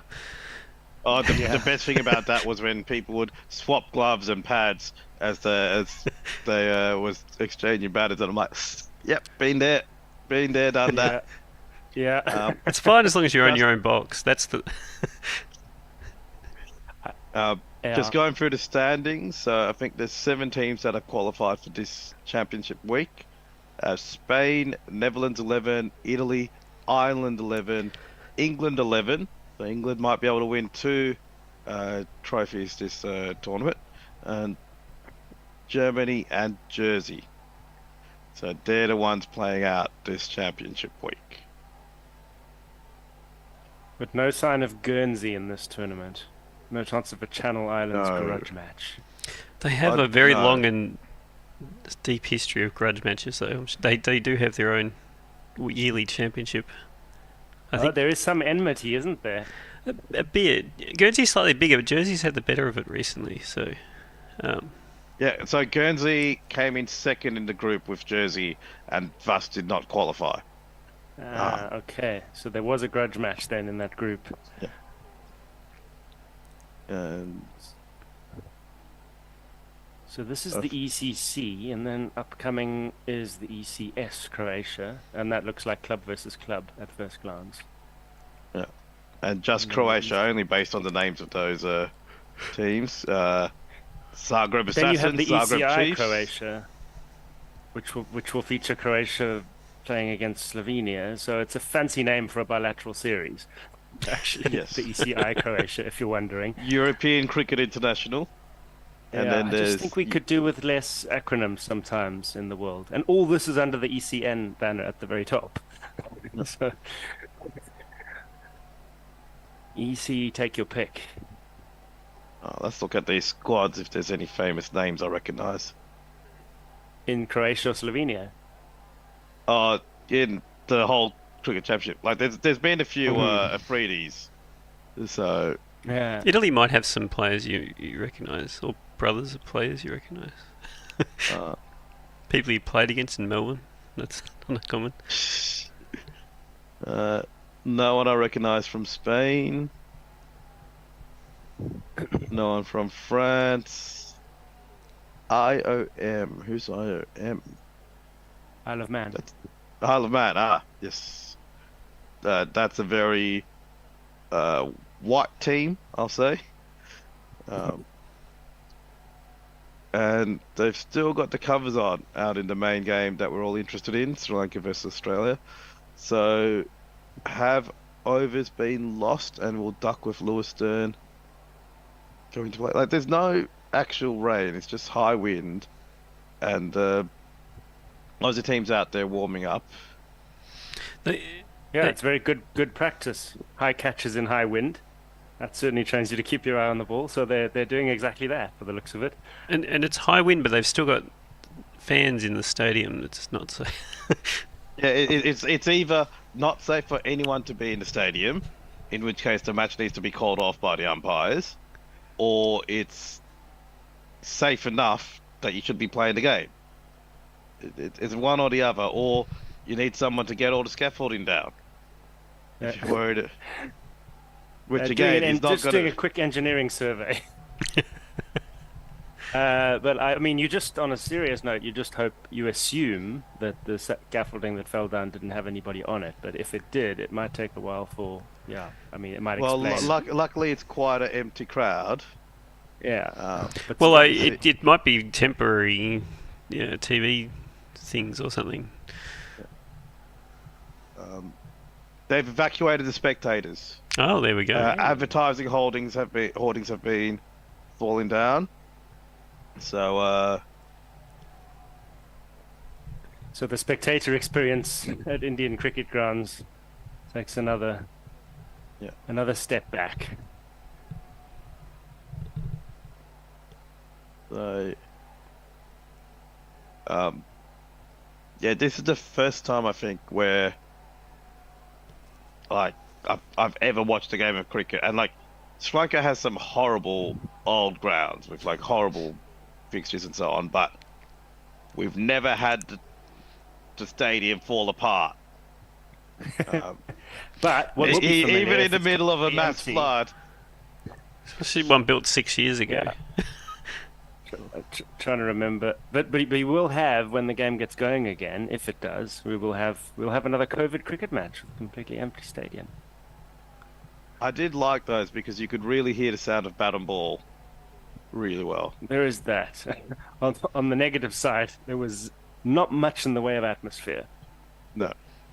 But yeah, I don't think we're losing too much taking the 300 people out of this ground. for their own safety in terms of atmosphere. So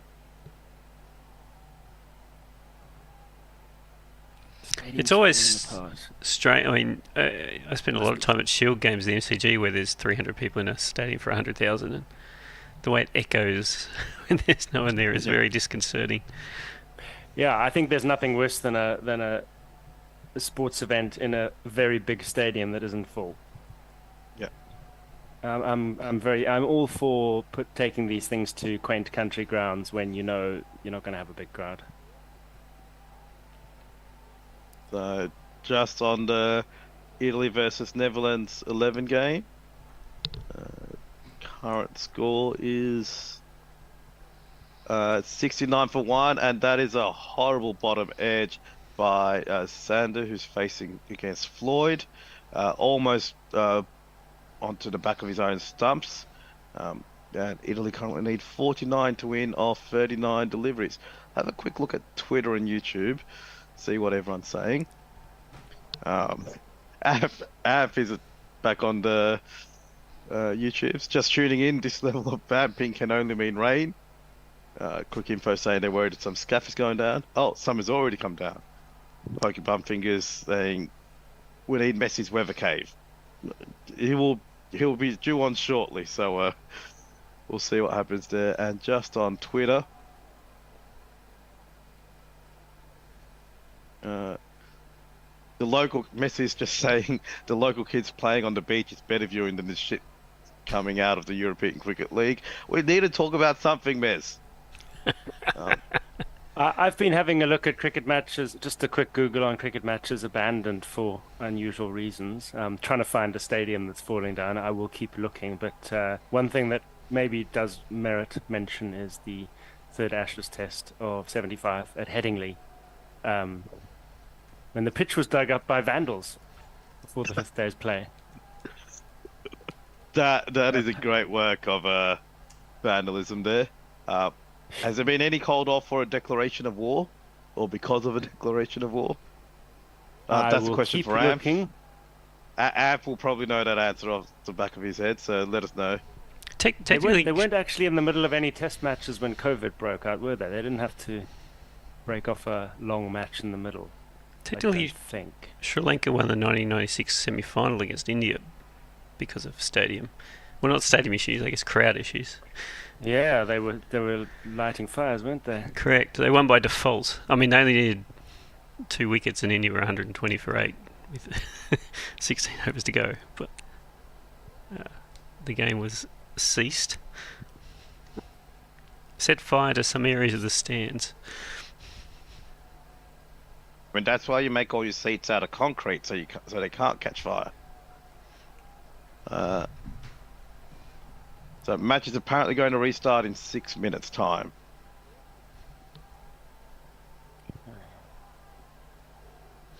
Cricket says main covers off to loud cheers, but that seems weird if the crowd's been told to evacuate. Who's cheering? David Warner? And that's a splendid hit, six by Mirage off Jane. That's Italy 81 for 1, chasing 118, and they've got 5 overs still to do it, and that's just a splendid slog sweep over mid-off for 6 runs. I hope people don't get too confused. Yes, Amp is saying it's actually quite contentious whether county cricket should continue when the First World War broke out. There's a bit of it in the book behind you, and Russ, if you're willing to point out Amp's book for us.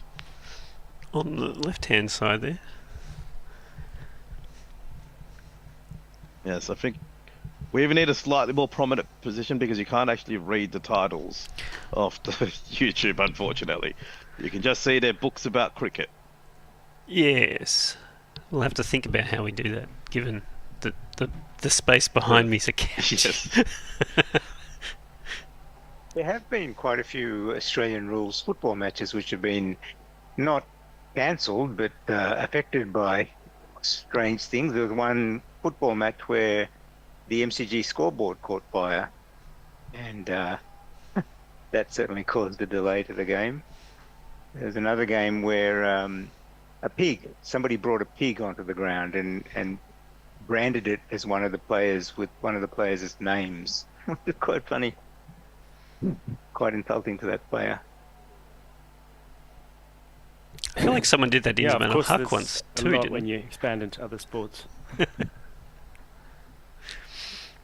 Another stadium, the lights went out, and it just happened. Oh, yeah, it happened at the Gabba actually in a football match last year in one of the finals.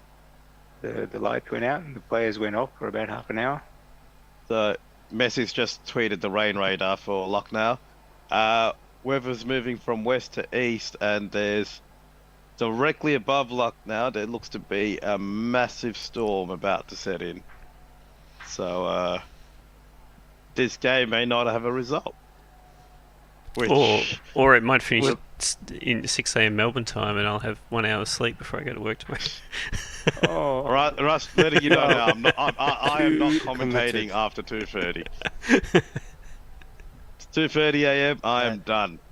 If any of our listeners, if there's anyone still out there, want to just jump on commentating, we will send you the YouTube link.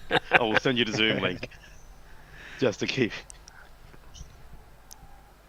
Apparently there's been a couple of power failures as well today around Lucknow or at the stadium, but somehow the floodlights continued shining. So Wisden have got a story up with a little more detail on what's been going on. Apparently there was a bit of panic as spectators ran towards the upper part of the stands because things were flying down, banners and so forth, and an awning. And then there was been announcements telling spectators not to panic, but to proceed towards the upper stands. So it sounds like it was a bit hairy for a little while there, and they're doing the right thing to clear out. And there's just been a wicket where Amir Sharif has gone out for a duck for Italy, and there's a Pereira coming on to bat for Italy. Always good to see a Pereira in a cricket team. Well, notwithstanding this storm, the Sri Lankan players are coming out. There's no covers on, so we will get a start. And there's Warner and what's his name? What is his name?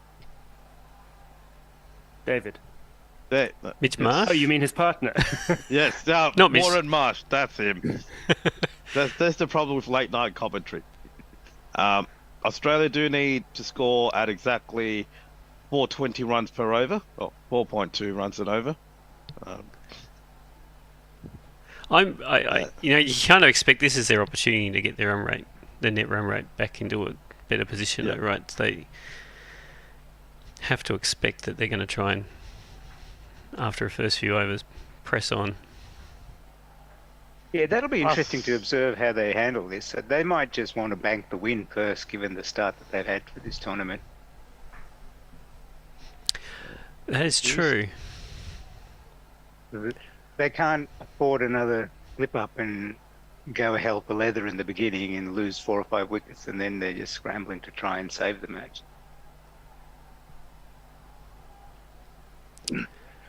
So I'll jump off now. I'll leave ball by ball to you, Krishna. Thank you, Supun. And I think Messrs will join very shortly. yeah, But I we're don't still need 5 to minutes press from a my- change, but we'll I'll Richard- pick it up, that's fine. Richard can jump cheers. in when he's ready. Oh. When Messi's back. Yep, All right. I'll keep you company till Messi's back. So Lahira Kumara is going to open the bowling. Right arm medium fast, and he's going to be bowling to David Warner. Will Warner slash it at outside off stump on the first ball? What do you reckon, Krishna? What odds would you He's- give me? His footwork is just totally gone now, hasn't it? He just totally relies on eyes and hand coordination. Actually, these it's days. Marsh on strike. It's Marsh on strike. First ball. Right arm over the wicket. Marsh is driving, lofting it over mid-off for 4 runs, so that might show intent first up. Bison, as he's known. No trouble in putting that one away. Well, we we just had a discussion about whether or not Australia would try and score quickly, and they didn't even bother to wait for the first few overs. Marsh has just straight away gone straight down the ground. Doesn't need a cider. Ah, so this is the early call, is it? I was just getting ready, and I heard, I'll go so Messi can come on. So, this is what they should have done from day one of the first match. Kumara. Oh my Second word. ball is inside edged by Marsh. He's very lucky to get away with that, and they scamper through for a single. He picks up a single. He's moved on to 5, and it's none for 5 after 2 balls. And since you're so keen, Messi, I will leave you to it and see you guys a little later. Thank you, Richard. He was Here, very Richard, thank you. close to playing that on Marsh. That was well, I guess we're going to be in for some fireworks, at least until they lose a few wickets.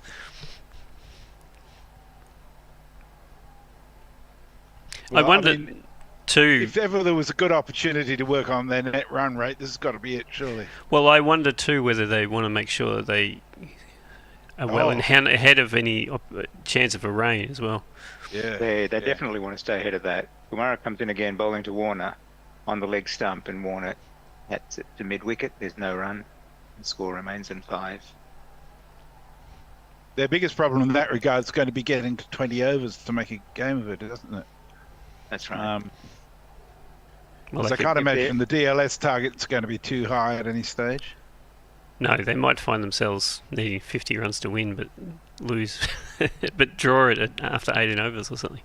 Yeah, well, I mean, they could be on 199 in the 19th over and still have no result, which makes Kumara Supreme in very again. happy. Woof. Warner's pulled that short ball and it's landed in the outfield towards fine leg, who runs around and picks up, and they'll come back for 2 runs. That would put them in that weird, very irritating position where you have passed the DLS score that you need for 20 overs, but you have not in fact you have not in fact passed 20 overs, so they need to go out for 1 ball to actually then say, well, no, the game's finished now. So unless they go back on the field, they would have a tie. But in fact, if they don't need to go back on the field because they've already passed the score, which is really annoying to me. Like, really, you should set it, say, as soon as you pass the score, as long as you pass the 20 over score, you win. Kumara in again. Well, Warner's held him up. There's something going on behind the side screen. We can't be the crowd. That's what. Oh, there is a person there. Fucking idiot. Warner really didn't time that pull of his, did he? No, he didn't. He's at the top edge. No timing at all. Hitting the splice of the bat by the looks of things. Well, we've had 2 false shots and a clubbed 4 so far. So I think we're in for a lot of slogging. Next ball is on the leg stump, and Warner flicks it off his pads. They'll come back for 2 through the mid-wicket region. I see, Ryan. You got to give it to Warner. You know, people say he's getting older. He moves like a rabbit between the wickets, doesn't he? He really takes off. Yeah, and he caught them. That catch earlier was fantastic. He covered a lot of ground. Yep. That throw went to the wrong end because Marsh was lagging in comparison. Yeah. Though he's got long legs, he can cover the ground quickly. He hesitated a bit on the turn. Marin again around the wicket. Short ball on the leg stump, and Warner's kind of swept this, pulled this. I'm not quite sure how to describe that. He's got down on one knee, flicked it over mid-wicket for 6 runs. Yeah, scored none for 15 after 1 over. So Australia's showing some On the intent. move. Let me play a jingle. Just go for one, take the easy run, or will you have some fun and try for smack some mum?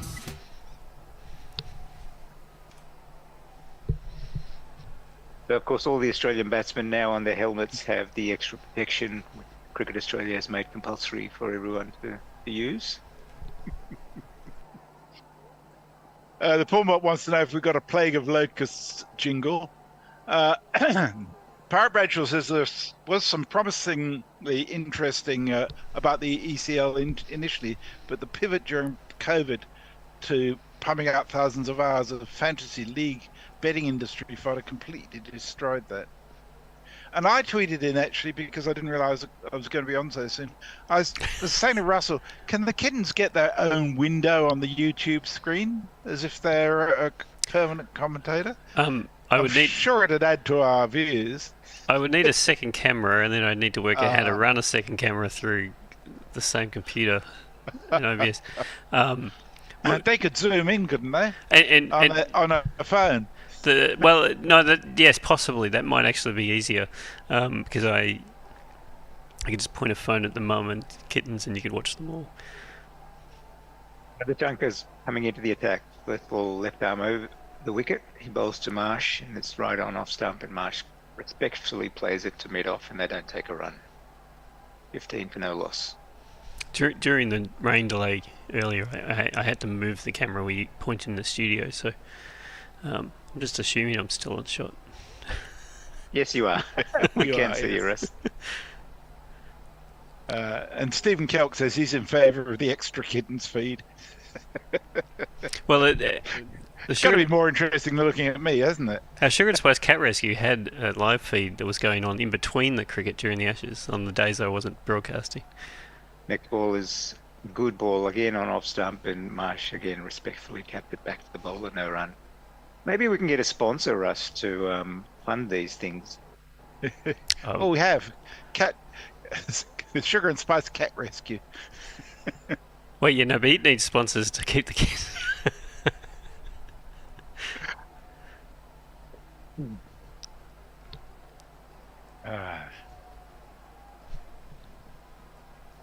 Maybe we'll contact the RSPCA and say, hey, need some sponsorship here.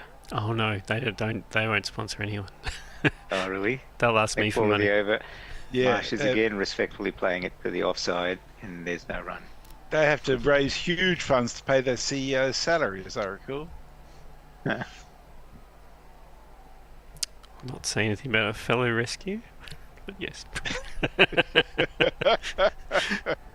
Yeah, I read some interesting articles about them. No, bloody cat food company is more likely.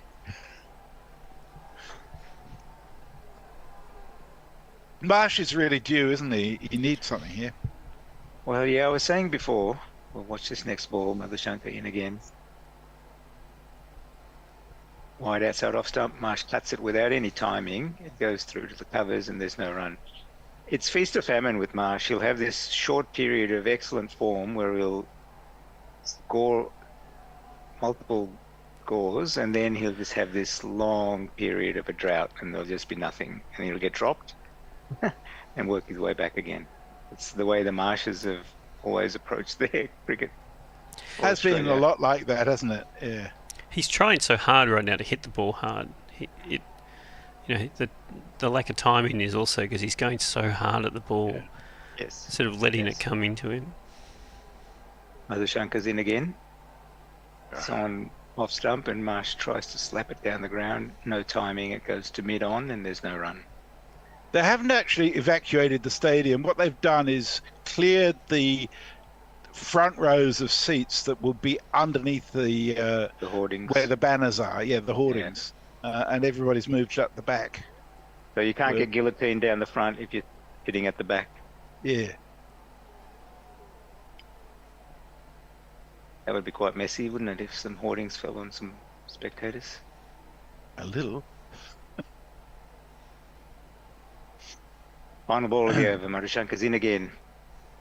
It's a great ball outside the off stump. It glides past Marsh's bat, and he can't do anything to try and get. He's not good enough to get an edge on it, actually.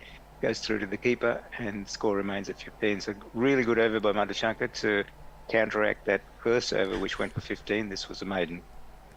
Yeah, how do you go from 15 to a maiden? It's.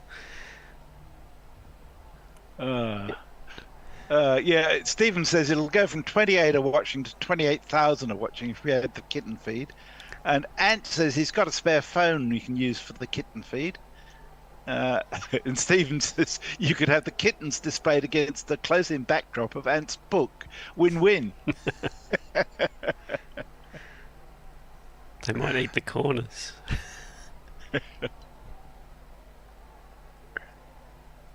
Well, I changing mean, the bowling. what you do is give them an artificial background. So you do a zoom background of Ant's book, so it's not really there. Cats There you don't go very well in artificial backgrounds. They don't seem to pick up animals very well. In the, Oh, right. they just assume they're part of the background and not. Yeah. Kumara's only been given 1 over. Dikshan has come in. So they've introduced spin into the 3rd over of this inning. The first ball is on the off stump, and Warner's played it through the offside and picks up a single. So I think That's a smart move, given that Yeah, Marsh is a shit player of spin. Mendes also recognises that Kumara was being attacked by the Australians, so he's made the change very quickly and brought the spinner on. It's surprising we haven't seen more spin in the opening overs of these, of any matches really so far. I guess that there is always a few overs of seam. Shana in again, short outside the off stump, and Marsh has played that through the offside. It's beat the deep long off, and it's actually gone through for 4 runs. So he's timed that one pretty well, and mid-off couldn't get around to stop that. That was terrible fielding. You're being way too kind, Krishna. He's dived straight over the top of that Sydney Harbour Bridge style. That's He pathetic. just didn't reach Really? it even. He just... That was almost a dive I can't be bothered chasing it, kind of. It was hopeless. Next ball is respectfully defended by Marsh. I guess the other thing about spin... Sorry, I guess the other thing about spin at the beginning is the fact that the shine goes off these balls so quickly that if you're going to get any swing for the quicks, you have to do it in the first, 4 or 5 overs from each end. That's true. Big Shana in again. Short ball outside the off stump. Marsh is cutting through point, and he's picking up another boundary. It's gone through for 4. That was a good shot. It's Nissan Shi. It's Nissan Shi. Both their deep players are deep mid on and deep mid wicket, so anything out through the field on the offside's 4 straight away. Yeah, which is another problem for the spinners, isn't it? Next ball is good length ball, and Marsh left it back to the bowler, and there's no run.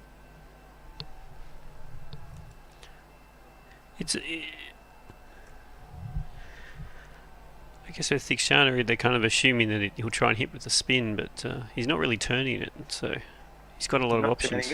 No. Next ball is also shortish. Marsh plays it back and bowling at quite some pace, actually. The previous ball was 111, this one's at 100, so he's not giving the ball. He's not even trying to turn it. He's just a medium pacer. Yeah, slow medium pace, isn't it? I guess that's Derek Underwood type speed, isn't it? I'd be happy with 111. That's quite good. I'd give 111 off 30 paces. Yeah, very quiet on socials at the moment. I'm not sure if everybody knows we're back yet. Or they may be asleep. The rain and various things does tend to always cut into the people willing to watch, people willing to listen. Should have left the kittens on. Yeah.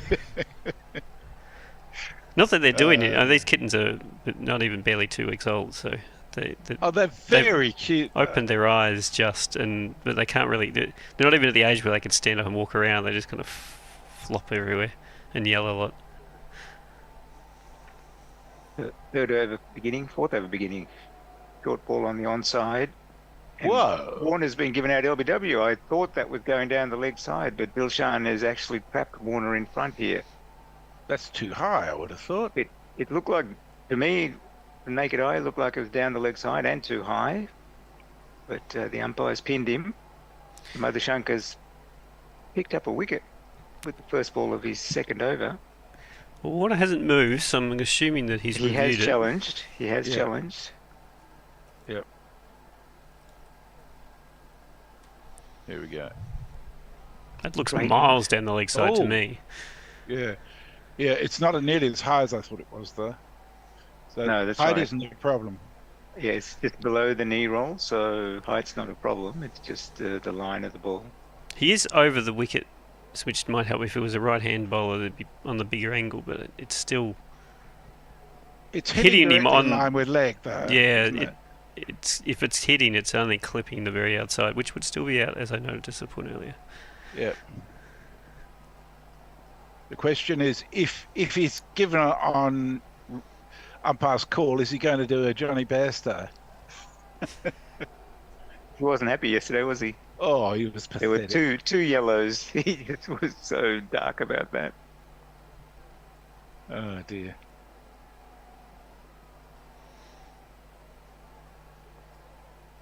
Ooh. Could be umpire's call. Yeah, umpire's call it is. So he's out. He's very upset, Warner. Bangs his bat into the ground and looks pointingly at the umpire. It took a third of the ball. I don't know what he's complaining about. He is doing It's it, definitely Johnny hitting the Bairstow. stumps. Shaking his head, bashing his bat against his pad. What is it with batters who don't seem to understand that umpire's call still means it's entirely hitting the stumps? 'Cause they get the benefit of an umpire's call when it's definitely hitting. Yeah. If they haven't been given out when they probably shouldn't be. So. And I mean that was closer to being full out than it was to being umpire's call, if you know what I mean. Oh, yeah, than it was to missing. Yeah, it didn't. And he's doing exactly the same as Johnny Bairstow, carrying on a fucking treat, the little spot rat. Well, that's the end of him. We're doing an LBW, and there we go. Let's do this one. Struck in front of the stumps. LBW. So the tolerance for, we were talking about Warner before, the tolerance for Warner's failures would be quite low compared to some other players, I think, given his age. That's true. Although, I mean, his record over the last 10 ODIs or so has actually been really good. He's got 40s or 50s consistently. Yep. But he's every bit as bad as Johnny Bairstow was yesterday. Swearing and cursing as he goes off. Must be the ginger Right. hair. All right, Steve Smith. We all know about Steve Smith's record, but he hasn't had a very successful run in this World Cup so far. Yeah. He's only scored 62 runs in total. And Madhushankar's had a really good start to this spell of his. He comes in for the second ball of his second over. It's a good ball, and there is another appeal for LBW. Umpire says not out on this occasion. That one had to be high. It's hit him on, I think, middle and off. Probably going over, though. I've got to say, Joel Wilson has had a relatively good tournament for him because it's way too high. But you know, his calls have been upheld a lot of the time. The only time he wasn't upheld was when he was right, when Steiners was given out, and he called it not out. Yep. Madhushankar in again. Steve Smith's eyes wide open. It's a good length ball, and Steve Smith is edging that through to the gully region, and there's no run. Madhushankar thought he was in with a chance again there. His arms were raised. So he's getting the ball to move a fair bit into the right-handed batsman. He's cutting it back off the deck quite well, isn't he? He is. And in that sense, it's surprising they didn't keep another Kumara on, even though he'd been hit. You know, this is your opportunity to get the ball to swing and seam around. Madhushankar's in again, all outside off stump. Smith is driving, but it's fielded in the covers, and there's no run.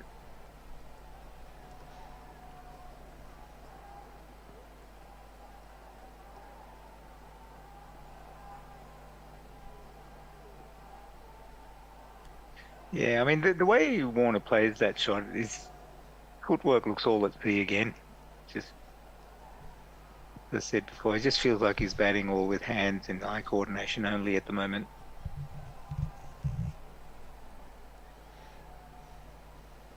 Yeah. Smith faces Madhushankar again.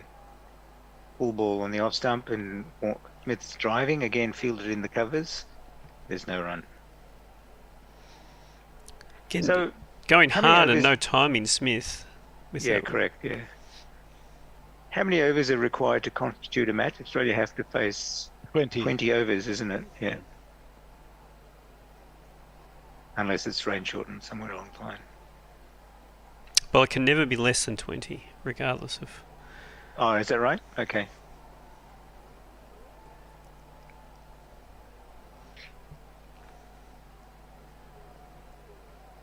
Last ball of the over. Again, they've trapped Smith on the pads, and he's been given out LBW as well. Wow. Full ball. Great over by Madhushankar. He picked up 2 wickets, and he has 2 overs, 2 for 0. Excellent bowling. And that was plum. That's middle of the leg. They're not even going to review it. Yep. Smith's not reviewing that. Paul Anglini, 2 for none off 2 overs, Madhushankar. Just want to jump in here and say, hell yes. Oh, we got Thank you, Go to Sapun. sleep. Go to sleep. Who invited you?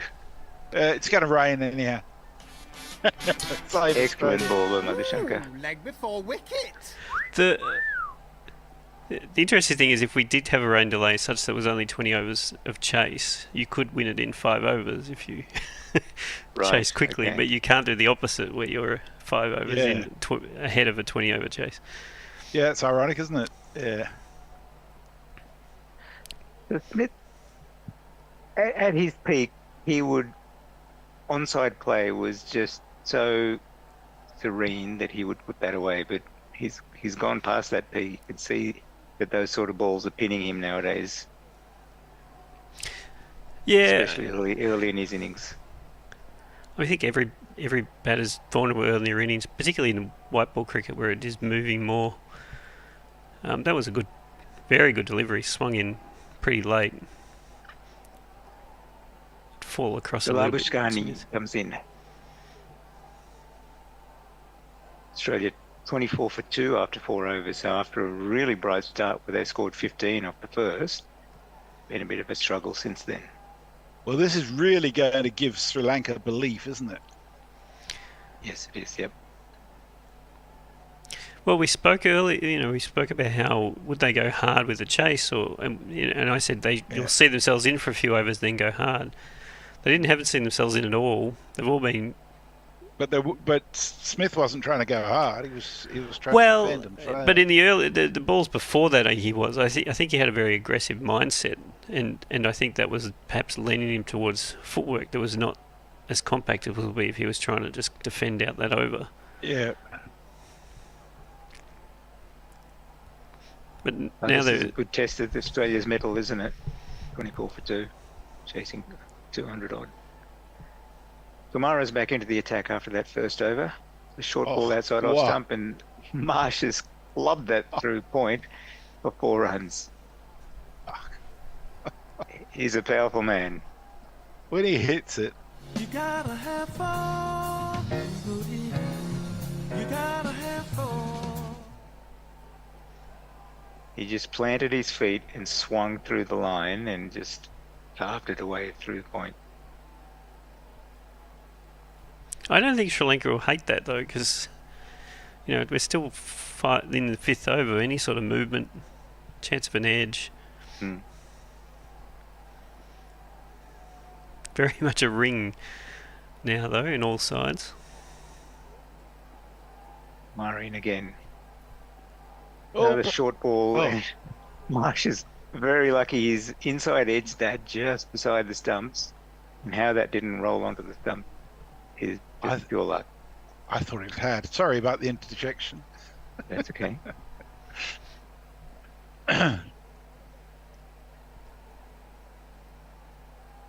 Yeah, this pitch hasn't got the pace on it that Marsh really likes. That's the thing. No, that's the second inside edge from a ball that he's just short of a length he's tried to slap, and although he's getting away with a few of them, you kind of feel it's only a matter of time. Marine again. Full length ball, and Marsh has driven that beautifully through the covers. There is a deep cover out there now, and he's fielded it up, and they'll pick up 2 runs.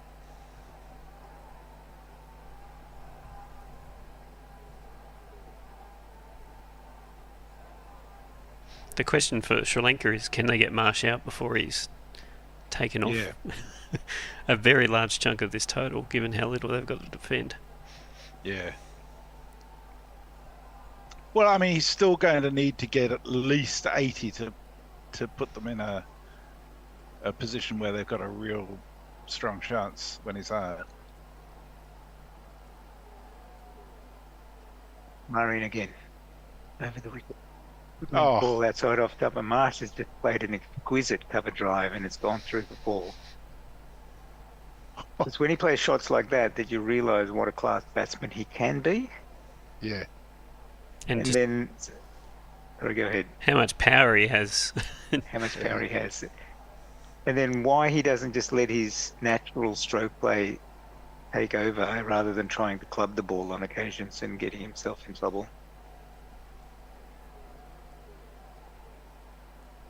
Well, on the right deck, he can do both. I mean, I've seen him play for the Scorchers at Perth Stadium a few times.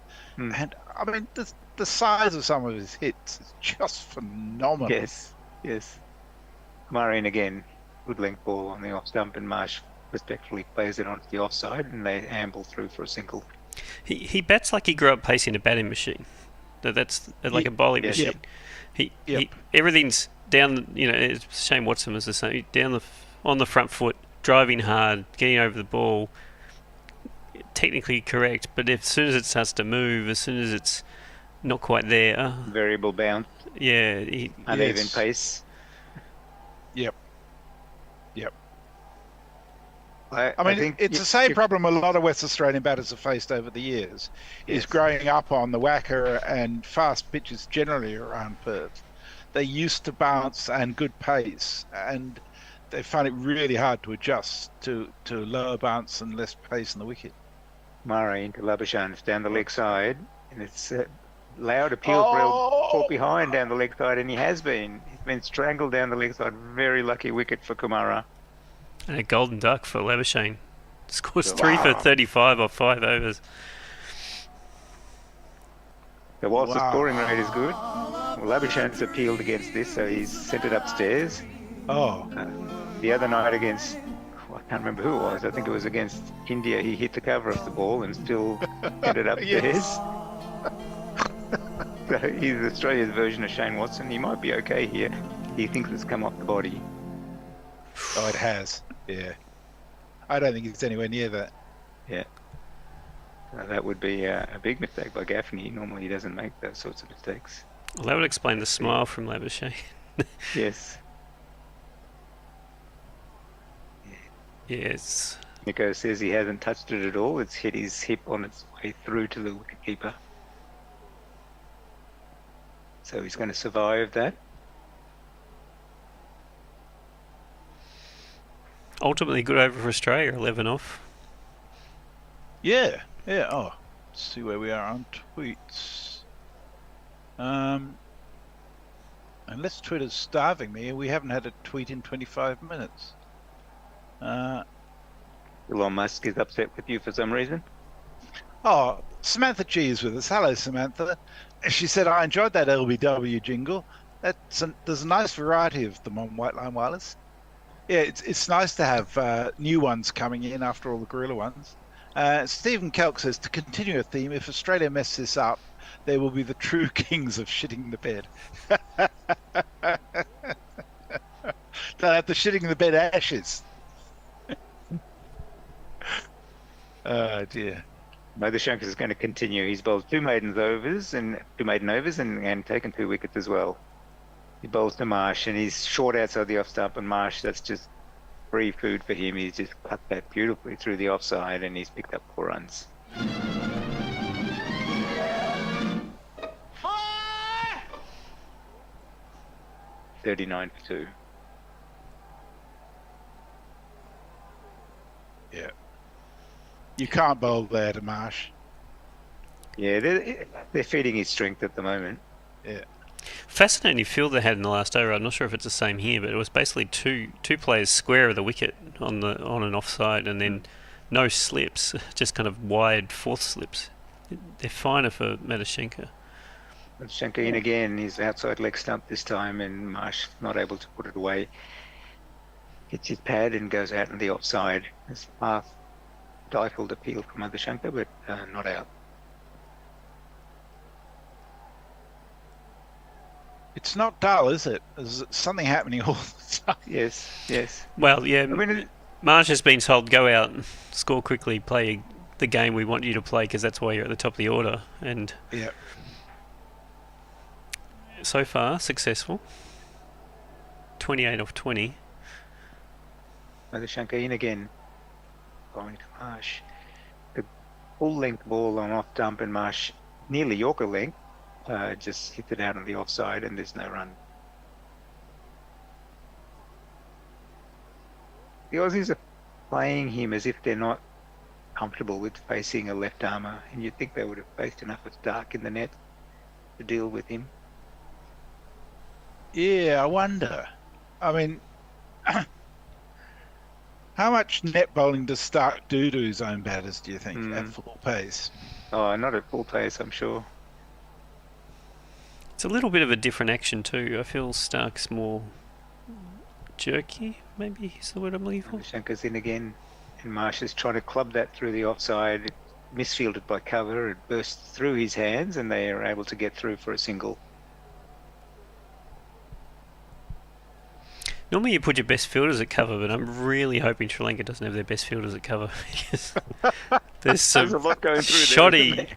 shoddy fielding at cover and mid-off. Yeah, it's not good, is it?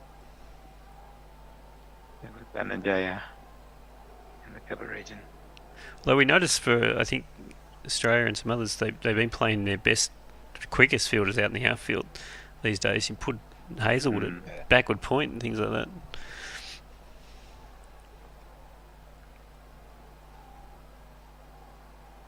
It's an area there's... Oh, wait. Madhushanka's in again. Good length ball outside off dump, and Ladovichan respectfully lets it go through to the keeper. No run.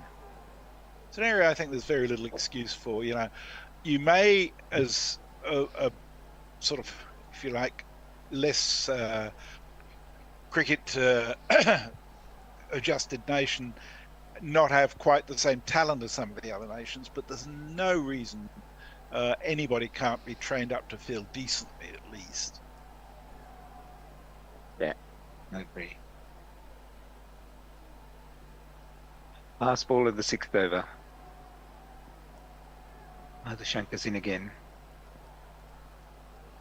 Full length ball right on leg stump, and Labuschagne look at that off his pads to find leg, and they've come back for 2 runs. Well run by Labuschagne, actually scampering through for the second.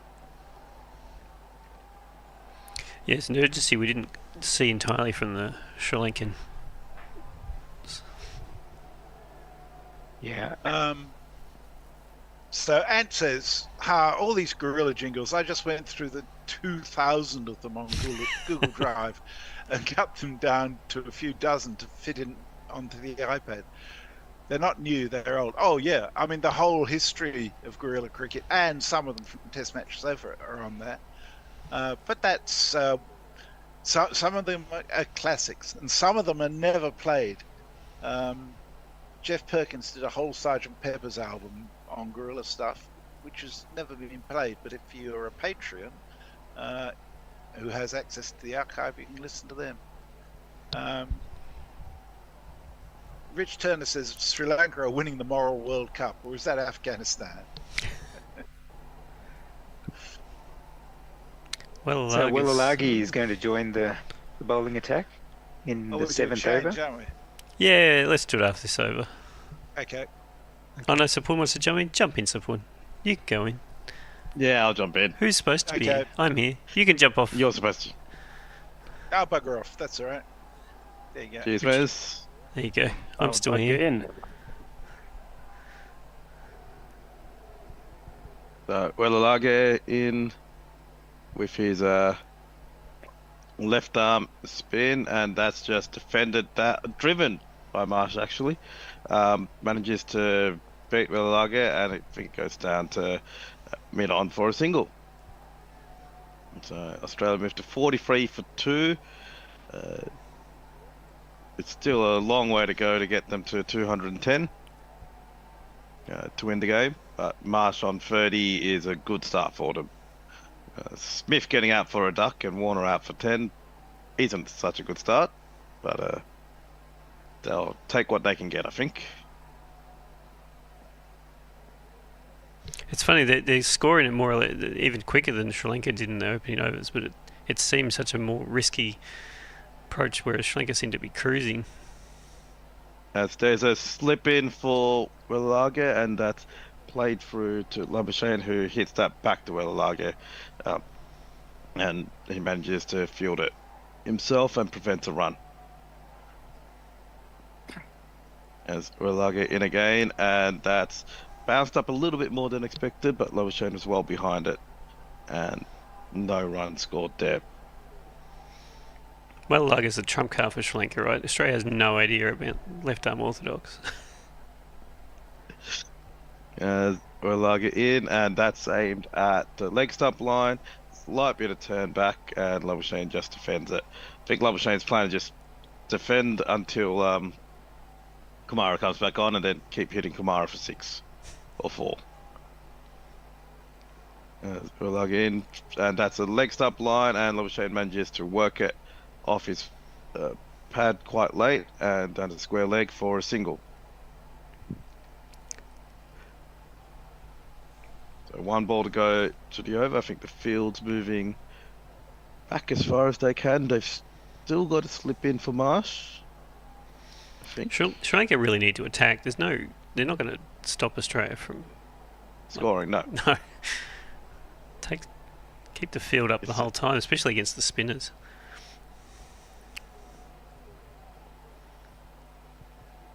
Yep, slip still there, and that's driven down to mid-on, but there's a sweeper out there who'll collect it. And that's the end of the over. Free from it, Australia 45 for 2 after 7 overs. And this being the end of the over, we are due a social media update from me. However, I don't think there's anything I can add since what Messi mentioned last time out. We've got nothing new in, so have a look on YouTube. Those of you who are into YouTube, Gorilla Cricket 2 is where you'll find us, where you'll be able to comment, and have a look on X, formerly known as Twitter, at Gorilla Cricket is where you can X us. And Madhushankar continuing his amazing spell. First 2 overs maidens with a double wicket maiden, and only 7 runs conceded in his 3rd over. If he's got the energy, I think he just needs to bowl all 10 of his overs now. Yeah, as long as tie down one end. As long as it's swinging, he may as well. As Madhushankar into Marsh, who bottom edges this down to backward point, and no run. That was more backward fine leg, actually. So Marsh 31 off 25, and don't understand why everyone's been like, he's getting some good swing, but Australia should be able to play Madhushankar better than they have been playing him. I mean, that was just a heave though from Marsh. Yeah.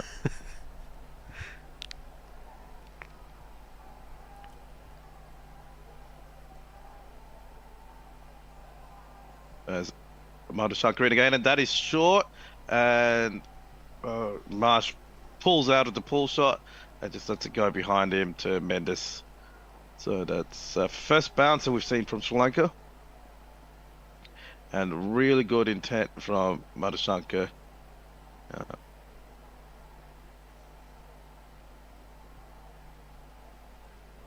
He's getting a lot of. He's getting the ball to do a lot of different things, and more so than any of the other bowlers have today.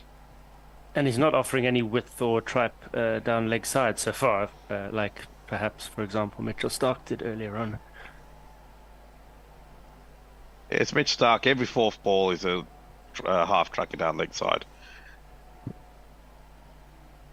Which for these blokes is at least 1. Easy as you like. So there's a mid-on, a mid-off, quite a strong field on the leg side, sorry, on the onside. It's interesting, he's swinging the ball late into Marsh, but they've still only got the mid-wicket and the mid-on, and then a short fine leg backward square. You'd think they'd actually have more players on the onside to account for the fact that in-swinging ball is mostly going to be inside edged. Yeah, and maybe Just- even encourage him to drive and find a gap there between bat and pad. Yeah, and keep a slip in for the one that goes straight on, which they don't have now. As Madashankar in, and that's on a leg stump line, and just work down to mid wicket for no run. I think it's Chamika who does the fielding there. So Madashankar doing his job, maintaining the pressure from this end, keeping the run rate very, very low. But then unfortunately he hasn't had support from the other end to keep the pressure on.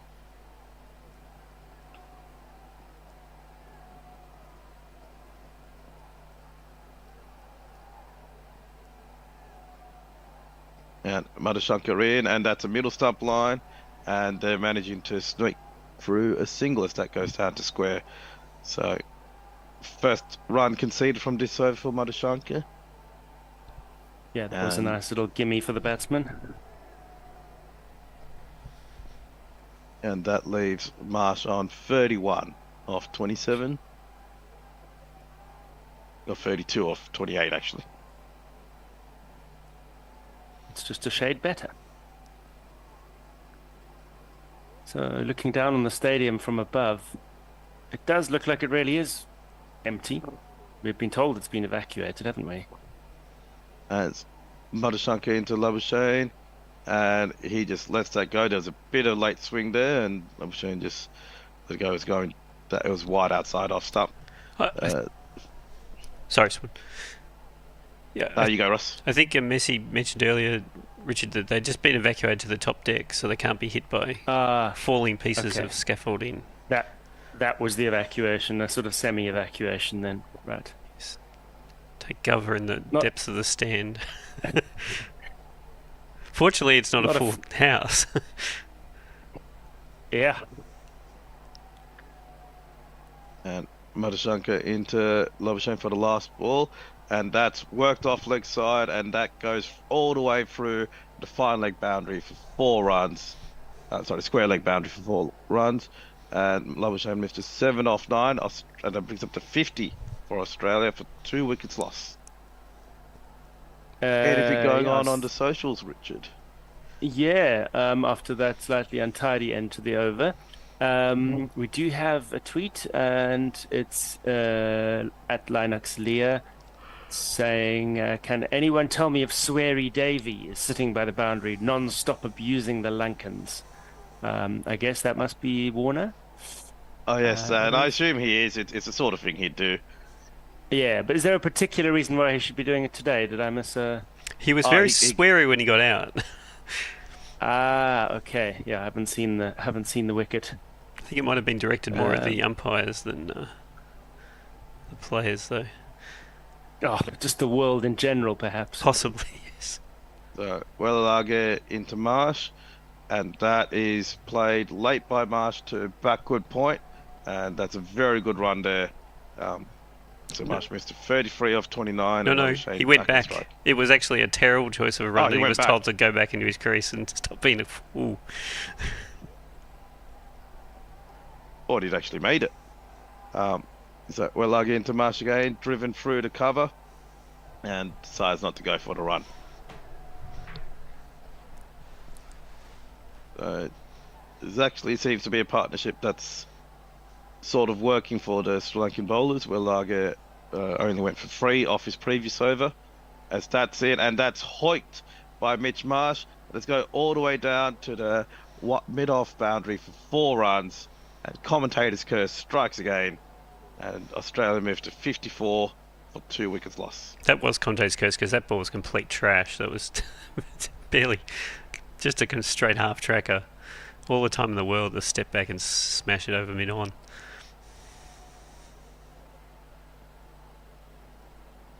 So, Wellalage continuing to Marsh, and that's 4 defended by Marsh through to cover for no run. A lot of focus from the camera on Marsh's feet and shoes. I'm not quite sure why. as that's in again, and Marsh cuts it and he beats cover. He goes all the way down to the cover boundary for 4 runs. That's another 4 from this over, so 8 runs conceded so far. Australia moves to 58 off 2. Oh, with 2 wickets gone. Again, far too short. He looks troubled when it's full, but Wellerlugger's got to keep it pitched up to Marsh. Make him drive.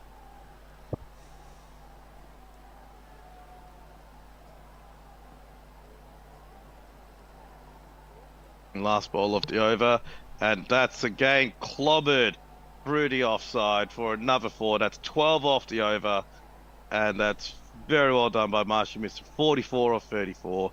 Australia 62 for 2. Yeah, and at the start of the next.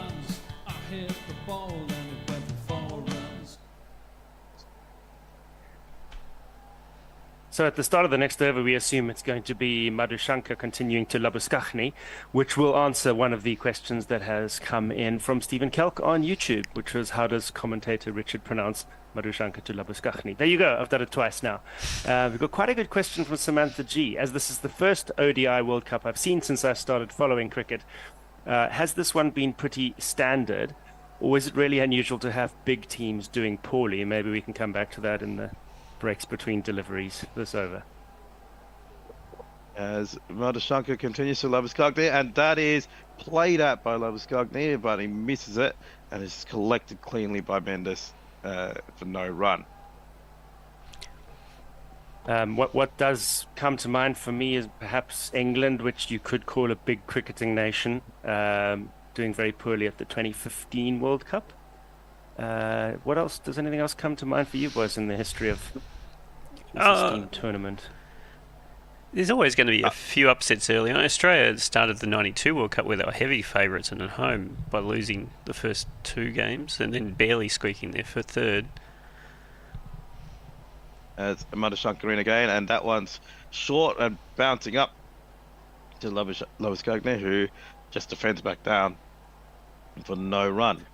I think if big teams are playing... If I'm not mistaken, South Africa as well, when they hosted, didn't make it through.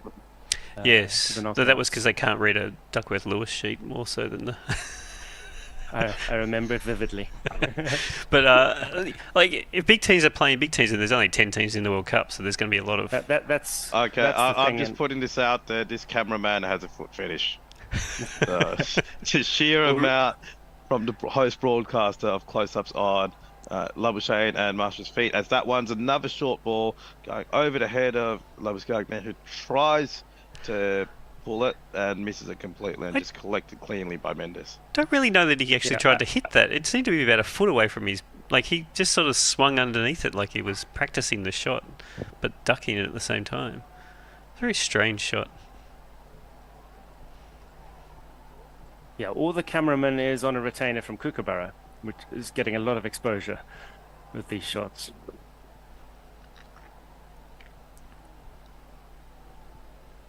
But Madhushankar in again, and this time there's a chance for a runner, and it's Mr. Stumps. So I was going, defended it in short, and it went for a single. There was no need for that. They've got 40 bloody overs to go, and it's just luck. So fielder running in for Sri Lanka, he would have been well outside the line if it had been a direct hit, but complete miss. Yeah, it was close, but he was on the back foot and hesitated as well. If he'd gone straight away, he would have made it, well, maybe not comfortably, but but not a great piece of running. No need for that run whatsoever. Madhushankar into Marsh, who drives down to ground. That goes to mid-off, and that one was a better run. Marsh moves to 45. Australia 64 for 2 wickets down, and 1 ball to go in Madhushankar's over. And I have to say, I'm very impressed with Madhushankar so far. Yeah, he's bowled really well, and as long as he's getting that swing, he should stay on. There's a franticism to Australia's approach right now. Like, either they think that it's going to rain and they want to get to 20. Yeah, well, we'll be well ahead at that 20 over mark, or they don't think they can score any other way, but by kind of playing a lot of aggressive shots and running unusually aggressive runs. Madashanka into Labuschagne, who just defends down to mid-on for no run, and that's 10 overs down. Australia 64 for 2.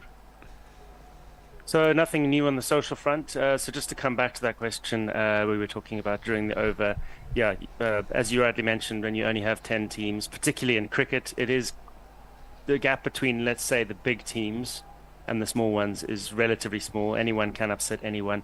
But if you're watching your first World Cup, it's a legitimate question, especially if you're watching the Rugby World Cup in parallel, where the gap between the big teams and the others in the tournament is monumental, and the chance of the All Blacks at any point being at the bottom of their group, for example, is zero. It's ludicrous. In cricket, it's not that crazy. I did. So, like, even a good side in cricket can have a bad day, and you can have an upset like we saw with England versus Afghanistan yesterday. I ran some stats a long time ago now, but looking at rugby and cricket, and because rugby has more or less 10 teams that are good, right? And so looking at the proportion of upsets at different levels of teams against each other.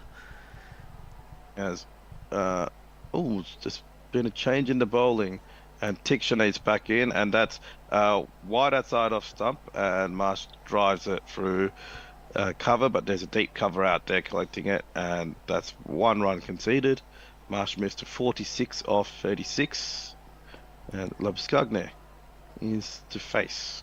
And I was largely running to see whether or not it was different for cricket, because cricket was making a smaller World Cup, whereas rugby was going the other direction. And Tixane in, and that's jumping up, and Labuschagne manages to work it through mid-wicket, and the sweeper has to run around and collect it, but they managed to run 2 there. Yeah, more good running. But what I found was that rugby and cricket were extremely similar in one-day cricket. The number of upsets you got in rugby and for, say, 10th versus first was almost identical to the amount of upsets you got for cricket in the same. So it's really, I think, just as much as anything, just the structure of their respective World Cups. As Tixane into Labuschagne, who I think is getting a bit of a leading edge that goes nowhere, but nowhere in terms of fielders, as he manages to run through for a single. And of course, I'd love a 20-team World Cup for cricket. If you added another 6 teams to the Cricket World Cup, like you have in the Rugby World Cup now, you would see a lot more mismatches. Yes, because absolutely. in that range, once you get past 10, there will be bigger gaps between good and so good. Yeah, if only there was an international organisation that was designed to improve grassroots cricket. As Tixane into Marsh, who drives this down to mid-on for a single. Like someone who had money and funding to give to various nations to help them improve their, I suppose you'd call it an international cricket fund, maybe? Like international cricket growth council? program. Maybe, yeah, council sounds good. As Tixane into Labuschagne, who hits down a backward point where it's well fielded and no run there. So, and Australia is on a lovely score of 69 for 2.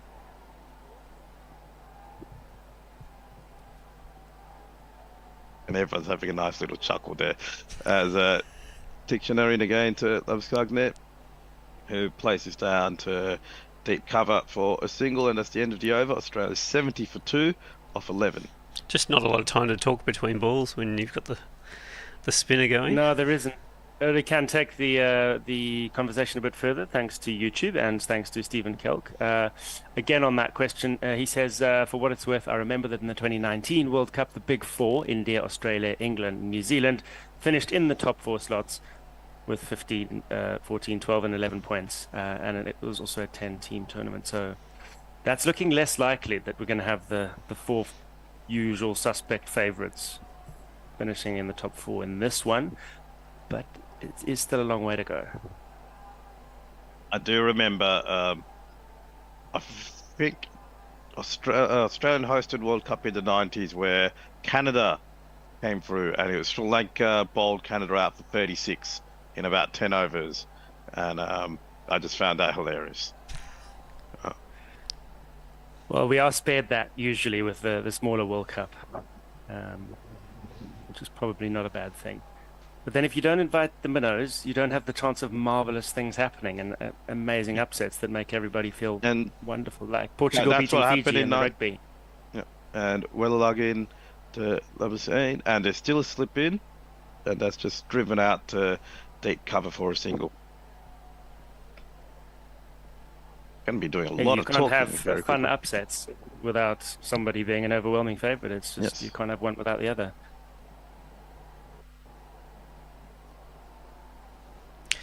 What was Adam Zampa thinking when they took that photo of him, do you think? He looks like he's trying to get Where? a punch on going in a pub brawl. No, that's his, oh no, I need to shit. Shit. I can't let anyone think I need to shit.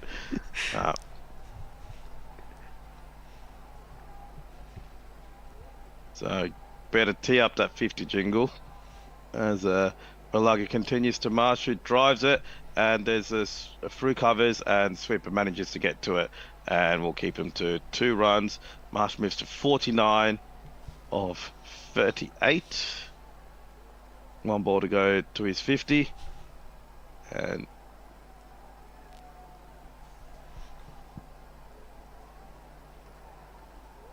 just waiting for them to set the field as Wellalug goes in, and Marsh drives that, and he will get a run, and he will get to his 50.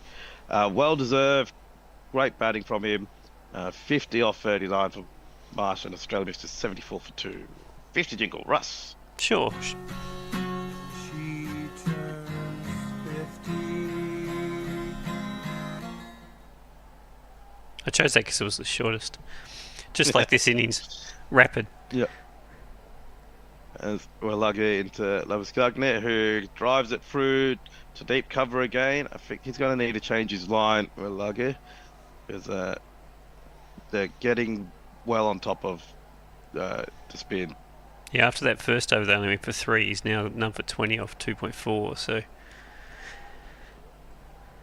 like, he's bowled a heap of short balls, which hasn't helped him. And Wellalug into Marsh, and that's a better line, and Marsh teasing at it but pulls back in time, and it just gets collected cleanly by Mendes. Much better delivery, bit of late spin. Marsh wasn't expecting it, and that's what Wellalug would want to see. And for the final ball of the over, and again another good line, and just 4 defended by Marsh, no run. So end of the over, Australia 75 for 2. As they continue to zip through the overs, Samantha G says, as a Canadian, I didn't even know we got to a World Cup in cricket. But indeed, I've confirmed online, and quite a few actually. 1979, 2003, 7 and 11, Canada were participants at the World Cup. They didn't get past the first round in any of those. But they have also qualified for the T20 World Cup coming up next year. And why shouldn't Canada be a great cricketing nation? It's a British colony, much like Australia, and you'd think it'd have caught on more, except for I would say weather would be baseball.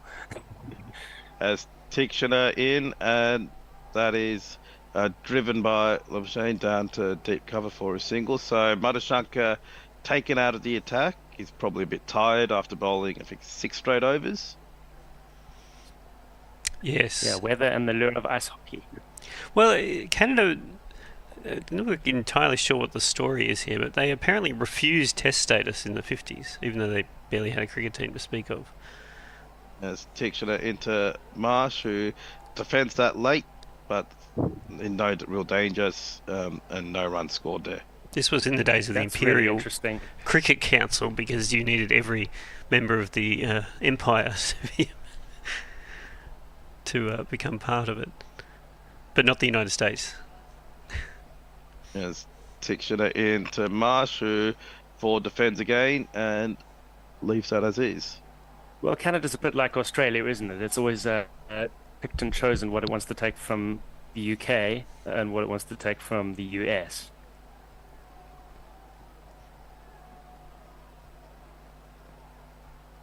As Tiction in, and that's short, and that's bottom edge by Marsh, and I don't think it went to a catch for Mendes, or it might have just missed the stumps. So just having a look at the replay. Yeah, I think it's bottom edge onto his foot.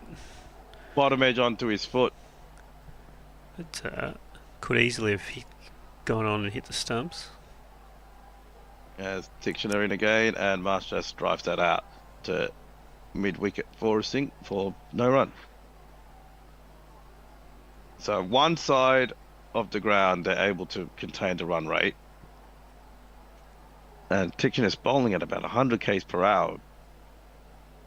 He's very fast for a spinner.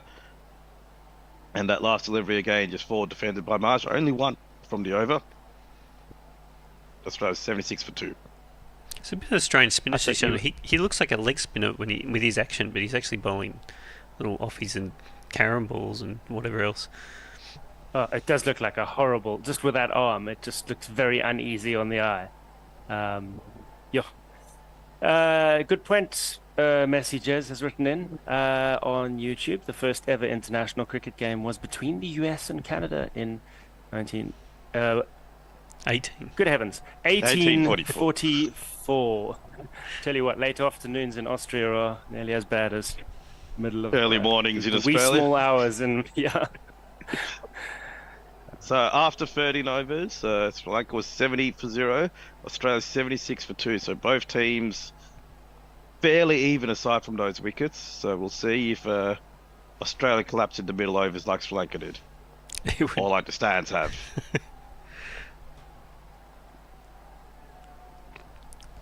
Fields It's always being a bit changed. There's still a slip in for Wellaga. I would really like to see a short leg, as well as Labuschagne into the balls into Labuschagne, who just drives that down to mid-on for a single. Well, like it just needs to bowl 4 balls in a row that are full and just outside off stump, and then throw in the straight one to Marsh. He's got to stop trying something different. Yeah. That's Fuller. Marsh using his feet to get behind it and drive down, but it goes straight to the fielder down at long on. So for a single. They also need to stop that scoring shot. There's no point giving them a single every ball to long off. So Marsh moves to 51. Labuschagne on 16. Australia 78 for 2. The wickets down. David Warner and Steve Smith as Wellaga in, and that is defended by Labuschagne back to Wellaga for no run.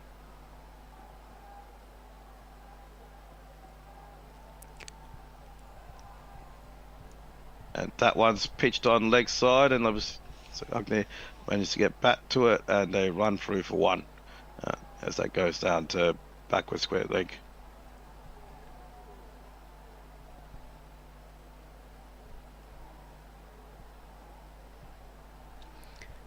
Marsh seemed like he was scoring very quickly, but it's still 51 off 47, so struggled to always get the spinners away. And Wellaga, it's hit him on the pads, but it's going down leg side. There's an appeal.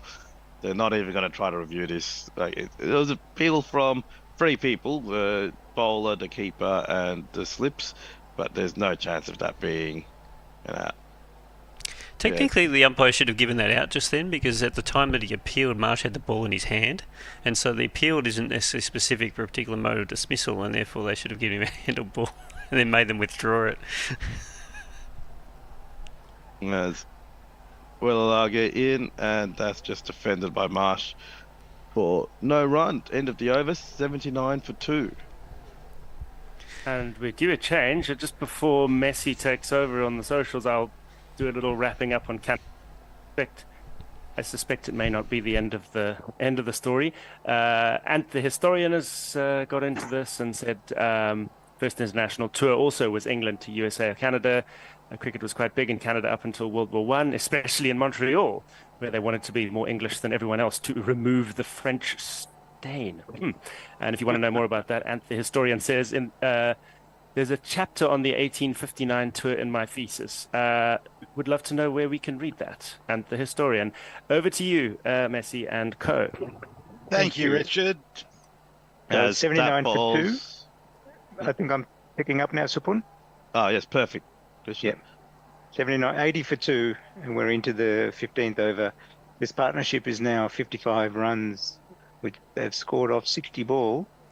So they've slowed down a little bit, actually, once the spinners have started working in tandem. Marsh,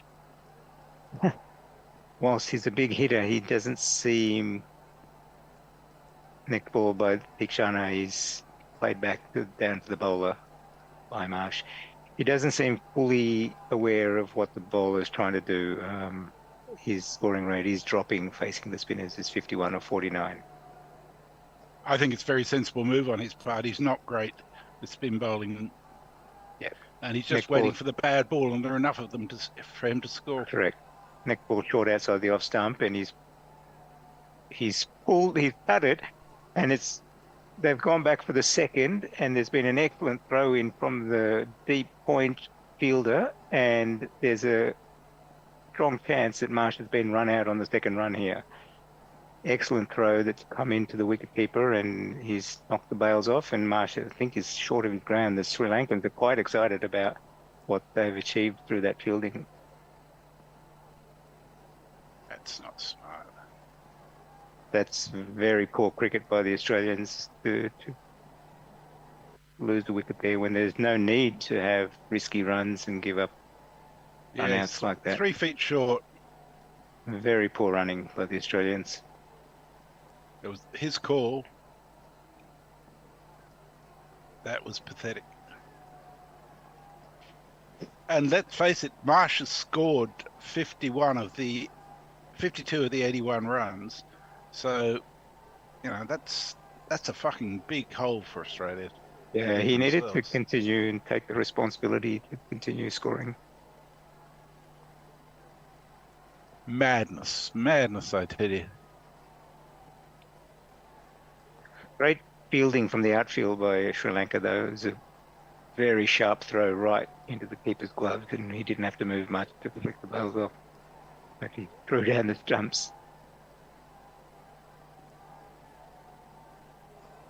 Oh dear. Well, that's going to put an interesting challenge out for Inglis and Stoinis, isn't it?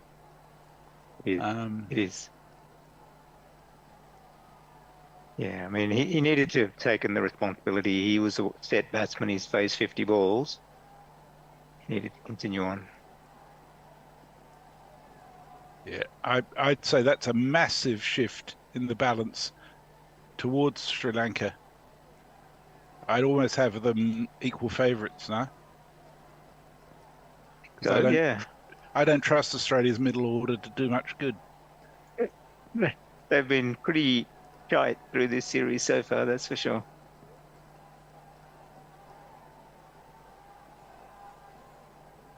They might be taking drinks, actually, at the moment. Is there anything up on socials at the moment? No, socials are very quiet at the moment. I think people are just mellow in their listening. We haven't had a tweet in 33 minutes, as far as I can tell.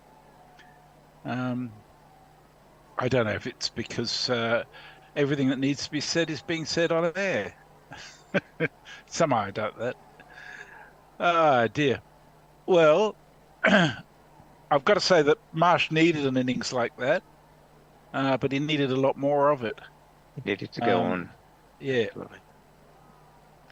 I mean, it reminds me of the significance of that run out for this Afghanistan yesterday, which they luckily survived, but it was a massive impact having a run out when you don't need to do something like that. That's Yeah, what's so Gurbaz, I mean, he galling was about it. 80 Yeah. something or 50 balls, and he was just batting beautifully, wasn't he? That was suicide. Anyway, here's the chance for who's coming in next. Is it Stoinis? They might bring Maxwell in. They might decide to Josh pump him off Inglis. the X. I think it's Inglis, I think. Russ, if you can turn my video back on. I think we had a bit of a confusion with who was on this session.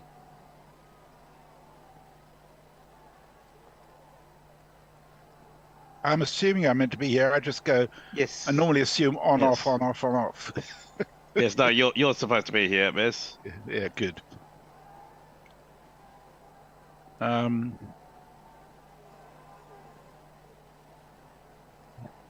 They must. Are they having a drinks break? They must. Yeah, they be. are. Yes. Yeah. Yeah. It's a drink break at the moment.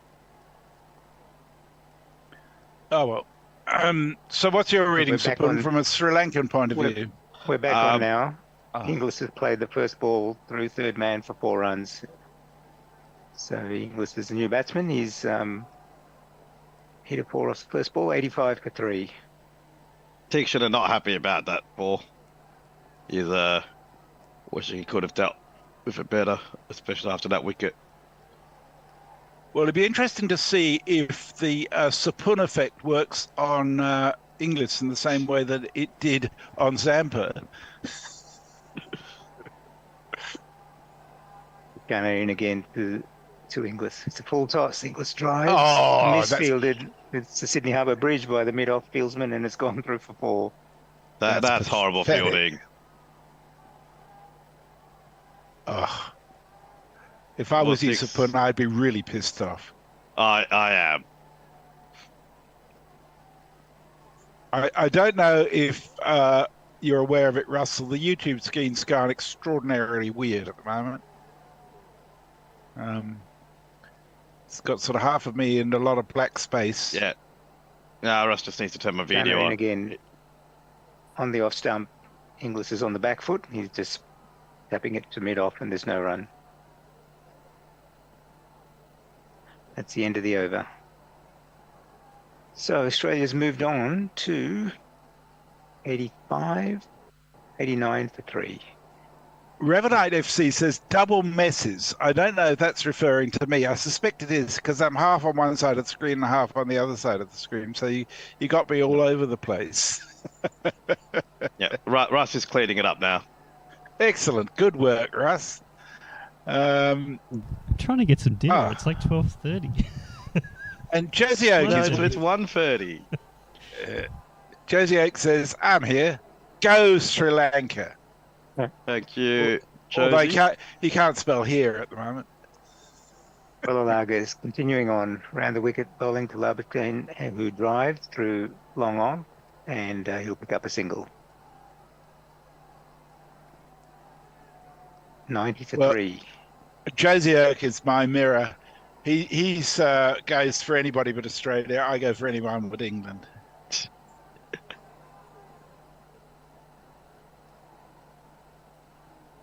Have you had a chance to look at the weather radar?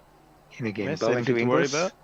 Oh, I have A good length ball on off stump, and Inglis defends. There's no run. 93. I shall update it and see. Although I really don't trust the weather radar. It's always a bit dodgy. Bellalaga in again on leg stump, and Inglis respectfully plays it back to the bowler. No run. Ooh. He's in again around the wicket. Full length ball. Inglis is edging that, goes past first slip. Third man's running around to try and pick it up before the boundary line. He manages to do that. They will come back for 2 runs, I think. There Inglis does moves seem on to be some more weather heading in. It's hard to tell precisely, but it looks like it might be about 40 minutes away, maybe less. By which time that we'll get the 20 overs in, so it'll constitute a match. Yeah, well, it could well be less than that. Walalagi in again. Inglis on the back foot, punching it through the onside. Doesn't beat mid-wicket, and there's no run. So 92 for 3. 4 overs, yeah. Well, with how many spinners are Sri Lanka are using, like they're getting through the overs pretty quickly. Walalagi in again. Short ball outside the off stump. Inglis cuts it, doesn't beat cover, and there's no run. They might be well advised to put their quicks back on. After 16 overs, 92 for 3. Yeah, they might get the word that the rain's coming and slow things down. Yes, the older we'll need to change fielding positions every 2 deliveries. And Oh, we do have a new arrangement on the YouTube screen, but it hasn't got you on at all, Sapun. Are you able to turn your own screen on? no, it says the host has stopped my video.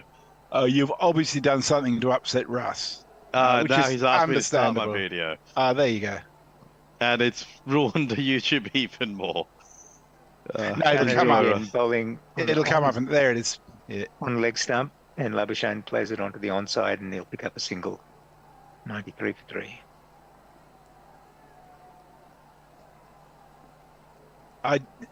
I'm just wondering how long it is since your Udi's been washed. That's all, Sapun. I try to watch. The problem is you need to air dry it, so I try to leave it until there's a good, solid 12 hours of sunshine. Gunner in again, short ball and off stump, and Inglis plays defensively back to the bowler, and there's no run. So March it will is what get you're saying? watched this coming weekend. Oh, that's a relief for everybody. I mean, it's just me at home, so I don't mind. Fair enough. Shana bowls again. Short ball, Inglis plays it onto the onside, off the back foot, goes to long on, and he'll pick up a single. 94 for 3. It's been a slowing down of the run rate just as Sri Lanka face at this time. Is it the pitch or the players? It doesn't feel like too much pace has come off the pitch. Softer ball. Gunner in again. Good length ball. Labuschagne plays off the back foot into the covers, and they'll scamper through for a single. Softer ball, I think the spinners in tandem always has an impact on the scoring rate, and they get through their overs really fast.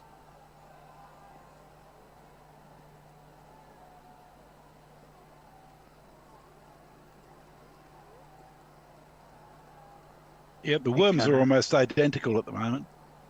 Good length ball on leg stump. Inglis plays it through the onside. It beats mid wicket, and they'll pick up 2. Yep, pick up 2. So 1 ball left in the 17th over. It's 96 for 3.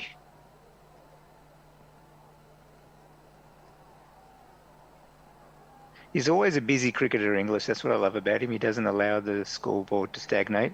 He'll always keep picking up singles. Dick Shanahan again. Full length ball. Labuschagne plays it off the back foot into gully region, and they'll pick up a single. End of the 17th over, 97 for 3. Stephen Kelk says Sapun's blanket is drenched with passionate Zampa hate. Look, that's very true. That is very true. I would say I think I want to see a bit more attacking field with the spinners. I think put in a short leg or a silly point, they're just someone in close while it's spinning, while there's a chance for the run rate to go. All you need is a edge that gets caught. Back in again, full length ball. Labuschagne drives calmly through to long off, and they'll pick up a single. How many of those have we had today? 10? Yeah, it's just milking the score, isn't it? Yeah. So, Sapun, do you still believe? This is the question.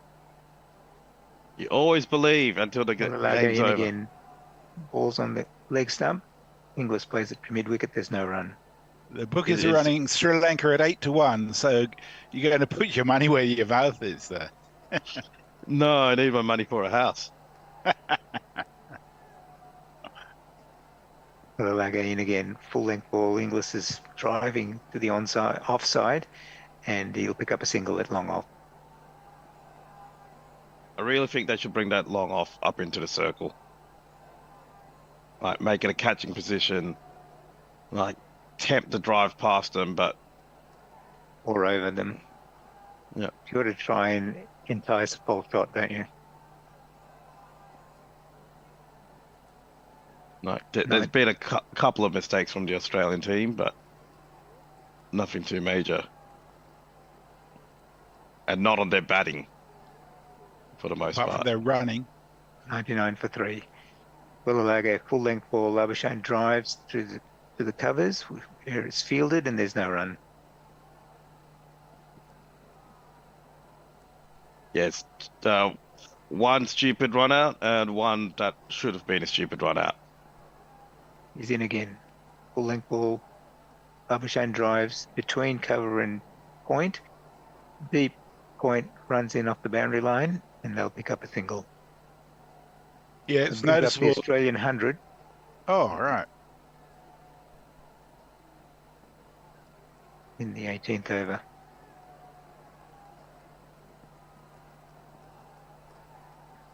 Last ball of the over. Willalaga in again. The full length ball, Inglis is edging that to point, and they've run through quickly for a single. Point thought he was a chance with a run out and threw it in to the bowler's end, but the batsman was safely home. End of the over, it's 101 for 3 after 18. Leah says, I love these village games with their batting collapses. A leggy slinging absolute dross, nearly taking a fifer, and run-outs and fielding a drunk uncle would be ashamed of. Drunk uncles are never ashamed. That's the problem with drunk uncles. Everybody else is ashamed for them, of course. Yeah. It is a bit like that, though, isn't it? Australia's fucking clueless with spin. Really are.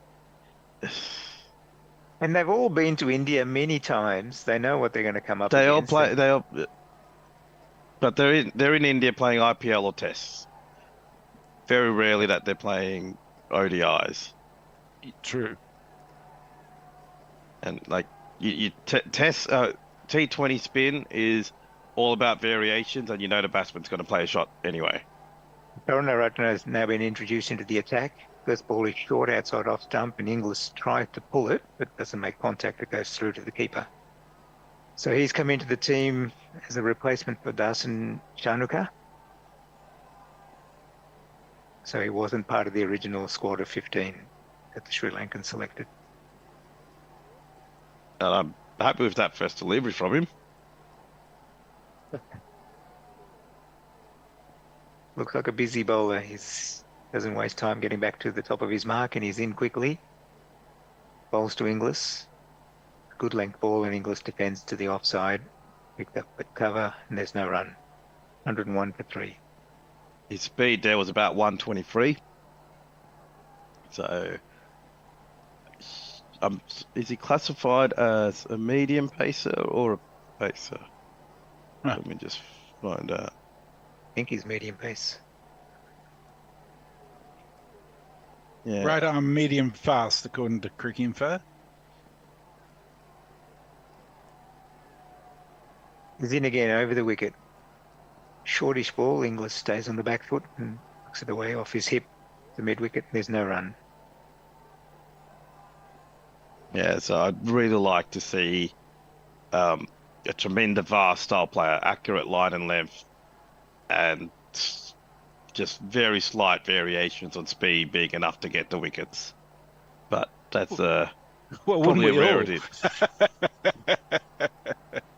I'll have one of those too, thanks. Yeah. I haven't seen anything of his like since he's retired. Short ball outside the off stump, and Inglis is cutting that beautifully through point, and it's gone very fast to the boundary line for 4. Nice shot by Josh Inglis. Short ball outside off stump.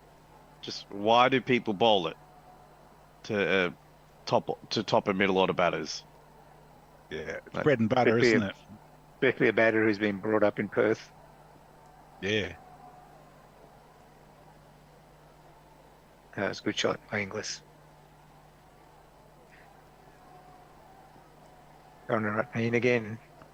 Good length ball on a leg stump, and Inglis respectfully plays it to mid wicket. There's no run. Although you couldn't, strictly speaking, say that Josh Inglis was brought up in Perth, because he's born in Yorkshire and didn't come to Australia till he was 14. True. Yep. A lot of Yorkshiremen in this tournament when it comes down to it. So the English, are they claiming him yet? Not yet, no. No. I mean, there's a lot of toing and froing, isn't there? Karunaratne in again. Good length ball. Inglis plays it onto the offside and it scampers through for a single. There's a little bit of soccer work done by Point to try and hit the stump, but he's not very accurate. They get through for the run. It's That 106 for 3. Lazy bullshit stuff, that is. I It hate is. that. I think Sabun hates it as well. Was that what your intake of breath was about, Sabun? Yeah, well, it was like you kicked it, but you didn't aim it you didn't get to the stump, so why not just Yeah. collect it? Yeah. The only time I've seen playing soccer with a cricket ball work was Andrew Flintoff in the Ashes when he managed to run out. I think it was Ponting through Yeah. through a very impressive bit of fielding off his own bowling. Yeah, well, there was no choice then, was there? It was the only way it was going to work. Lalaga in again. Oof. Really full length ball on leg stump, and Inglis inside edges it and goes squirts out on the onside, and there's no run. This is where a short leg would have been great. In again, around the wicket, left arm. Down the leg side, Inglis is playing it off his hip, and he'll get it down to deep square leg, and they'll pick up a single. 107 for 3. He's quickly moved on to 20 Inglis without batting an eyelid. Yeah, hasn't you know faced it, any huh? real trouble. He still doesn't look particularly comfortable against decent spin. No. Well, Lalaga in again. Labuschagne driving to the offside, get the long off, and they'll pick up a single. 3 singles so far. No, 2 singles so far in this over.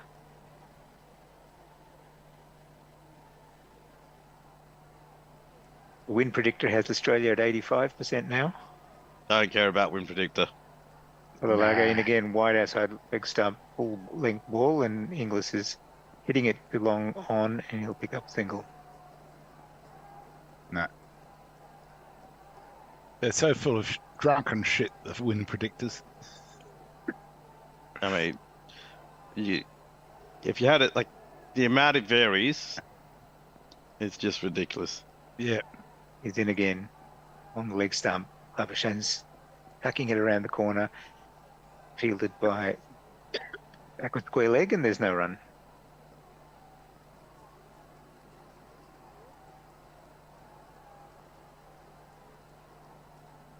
Last ball of the over. On the stump, on leg stump, Labuschagne tucked it around the corner again. Backward square leg, no run again. So it's the end of the 20th over. It's 109 for 3. So we officially have a game. match. Yeah. We officially have a match. Yep. Leah makes a very fair point. She said the fact that drunk uncles are notoriously hard to shame should tell you how bad that fielding was. Yeah, it has been very, very poor fielding. Brian in Brisbane reckons Sapun is doing a good job on the Aussies. And Jeff Perkins says the English aren't claiming Messi, let alone anyone else. Pokey Bumfinger says, slank it. I know it's actually an oodie, but I like to throw shade on these hybrid blankets. Nice blumper, mate. Karunaratne comes in for the second over. And Inglis is trying to flick that off his pad, but it looked like he's got a leading edge, and it just lobbed off his bat down the pitch, and Karunaratne run it down to try and take catch of it, but he wasn't able to. Sealy Point, short leg, just put him in. Just do something different. You're getting desperate now, Sapun. At least Pokey didn't champ you. Like, Karunaratne's doing things with the ball, but I've been impressed so far with his first over, and he started both overs quite well. He's in again. Full length ball on leg stump, and Inglis is driving it through the onside, fielded by mid-on, but not able to prevent the single. Inglis moves on 22. The partnership now is 29 runs, I think, off 33 balls. So they've been scoring at a good, crisp rate, but without any risk at all, just picking up singles and twos at the moment. And Australia This has is- dropped below his flank as well. Yeah, but they've got an extra 7 or 8 overs, haven't they? That's the Yeah. thing. This is the sort of innings that really suits Labuschagne, because he doesn't have to worry about scoring fast. He can just play almost test innings as long as Inglis keeps scoring. 100 runs from 178 balls needed. That's not exactly demanding. Ronnaratneen again. Shortish ball down the leg side, and it's called a wide by the umpire. I don't think that was in. Go on. Was that intended to be that short, or is this the unexpected bounce we're seeing from the pitch that randomly comes up? Might be, yeah. There were a couple of those for Australia, which they were lucky didn't go too high. He's in again. Labuschagne plays it off his hip, and then the onside mid-wicket looks for a single, but it's fielded well on that occasion, and there's no chance of a run. 111 for 3. I liked Chris Gaffney's wide signal. He put his hands out, and then he started fluttering his fingers a bit, like he was wanting to fly. Or maybe like playing 2 harps either side of him.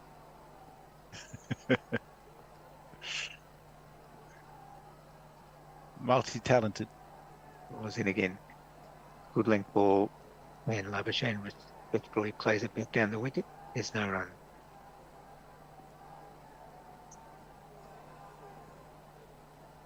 Oh dear.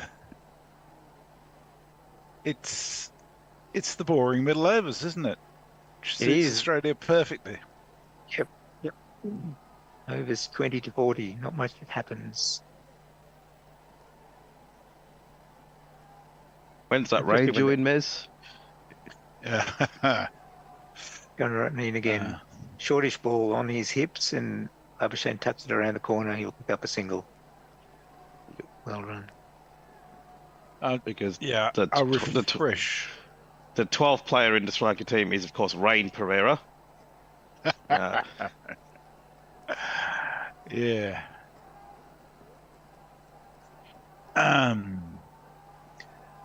Yeah, it doesn't seem to have shifted a lot, actually. It looks like it could pass just to the north of Lucknow, anyhow. So it's still a little way away. Ball of the over. Inglis is just tapping it to the slips region. There's no run. At the end of that over, it's 112 for 3. Australian run rate currently 5.37. Josie Hoke, he's delving himself in, really. He says, for all drunk uncles everywhere, I protest. Fair enough, too. Fair enough. And that's it on social media at the moment. We've actually been very lucky with the weather so far, because the monsoon finished pretty well on time. So this is what, match 13, 14? Yeah. And we haven't had any no results. 2019, I think we probably had 5 no results, something like that. Yeah, I remember something ridiculous. And it was bloody annoying. It really was. And Jonathan de Silva is into the attack with his got an economy of 5. Doesn't seem right. No, that does seem right. Not strike rate. Oh, great, no. So he comes in bowling around the wicket, right arm off spin, and Labuschagne touched it around the corner to mid-wicket with no run. Labuschagne's 26, Inglis is 22. All the crowd have crept back down to the front tiers again now, I see. Yes. He's in again around the wicket. short outside off stump. Labuschagne looked to cut but misses. Taken by Kyle Mendes beyond stump. So 44 ODI wickets to De Silva. Best bowling 3 for 32. Next ball's full length ball on leg stump, and Labuschagne plays it too long on, wide log on, and he'll pick up a single. 113 for 3.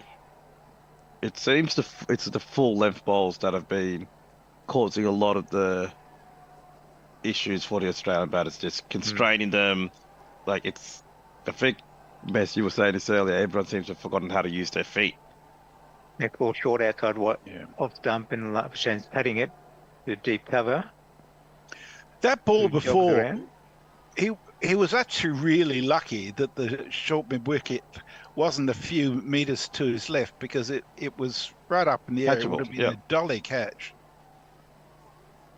Yeah, I think all the Sri Lankans had dry smiles on their faces. Next ball's a full length ball. Labuschagne just defends, and it goes to mid wicket. There's no run. I think we're due for a change at the end of this over. Yes. Of the over. Next ball short outside off stump. Labuschagne cuts, again goes to deep cover. He'll pick up a single, and after 22 overs, it's 115 for 3. Thank you. Thanks, Messi. Thanks, Chris. I think Russ is meant to come on to commentary now, ball by ball. Yes, Russ will be just sorting out the box of dreams as Richard comes on, and we'll see you later, Chris. Yep, thank you. And welcome back, Richard. Hi. Must be flagging over there in Australia. I'm getting my second win. I'm glad you are, Russ, because I've got half an hour to go, and I'm done after that. I just had dinner, Sapun, so I'm flying.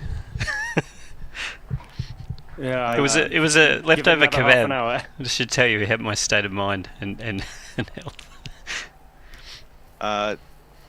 On the YouTube, Usman Khan says, never underestimate the Aussie. They'll come back strongly and will snatch this World Cup.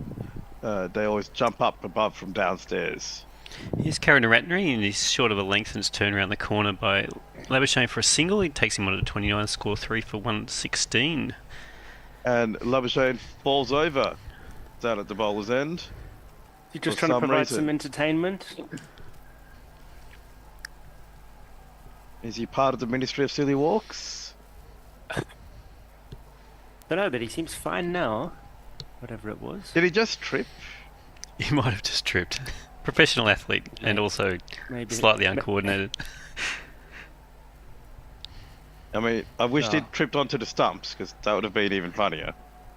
Here's Karunaratne over the wicket, outside off stump to Inglis. He's driving off the back foot, but doesn't beat the backward point. Yeah, a man tripping onto his stumps is exactly what this particular match situation needs. The kind of spark we're looking for. I always enjoy the hook 6 that you fall over and hit the stumps.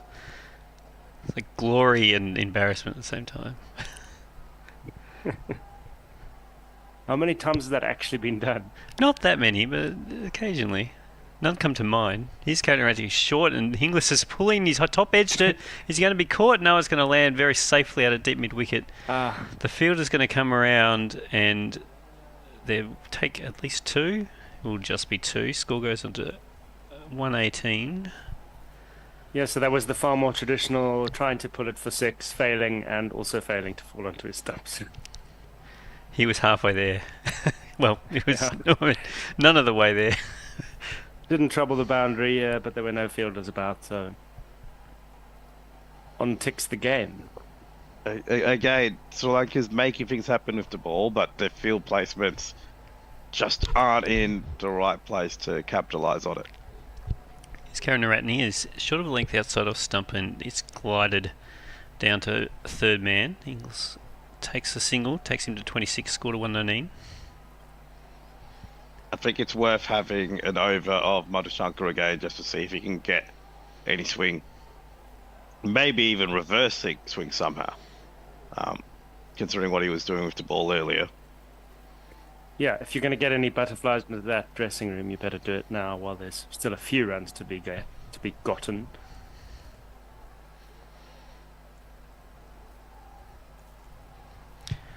His partnership's on to 38. Here's Counter-Ratney, 5th ball the over to Labuschagne, and he's pulling. Didn't get up very high, but he pulled it well enough. We'll get the single down to deep mid-wicket. Scored a 120.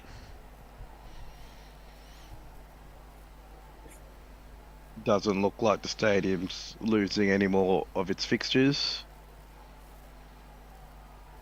No, this is always a good thing. And they've got another game. Sri Lanka's next game on Is here Friday. against Netherlands. Also be here on the White Line Wireless at the Box of Dreams. Last ball the over, and it's short and ducked under by Inglis. 23 overs gone. Nope, there will be another. Give it a wide. There will be another ball because that was given a wide. Didn't actually think it was that high, but the umpire. I'm going to watch the replay. It's going to be way over his head, isn't it? Yes. Oh. A good foot with a very, very low duck. So, scored a 121. Australia still 3 He down. could have jumped up, but he wouldn't have hit it. He should have jumped up. He could have headbutted it over the keeper.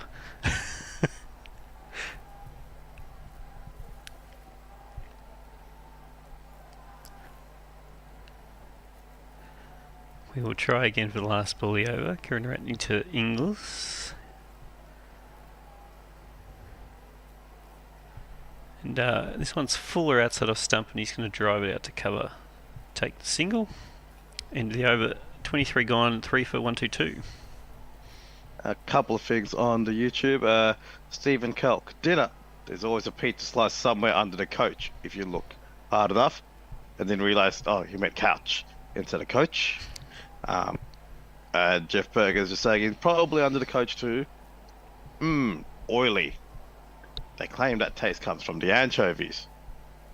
They say that birds are real too. We're getting a bit loose on the old YouTube comments, which is, I believe, fair enough. It's late night. Time of night. Late night Box of Dreams. Getting a bit And loose, flashing outside off stump, are we? And it's the sort of night where I'll pretty much read anything that comes in without any filter, just to keep Your myself dinner must awake. have worn off by now. Oh, it has. And like, I don't want another beer because then I won't be able to like fall asleep quickly. So Do you always have to be up for real work in the morning? yes, and have to go into the office. Oof, that's what makes it tough.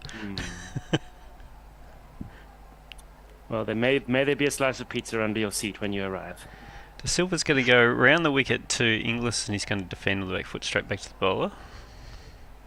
Score's still 3 for 122.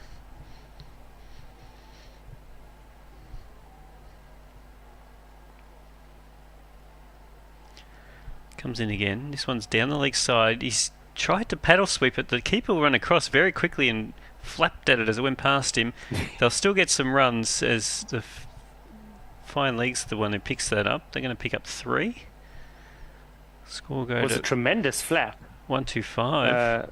Well anticipated, Like a but ballet twirl. here's De Silva into the pads of Labuschagne. He's going to turn that out to deep mid wicket for a single. Take the score into 126.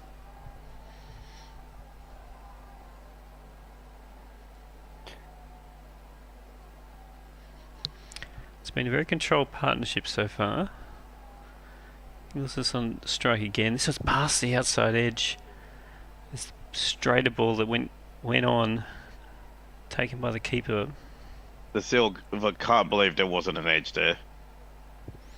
Yeah, you know, if they had have edged it though, it would have just gone straight past the keeper for 4.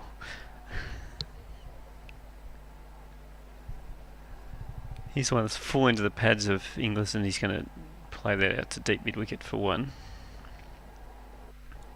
It's amazing. Got the feel of a test match at the moment, hasn't it? Yeah, a test match where they've spread the field and they don't intend to get any wickets, which is weird because they really need wickets. Yeah. Like, you need a slip. If you're going to bowl around the wicket with the one that's going to go straight on, you need a slip. Just crowd the batters, forced them to hit up into the air.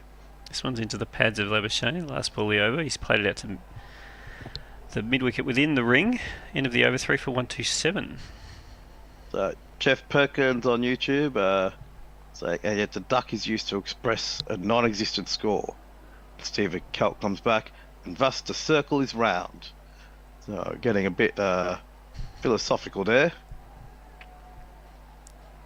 And nothing on the tweets since Joe's yoke about 16 minutes ago, so believe everyone's just fallen asleep. So the circle being round is dependent on a duck being used to express a zero in cricket. Don't quite get it. Just me? I assumed it was some kind of surrealist artwork and had left it at that. like most surrealists. I don't have the energy to figure it out. No. Kamara there is nothing to figure out. Coming on. He's bowled 2 1-over spells so far and gone for 26 runs, so we'll see how this one goes without Marsh at the crease. This one's short of for length on off stump, and it's played by Inglis out to cover for no run. I'm expecting Australia will only need 60 runs after the end of this over. Well, that would be a 23-run over. Which with Kamara's bowling is definitely possible. I feel like if these two just don't... They know they're going to make the total. They know they're going to do it in around 40 overs. So they're just comfortable where they are right now. Here is Kamara. It's on just short of a length on off stump and defended. There's a shy at the bowler's end, but it's backed up. Yeah, exactly. They know they're going to make it, and they can help themselves to a middle practice, really. And you don't want a good practice session to be over in 5 minutes.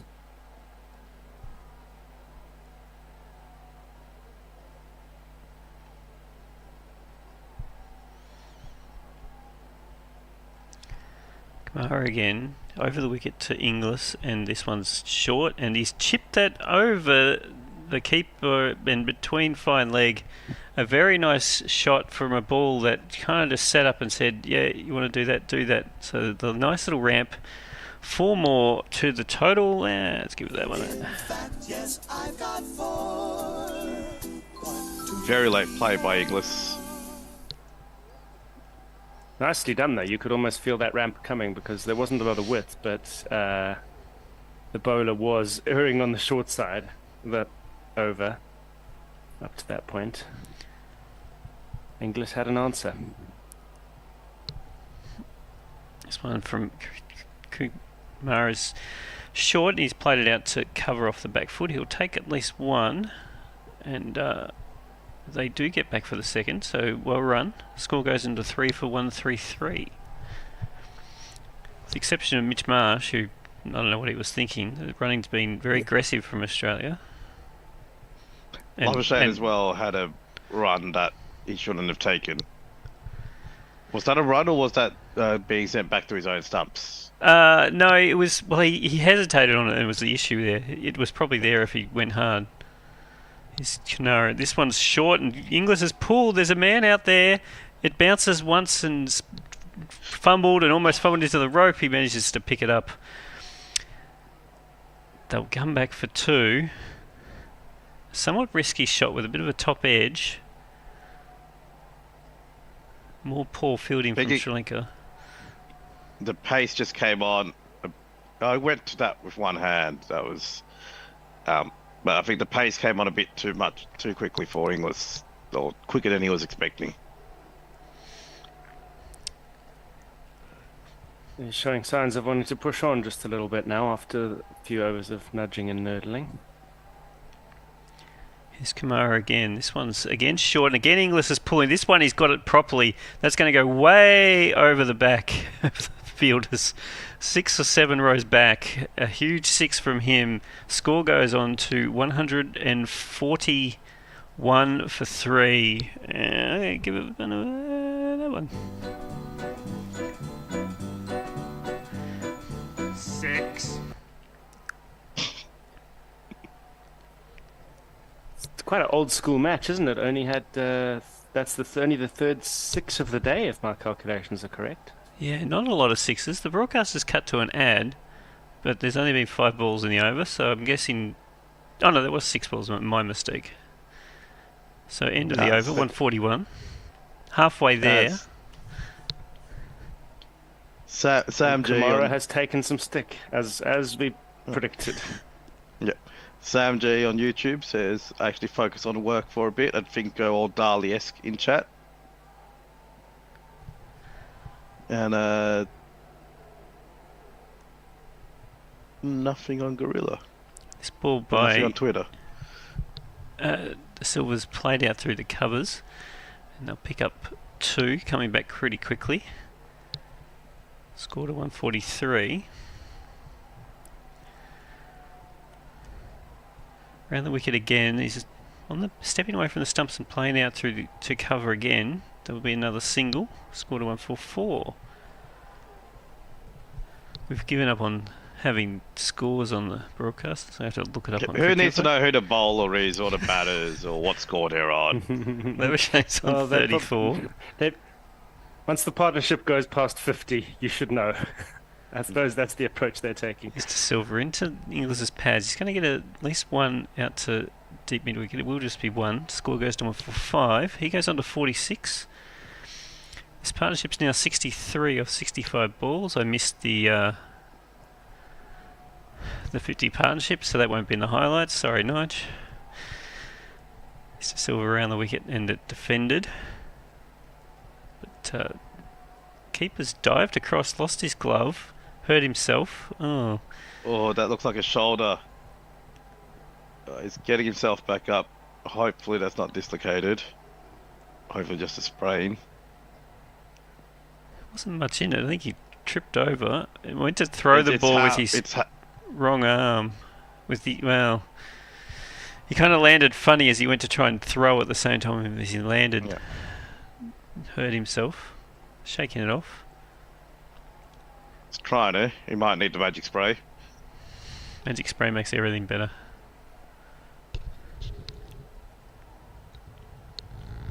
Labuschagne's on strike, still bowling around the wicket. Still without a slip. Labuschagne drives to cover, no run.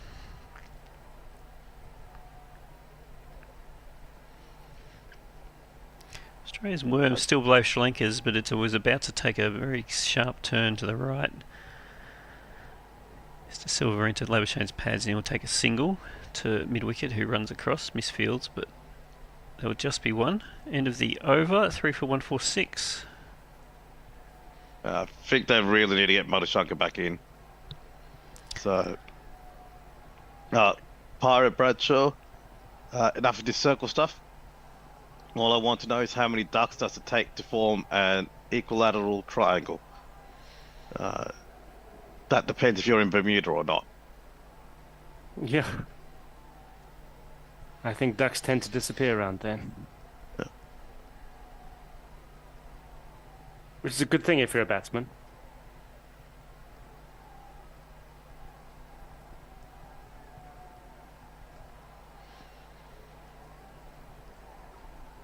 No ducks in sight for this Aussie pair. They're looking well settled.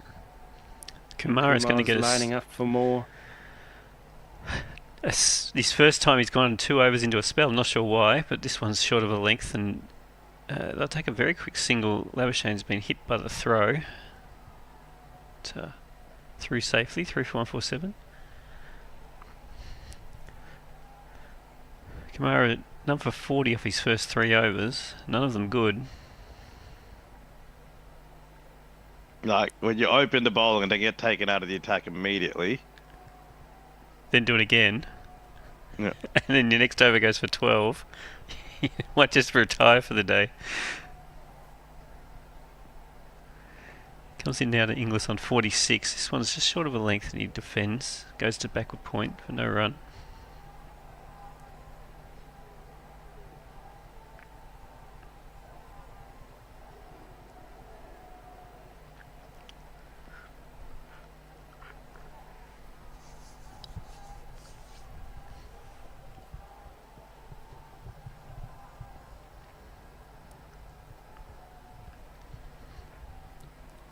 Take strike again, Inglis.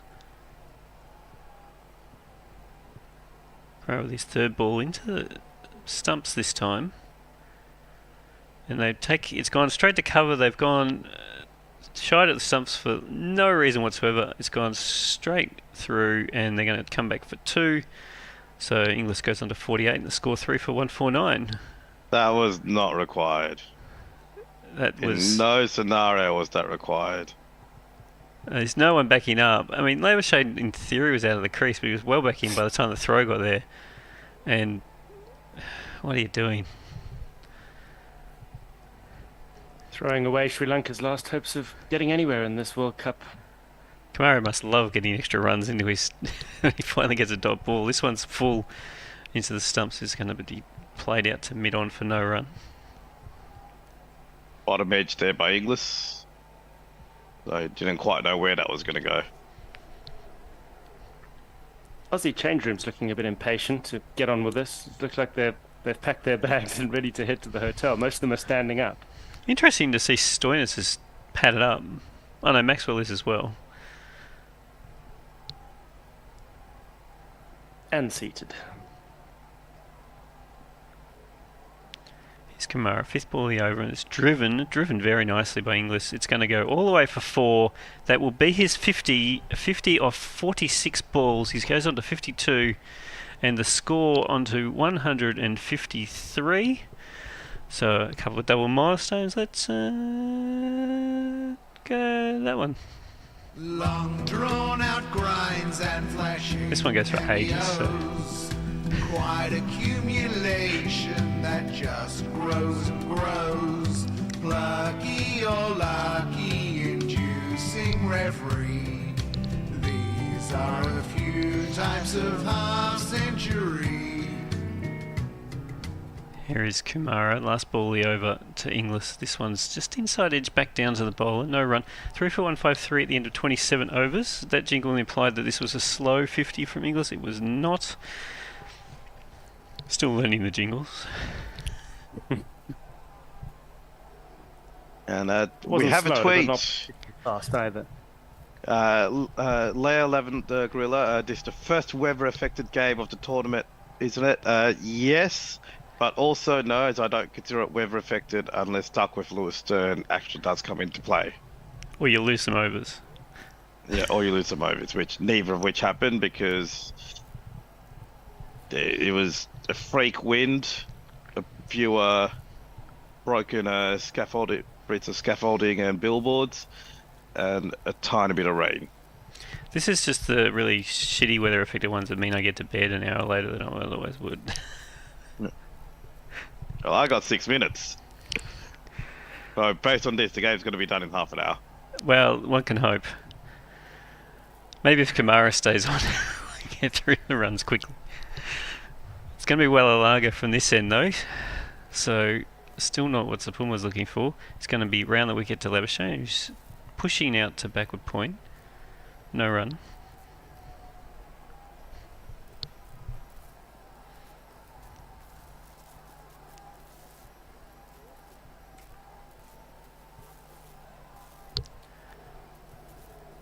Just waiting for the field to move around. Broadcaster doesn't tell me where it's moving. We'll just assume it's moving because there's a lot of arm pointing. There we go. The broadcasters love close-up of the batters and just not showing you what the field is. Well, it looks like we've got a slip, a short cover, and a couple of straight and on and off side. So this one's full and driven by Labuschagne out to cover, so no run. Looks like they're trying to induce the drive. No, which they should have been doing 5 overs ago. This one, Labuschagne tries to sweep. He swept that beautifully. There's no one at mid-wicket, and he's picked the gap between the deep long on and that open field. Took a risk, but made it. That's another 4. Score goes on to 3 for 157.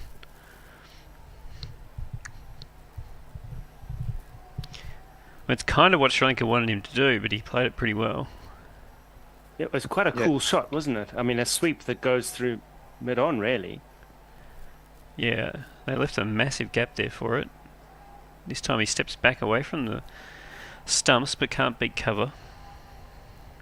Who would have thought Labuschagne would be good at spin? You've gone to the Manus pronunciation now. Is this what happens at 2 in the morning? Yes, I have to think to pronounce it Labuskagny. This one's full and defended on the offside. Shane Labuskagny goes for a run, changes his mind, goes back, and none taken. Could just call Fair it enough, Manus. Manus. That is the easy way out. Well, it is Manus. Last ball of the over. This one's defended, out on the onside. So 3 for 157, just 4 off the over. 4 is more than enough for Australia. They need 53 from the last 22 overs. Now, Mez is just saying on Twitter, good to see the Sapun curse work as effectively on Inglis as it did on Zampa.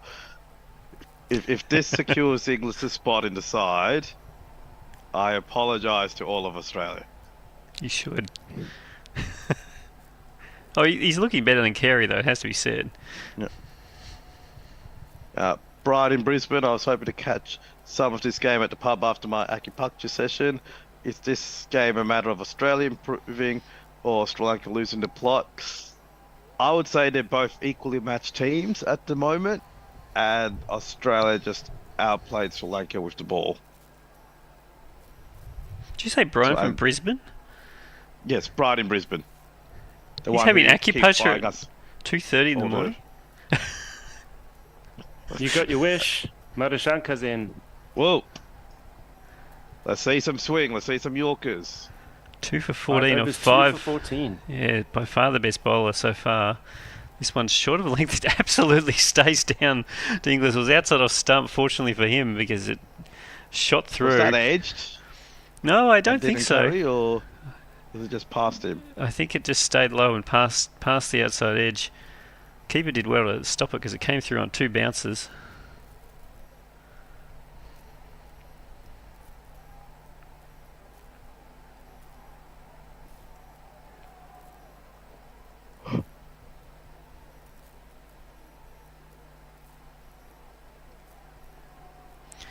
This Madhushanka, it's into his pads of Inglis. He plays out to mid-wicket for no run. Just the one shot from Inglis behind square on the leg side, which is interesting because they've had 2 fielders pretty much his entire innings.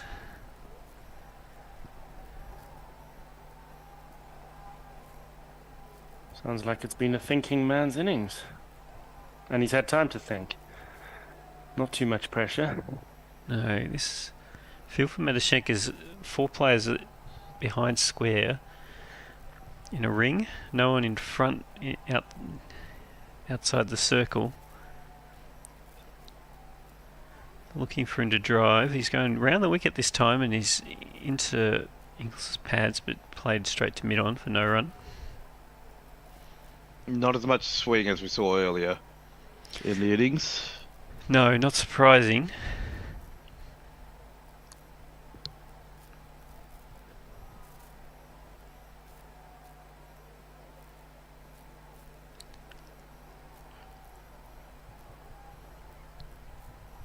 Just seeing a replay of Kusal Pereira copping one on the helmet earlier in the day.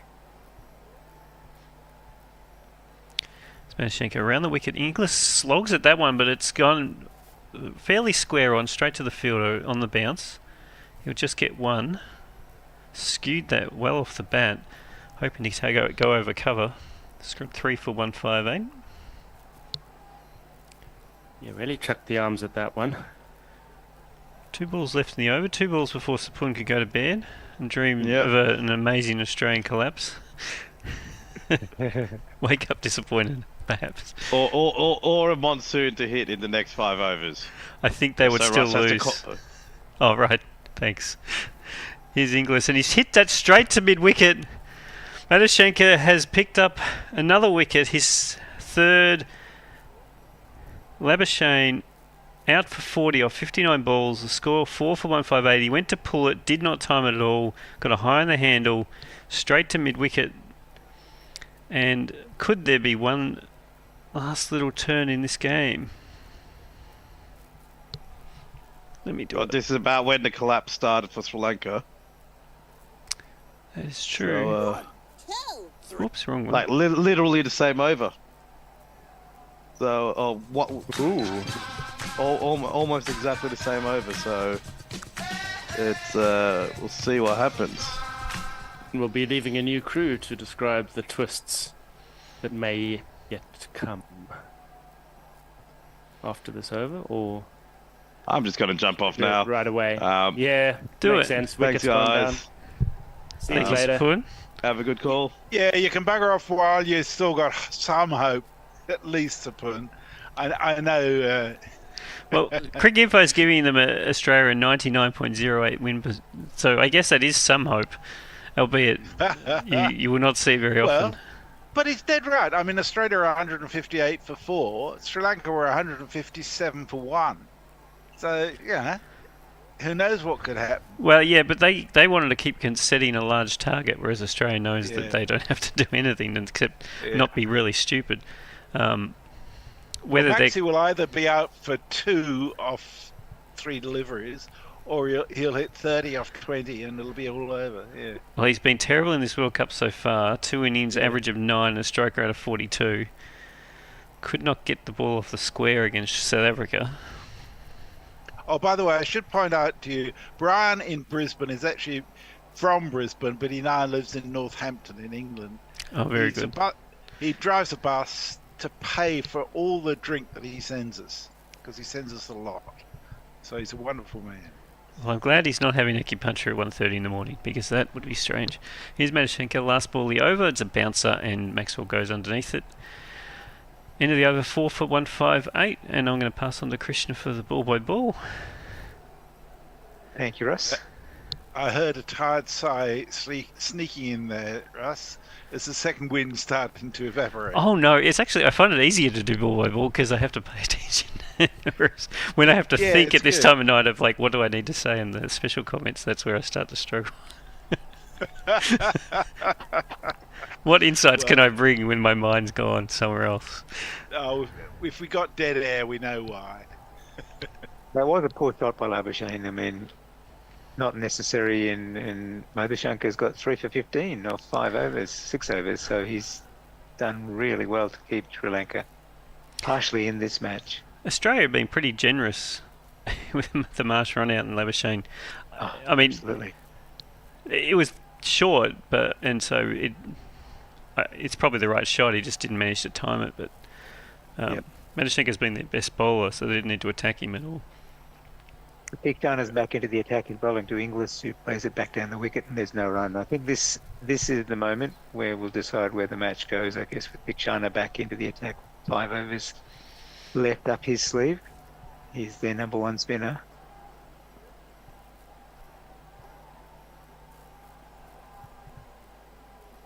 He comes in again. Shortish outside off stump. Inglis is cutting deep cover, and it's rolled out there quite slowly, so I'm wondering whether they've taken 2 there. No, just a single. Yeah, didn't go deep into the outfield, so no chance for the second. That's not good enough from Tikshana though. Like, that was just short and wide and giving him a chance to hit it. Sri Lanka has any chance in this game, they need to be really tight for the rest of it. Yeah, they've really got to attack with everything they've got right now, haven't they? Yep, absolutely.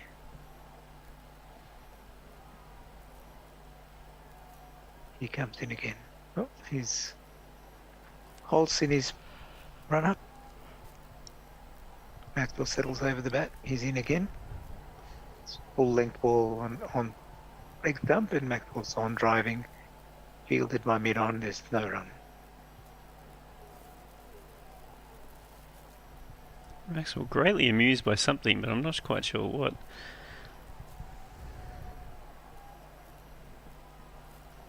$159 for 4. He's in again. On the stump, and Maxwell with quite an elaborate defensive stroke plays it back to the bowler.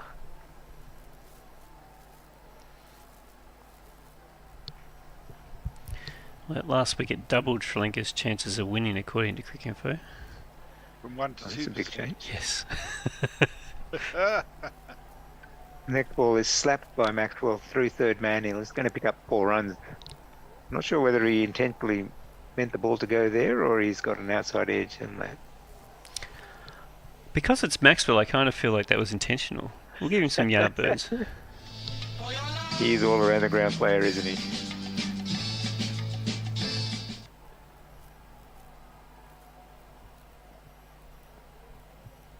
Well, he's scored 18 runs in the World Cup so far. So, well, that's now 22.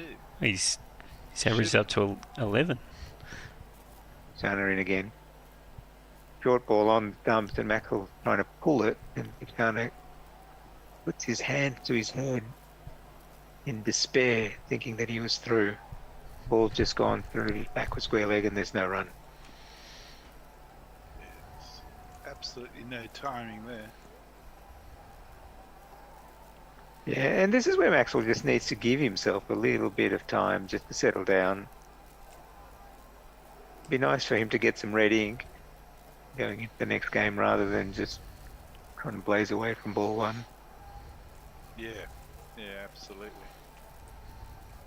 I'm going to share a tweet from Iceland Cricket, which is, if you don't follow it, I can recommend following. They say it's rumoured that there will only be 6 cricket teams allowed at the 2028 Olympics. India already confirmed. The other 5 nations must be Iceland, Greenland, Mongolia, St Helena, and England. Oh, nice. Madhutanka's back into the attack, and Inglis has played that through point region, and he's picked up a single. Well, I don't know why you'd invite England, but otherwise, I'm all for it.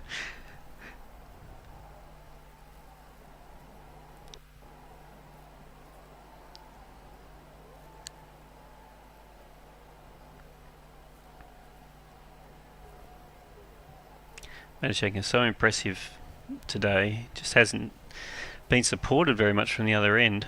Pretty much all the other Sri Lankan bowlers have been going at close to a run a ball. How's his performance has been in the first 2 matches? Has he been doing well? He's the class above today. He's in again. Full toss. Maxwell's driving. Deflects off the bowler, and they don't get a run. There was a chance of a run out, but Maxwell didn't move out of his crease. I thought that was the bowler was going to be limping. I thought that had whacked him on the ankle, but he seems okay. He took 2 for 86 against South Africa, and he took 2 for 60 against Pakistan. So expensive, but taking wickets. Yeah. And I guess not bad given the scores of the opposition. Next ball, Maxwell's tried to pull the short balls, top edged it, and it's gone through behind the wicketkeeper for 4 runs. Fine leg was close, but wasn't able to cut it off. Oh, that's just some more shoddy fielding down there. He really should have stopped that. He should have stopped it, absolutely. It was a bloody awful shot, though, wasn't it? I mean, it is, yeah. Maxwell's timing is everything is out. It was just a huge top edge. Sort of thing you expect from number 11, really. Yeah, it could so easily have gone to the fielder who fumbled it into the rope if he got a little bit more on it. Gets in again. Another short ball. Maxwell sways out of the way this time and is taken by the wicketkeeper. He was nearly tempted. He was nearly tempted. It was quite good bowling, I reckon, given what had happened to the previous ball. Yeah, they've got a very fine third man, plus 2 players deep behind square, so they're hoping. It's basically all of their outside the ring fielders are waiting for a bouncer. Yeah. And a top edge. Just the deep point. I don't know if you saw that. It said, go. Sorry, next ball, Maxwell has just moved his left leg out of the way and watted it down the ground past the bowler for 4 runs. There was a sign on the scoreboard that says after 30.4 overs, both Australia and Sri Lanka were 168 for 4. It's kind of neat. Yeah, Australia's been running behind Sri Lanka for most of this innings. Yeah. But, I mean, that's the beauty of bowling them out early. Madhutanka's in again. Ah. And Maxwell just clears his left leg and pulls that over mid-wicket for another 4. It looks like he doesn't want to hang around. Glenn Maxwell. He's trying to get this over and done pretty quickly. I mean, you set the field for bounces or a ball at deep point, and then you bowl 2 foolish balls to Maxwell, who just clubs you down the ground and over mid wicket. Baffling bowling decisions. Anyway, 4 for 176.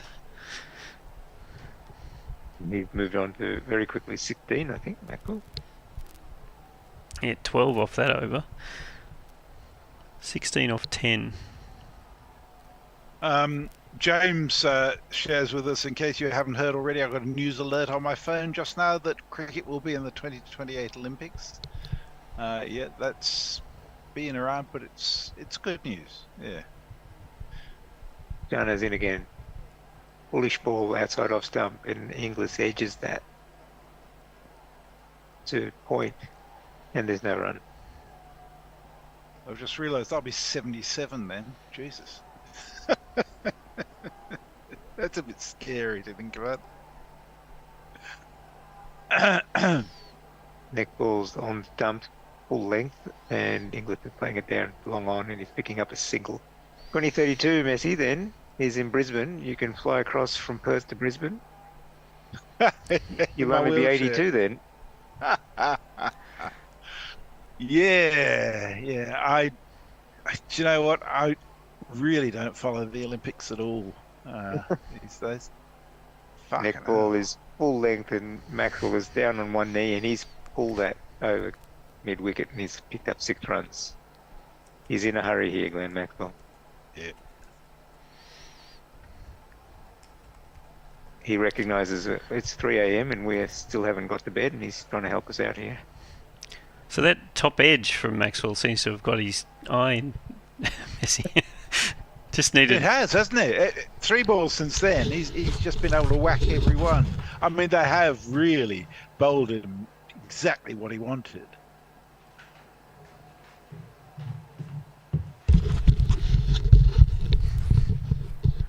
Yeah. Well, I did say he'd be up for 2 off 3 balls or 30 off 15.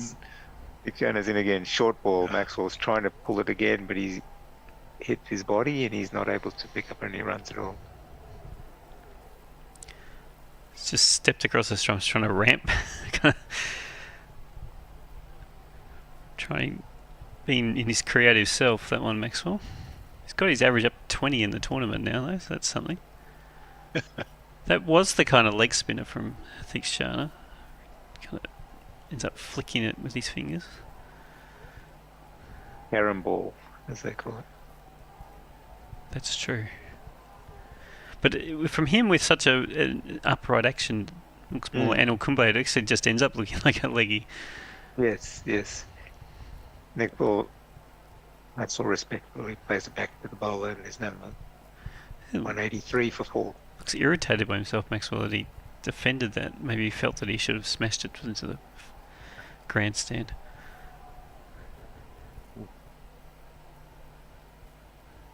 Gunner's in again on the leg stump pull. Maxwell's sweeping it around the corner, and he's picking up either 4 or 6. Has it gone for 6? 6, I think. It is 6, yes. That was what he wanted to do the last ball, I think. Yes, it was, yeah. Yeah. Probably shouldn't have bowled the same ball to him because he'd worked out what he wanted to do. Some nice net run rate stuff going on here. Yeah, no fielders down there either, so it was moderately safe shot. 4 for 189, 32 overs, so 21 runs left. Farong says, I have been listening, I've been relaxing, I've been consuming rum and weed, haven't been moving from my mat. I take it that's a hash mat then. Comfortably numb, he says. Sapun says, I won't mind if Maxwell wins the game for Australia, but it better not be Inglis. Well, you just about guaranteed it will be Inglis now, haven't you, Sapun, given your record tonight? Sapun, go to sleep. Yeah, fuck off to sleep. You've got to go to work shortly. Dear. I don't know about you. I find it really hard to wind down after one of these things. It takes a couple of hours for me to get to a stage where I can actually go to sleep.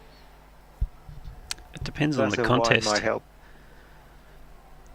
I haven't had a good game yet to keep me to wind me up, so it helps. Yes, that's true. Well, Pakistan versus Sri Lanka was sort of a good game.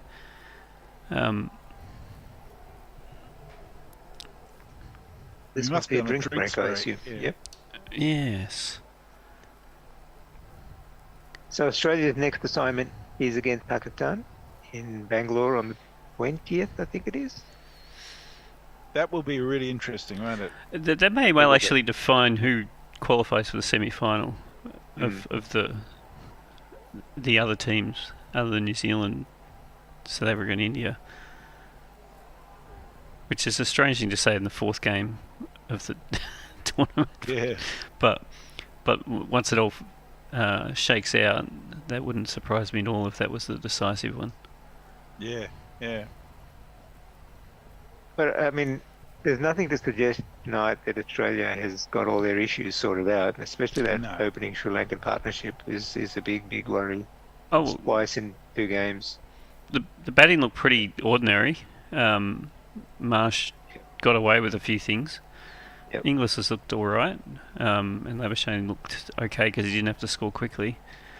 Yep. The bowling came back well again, but again, an opening partnership got away from them. So, and in a sense that they were going to 6 and over.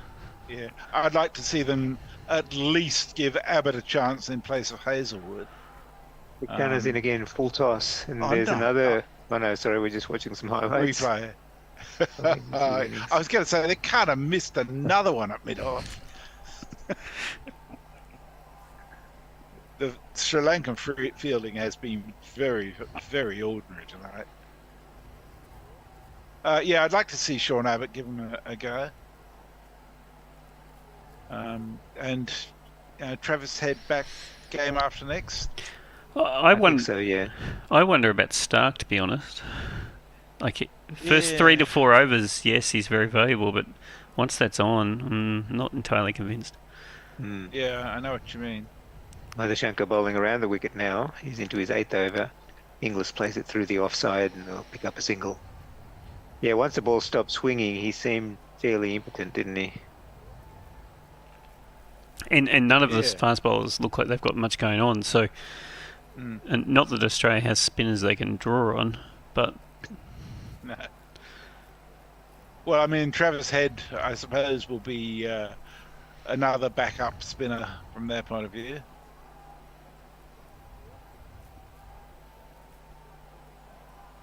Madhushanka over the wicket to Maxwell. On the leg stump, Maxwell, very poor footwork. He's just hitting it onto the offside. There's no run. You could probably justify bringing in Head for one of Hazelwood or Stark. Yeah. As a straight replacement and just bolster the batting and count on Head to give you 6-7 overs. Ooh. Yeah, I suppose. If you've got Steinitz and Marsh in there, you can always get some overs out of them. I would like to see them actually do what they did in South Africa. Give Steinitz a few overs at the very beginning. Because that seems to be when he's the most useful. Maxwell cleared his left leg and pulled the ball onto the onside. No timing at all, and he's picked up a single. That was an ugly shot. I mean, the issue there, Messi, is that you have to give those overs to your other face bowlers right now because that's the only time they're effective. Yeah, that's true. But then if you drop one of them, you don't necessarily have that problem anymore. True. Maybe they should have a super sub. You can replace a player halfway through an innings. I fucking hate that. That's the worst. I mean, it's not as if... I mean, I know in 50-over matches it's not so bad, but in T20s, the idea that you can have a sub in, when wickets are already not valued enough, you're effectively giving yourself an extra batter all the time. It's just ridiculous. Yes, exactly.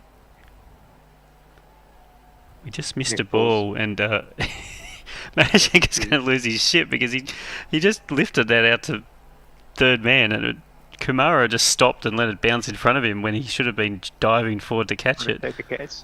Oh yeah, that was definitely gettable. Adeshanka in around the wicket to Maxwell, who clears his left leg, gets on his right knee, and then wings for the fences and misses, taken by the keeper. That was the ugliest shot played tonight, I think. I think it was less ugly than the previous shot. It's all premeditated stuff. I don't know why he's not just watching the ball and deciding what to do. It's just Well, I mean, crazy. his brief now is just get the runs as quickly as we can. If you're out, it doesn't matter. Only need 18 more. Around the wicket, short ball. He's trying to get it through the offside. He's missed again, and it's gone through to the wicket keeper. No run. I mean, for a bloke who's 29 off 17, he is in dreadful form. Really is. He's had 3 good hits and a good deal of luck. Was that the end of the over, or did they cut us off another ball? No, that was the end of the over. Just Yeah. the 3 off. Ravenite FC says Maxwell sending the Gorillas home early. Lovely stuff. Stephen Kelk says our Antipode and Gorilla Creek White Line Wireless friends look like they need to go to bed. Brian in Brisbane says thanks all. Bye. Thanks, Brian. Good to have your company. And Perko says surely the Olympics should feature a Greek team. Indeed, it should. Willalage is into the attack, and Inglis has tried to hit it over point, but he's holed out. There's a juggle there, and it's been caught. He's out. Inglis 58 off 59 balls with 192 for 5. God, he almost dropped that. What a terrible piece of fielding. I mean, it's kind of spinning in the air, but he had to snatch at it after he dropped it out of his hands. I know I was giving the European Cricket League shit earlier on, but Jesus Christ, some of this is the same standard. Those shots of Maxwell and this sort of stuff, it's just, very, very, very ordinary. Oh well, stop being so impatient, Jeremy. Something about Josh Inglis that reminds me of Damien Martin. I don't know if it's the physique or the height. It's not the off drive, that's for sure. That's funny because I actually think he looks most like Aaron Finch. Oh, okay. I must say though that there was an off drive from Mitch Marsh today, which Damien Martin would have been proud of. He would be very proud. He was such a beautiful player, Martin. Yeah. All right, Stoinis has come in, and I think someone mentioned to me Stoinis' record over the last 3 or 4 years, and it's just abysmal. It's shit. Record. It really is. Every now and then he gets in and it's like 50% Mitch Marsh, basically. Yes, correct. Ouch. Yeah.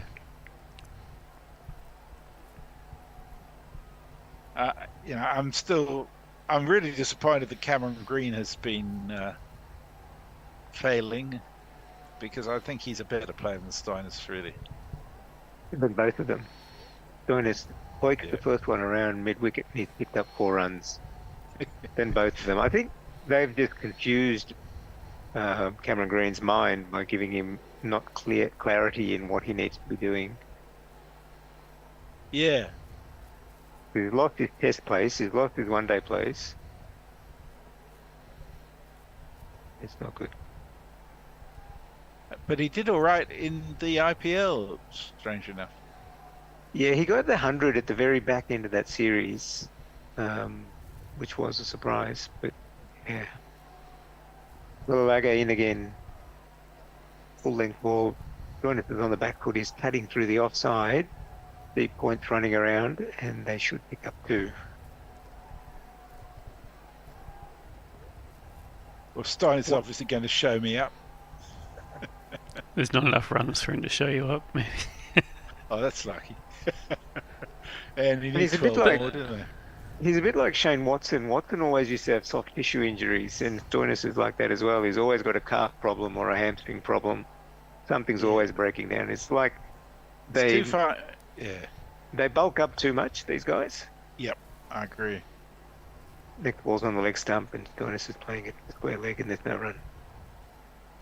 Messi, I definitely agree that Green is better both with bat and ball, like talent-wise, but I don't think his head's in the right space right now. I think you're right. I think there's just too much demanded of him in too many different spots. Yeah, he just doesn't have clarity of role at the moment. Yep. I would just leave him in the test arena, to be honest. Correct. Me too. Willalaga in again. Oof. Stoinis is trying to sweep. There's a loud appeal for LBW. He's been wrapped on the pad and not out, says by Joel Wilson. It's well outside the off stump there.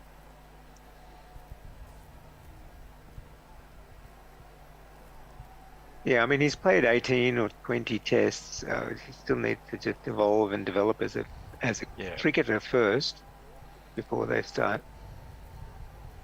giving him other opportunities. Next ball's cut by Stoinis through point, and it's gone through for 4 runs. Brings up the Australian 200. They should be 202 for 5. And Stoinis, I think, moved on to 10 with that shot. That's another one that a decent point would have been able to stop. It's just really sad, the Sri Lankan fielding. It's a shit show, to be honest. Do we have anything left? Stephen Kelk says, I'm off too. Thanks for the excellent coverage, gents. Thanks, Steve. It's been great to have you on board today.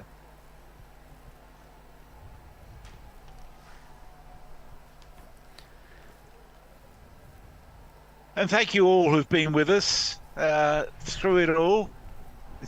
I don't know about you guys, but it just seemed like a long game, considering that both innings are going to be quite short. Somehow it seems to have gone on for a very long time. We had about an hour of rain and other interruptions, stadium collapsing and whatnot. Right, Madhushanka comes in for his 9th over, 3:31. Maxwell just swats it down the ground, doesn't beat mid-off, and there's no run.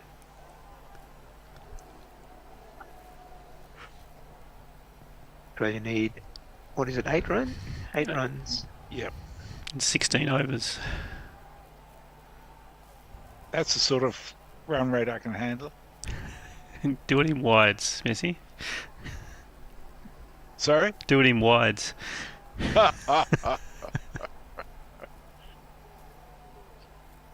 Madhushanka's in again. Short ball, Maxwell's on his back foot and he's carving that over point. Deep point, he'll pick up a single. That was what was it? A two-handed forehand, really? I don't know how to describe Maxwell. He plays tennis, he plays golf, he plays a bit of cricket.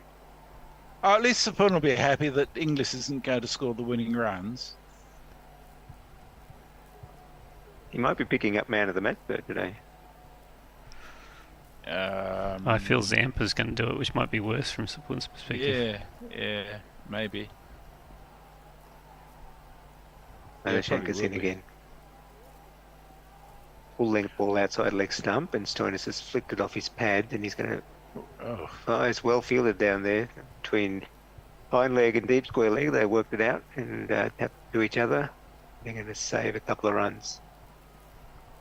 I actually think I'd give man of the match to Mitch Marsh. I think his innings was really the thing. Yeah, it's what made it possible for Australia to win. If you hadn't had that innings, I think they would have struggled hugely.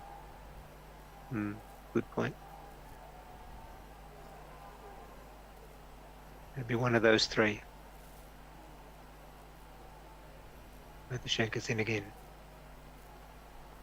It's going to be wide. What was that? Lobs over Stoinis' head. It's a slow, short ball, and it's called a wide by the umpire. He's heard Russ say do it in wides. Yeah. I cannot believe this. I'm looking at my list of fixtures that I've got here. I won't show up on the screen. And ticking off the ones we've done. We're only fucking a third of the way, no, quarter of the way down the list. Jeez, we've got a long way to go. Oh, God. All right, fourth ball of the over. And the Shanker's in again. No, Stoinis is checking the field. Come on, this is the ball, Stein. Just do it. I mean, if we had groups, Messi, we'd have one game left in the groups and it'd be getting the exciting part. But Yeah, that's right. Stoinis has driven it firmly down the long off, and they're going to pick up a single. Gonzalo Mendes is stretching this as far as possible by keeping a deep long off at the moment.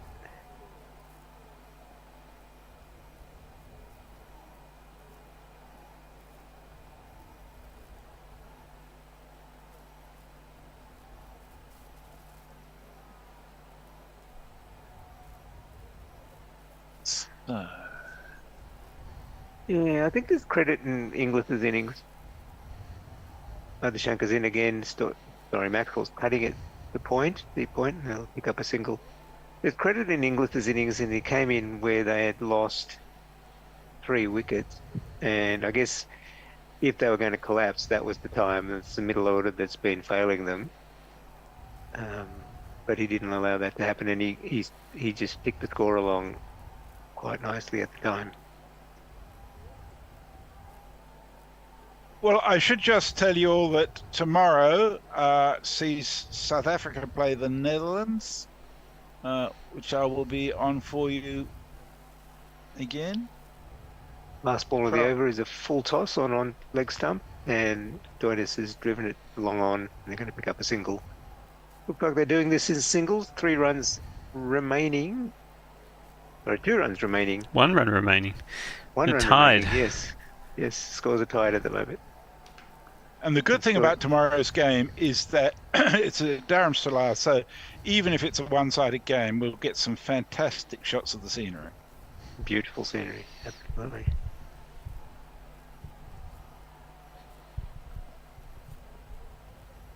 Hopefully the Netherlands pick up some inspiration from Afghanistan. Oh, that'd be wonderful, wouldn't it? See South Africa suddenly discover that they're not invincible. I have my doubts. I didn't have Netherlands down for winning a game in this tournament. Mm. Oh, I figured they'd win at least one, just because I think they've got enough firepower to click in at least one game. They do, but their bowling is, any half decent batting side is going to take them apart, I think. Yeah, it's the not so half decent batting sides I figured they might be a good chance against. Yeah. Rulaga in again. Did he just hit it straight back to the bowler? What happened there? He went to drive it on the offside and got an underneath edge that went straight back to the bowler. Thought he just tapped it back to him as a caught and bowled. Alright, the bowler's in again. Going back away and lofts it over long on, and he's going to pick up a 6. That's a huge 6. That is enormous. Oh, we can all go home. Well, I actually am home, but you know what I mean. I think we're all home. We can all go to sleep. So Australia's 215 for 5. Glenn Maxwell finishes on 31 off 21 balls, and Stoinis will be, I think, 14 or 20? 20 off 10. 20 off 10.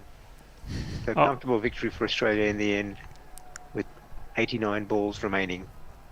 I'll run the card. Mitchell Marsh scored 52 or 51 before running himself out. Warner, LBW to Madhushanka, who did bowl well, 11 off 6. Steve Smith, a duck. His form is not great so far in this tournament. Off 5 balls. Marnus Labuschagne, 40 off 60. Josh Inglis, who batted well, as mentioned, 58 off 59. Maxwell, 31 off 21. Stoinis, 20 off 10. For the bowlers, run through the wicket takers. Madhushanka took 3 for 38 off 9. And Walalage 1 for 53 off 9. The rest of them we're expensive, and Sri Lanka once again have been taken at more than 6 and over. 3 losses for them. They're just about out of this tournament with a bloody long way to go. Yep. Australia salvaging. Australia's net run rate has moved from minus 1.9 or something to minus 0.734. So they're still only third last on the table. I think they'd just be happy to be on the board. Yeah. With the same number of wins as England, which is amazing. Indeed. Well, I mean, at the moment, it's interesting. There are Pakistan, England, Afghanistan, Bangladesh, and Australia have all played 3 games for 1 win. Pakistan's got 2 wins. Beg your pardon. The others all got 3 for 1. I mean, you can't really tell much from it, given the variation in the opposition. But, it's going to be interesting. It's going to come down to the wire for those last 2 spots, I suspect. Well, I think I said at the start of I thought the India, New Zealand, South Africa were pretty much clearly in that top tier, and everyone else was below. But I actually think that maybe Pakistan, England, and Australia are in a second tier, and Afghanistan, Bangladesh, Sri Lanka, and Netherlands are in a bottom tier, and it's really between England, Australia, and Pakistan. And in that sense, I think Pakistan are the front runners, but England's loss to Afghanistan's made things much easier potentially for those two to get above them for that semi-final spot. Yeah, I think that's right. So it is going to be very interesting, isn't it? But who knows? New Zealand may have peaked too early. Somebody might have a crucial injury. It's a long way to go, isn't there? Yeah, but I think Australia are pretty fucked anyhow. I mean, they didn't play particularly well today. They managed to win despite themselves to a certain extent. Oh, look, and if we're talking about either Pakistan or Australia becoming the 4th semi-finalist who has to play India, presumably, in the semi-final, but neither of them were within cooey of India in the game that they played against them. So, no. I mean, why would you want to? That's right. Fifth's a good option. No, we were so unlucky. Yeah, that's right. Okay, we done? Right. I reckon. Thank you all gentlemen. for being with us. Those of you who've managed to remain. We look forward to catching up with you tomorrow in Dar es Salaam. We will, and Whiteline Wireless will be back on the air on Friday, so I'm going to get a few days of sleep, which would be nice. Good luck with that. Night, everybody. See Good you night, all. gentlemen.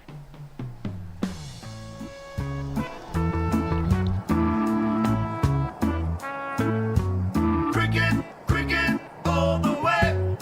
We got it deep in our DNA. So when they start to play and you want to know and you can't find the call on the radio, go the White Line Wireless. White Line Wireless. White Line Wireless. White Line Wireless. Just one click to hear it all. Boba, bloody bo. The vein of every true blue fan is the Thundex cricketer anchorman. It's the same old words in the same old voice. Long past time there was another choice, like the White Line Wireless. White Line Wireless. White Line Wireless. White Line Wireless. From the box of dreams you're gonna hear the call. Boba, bloody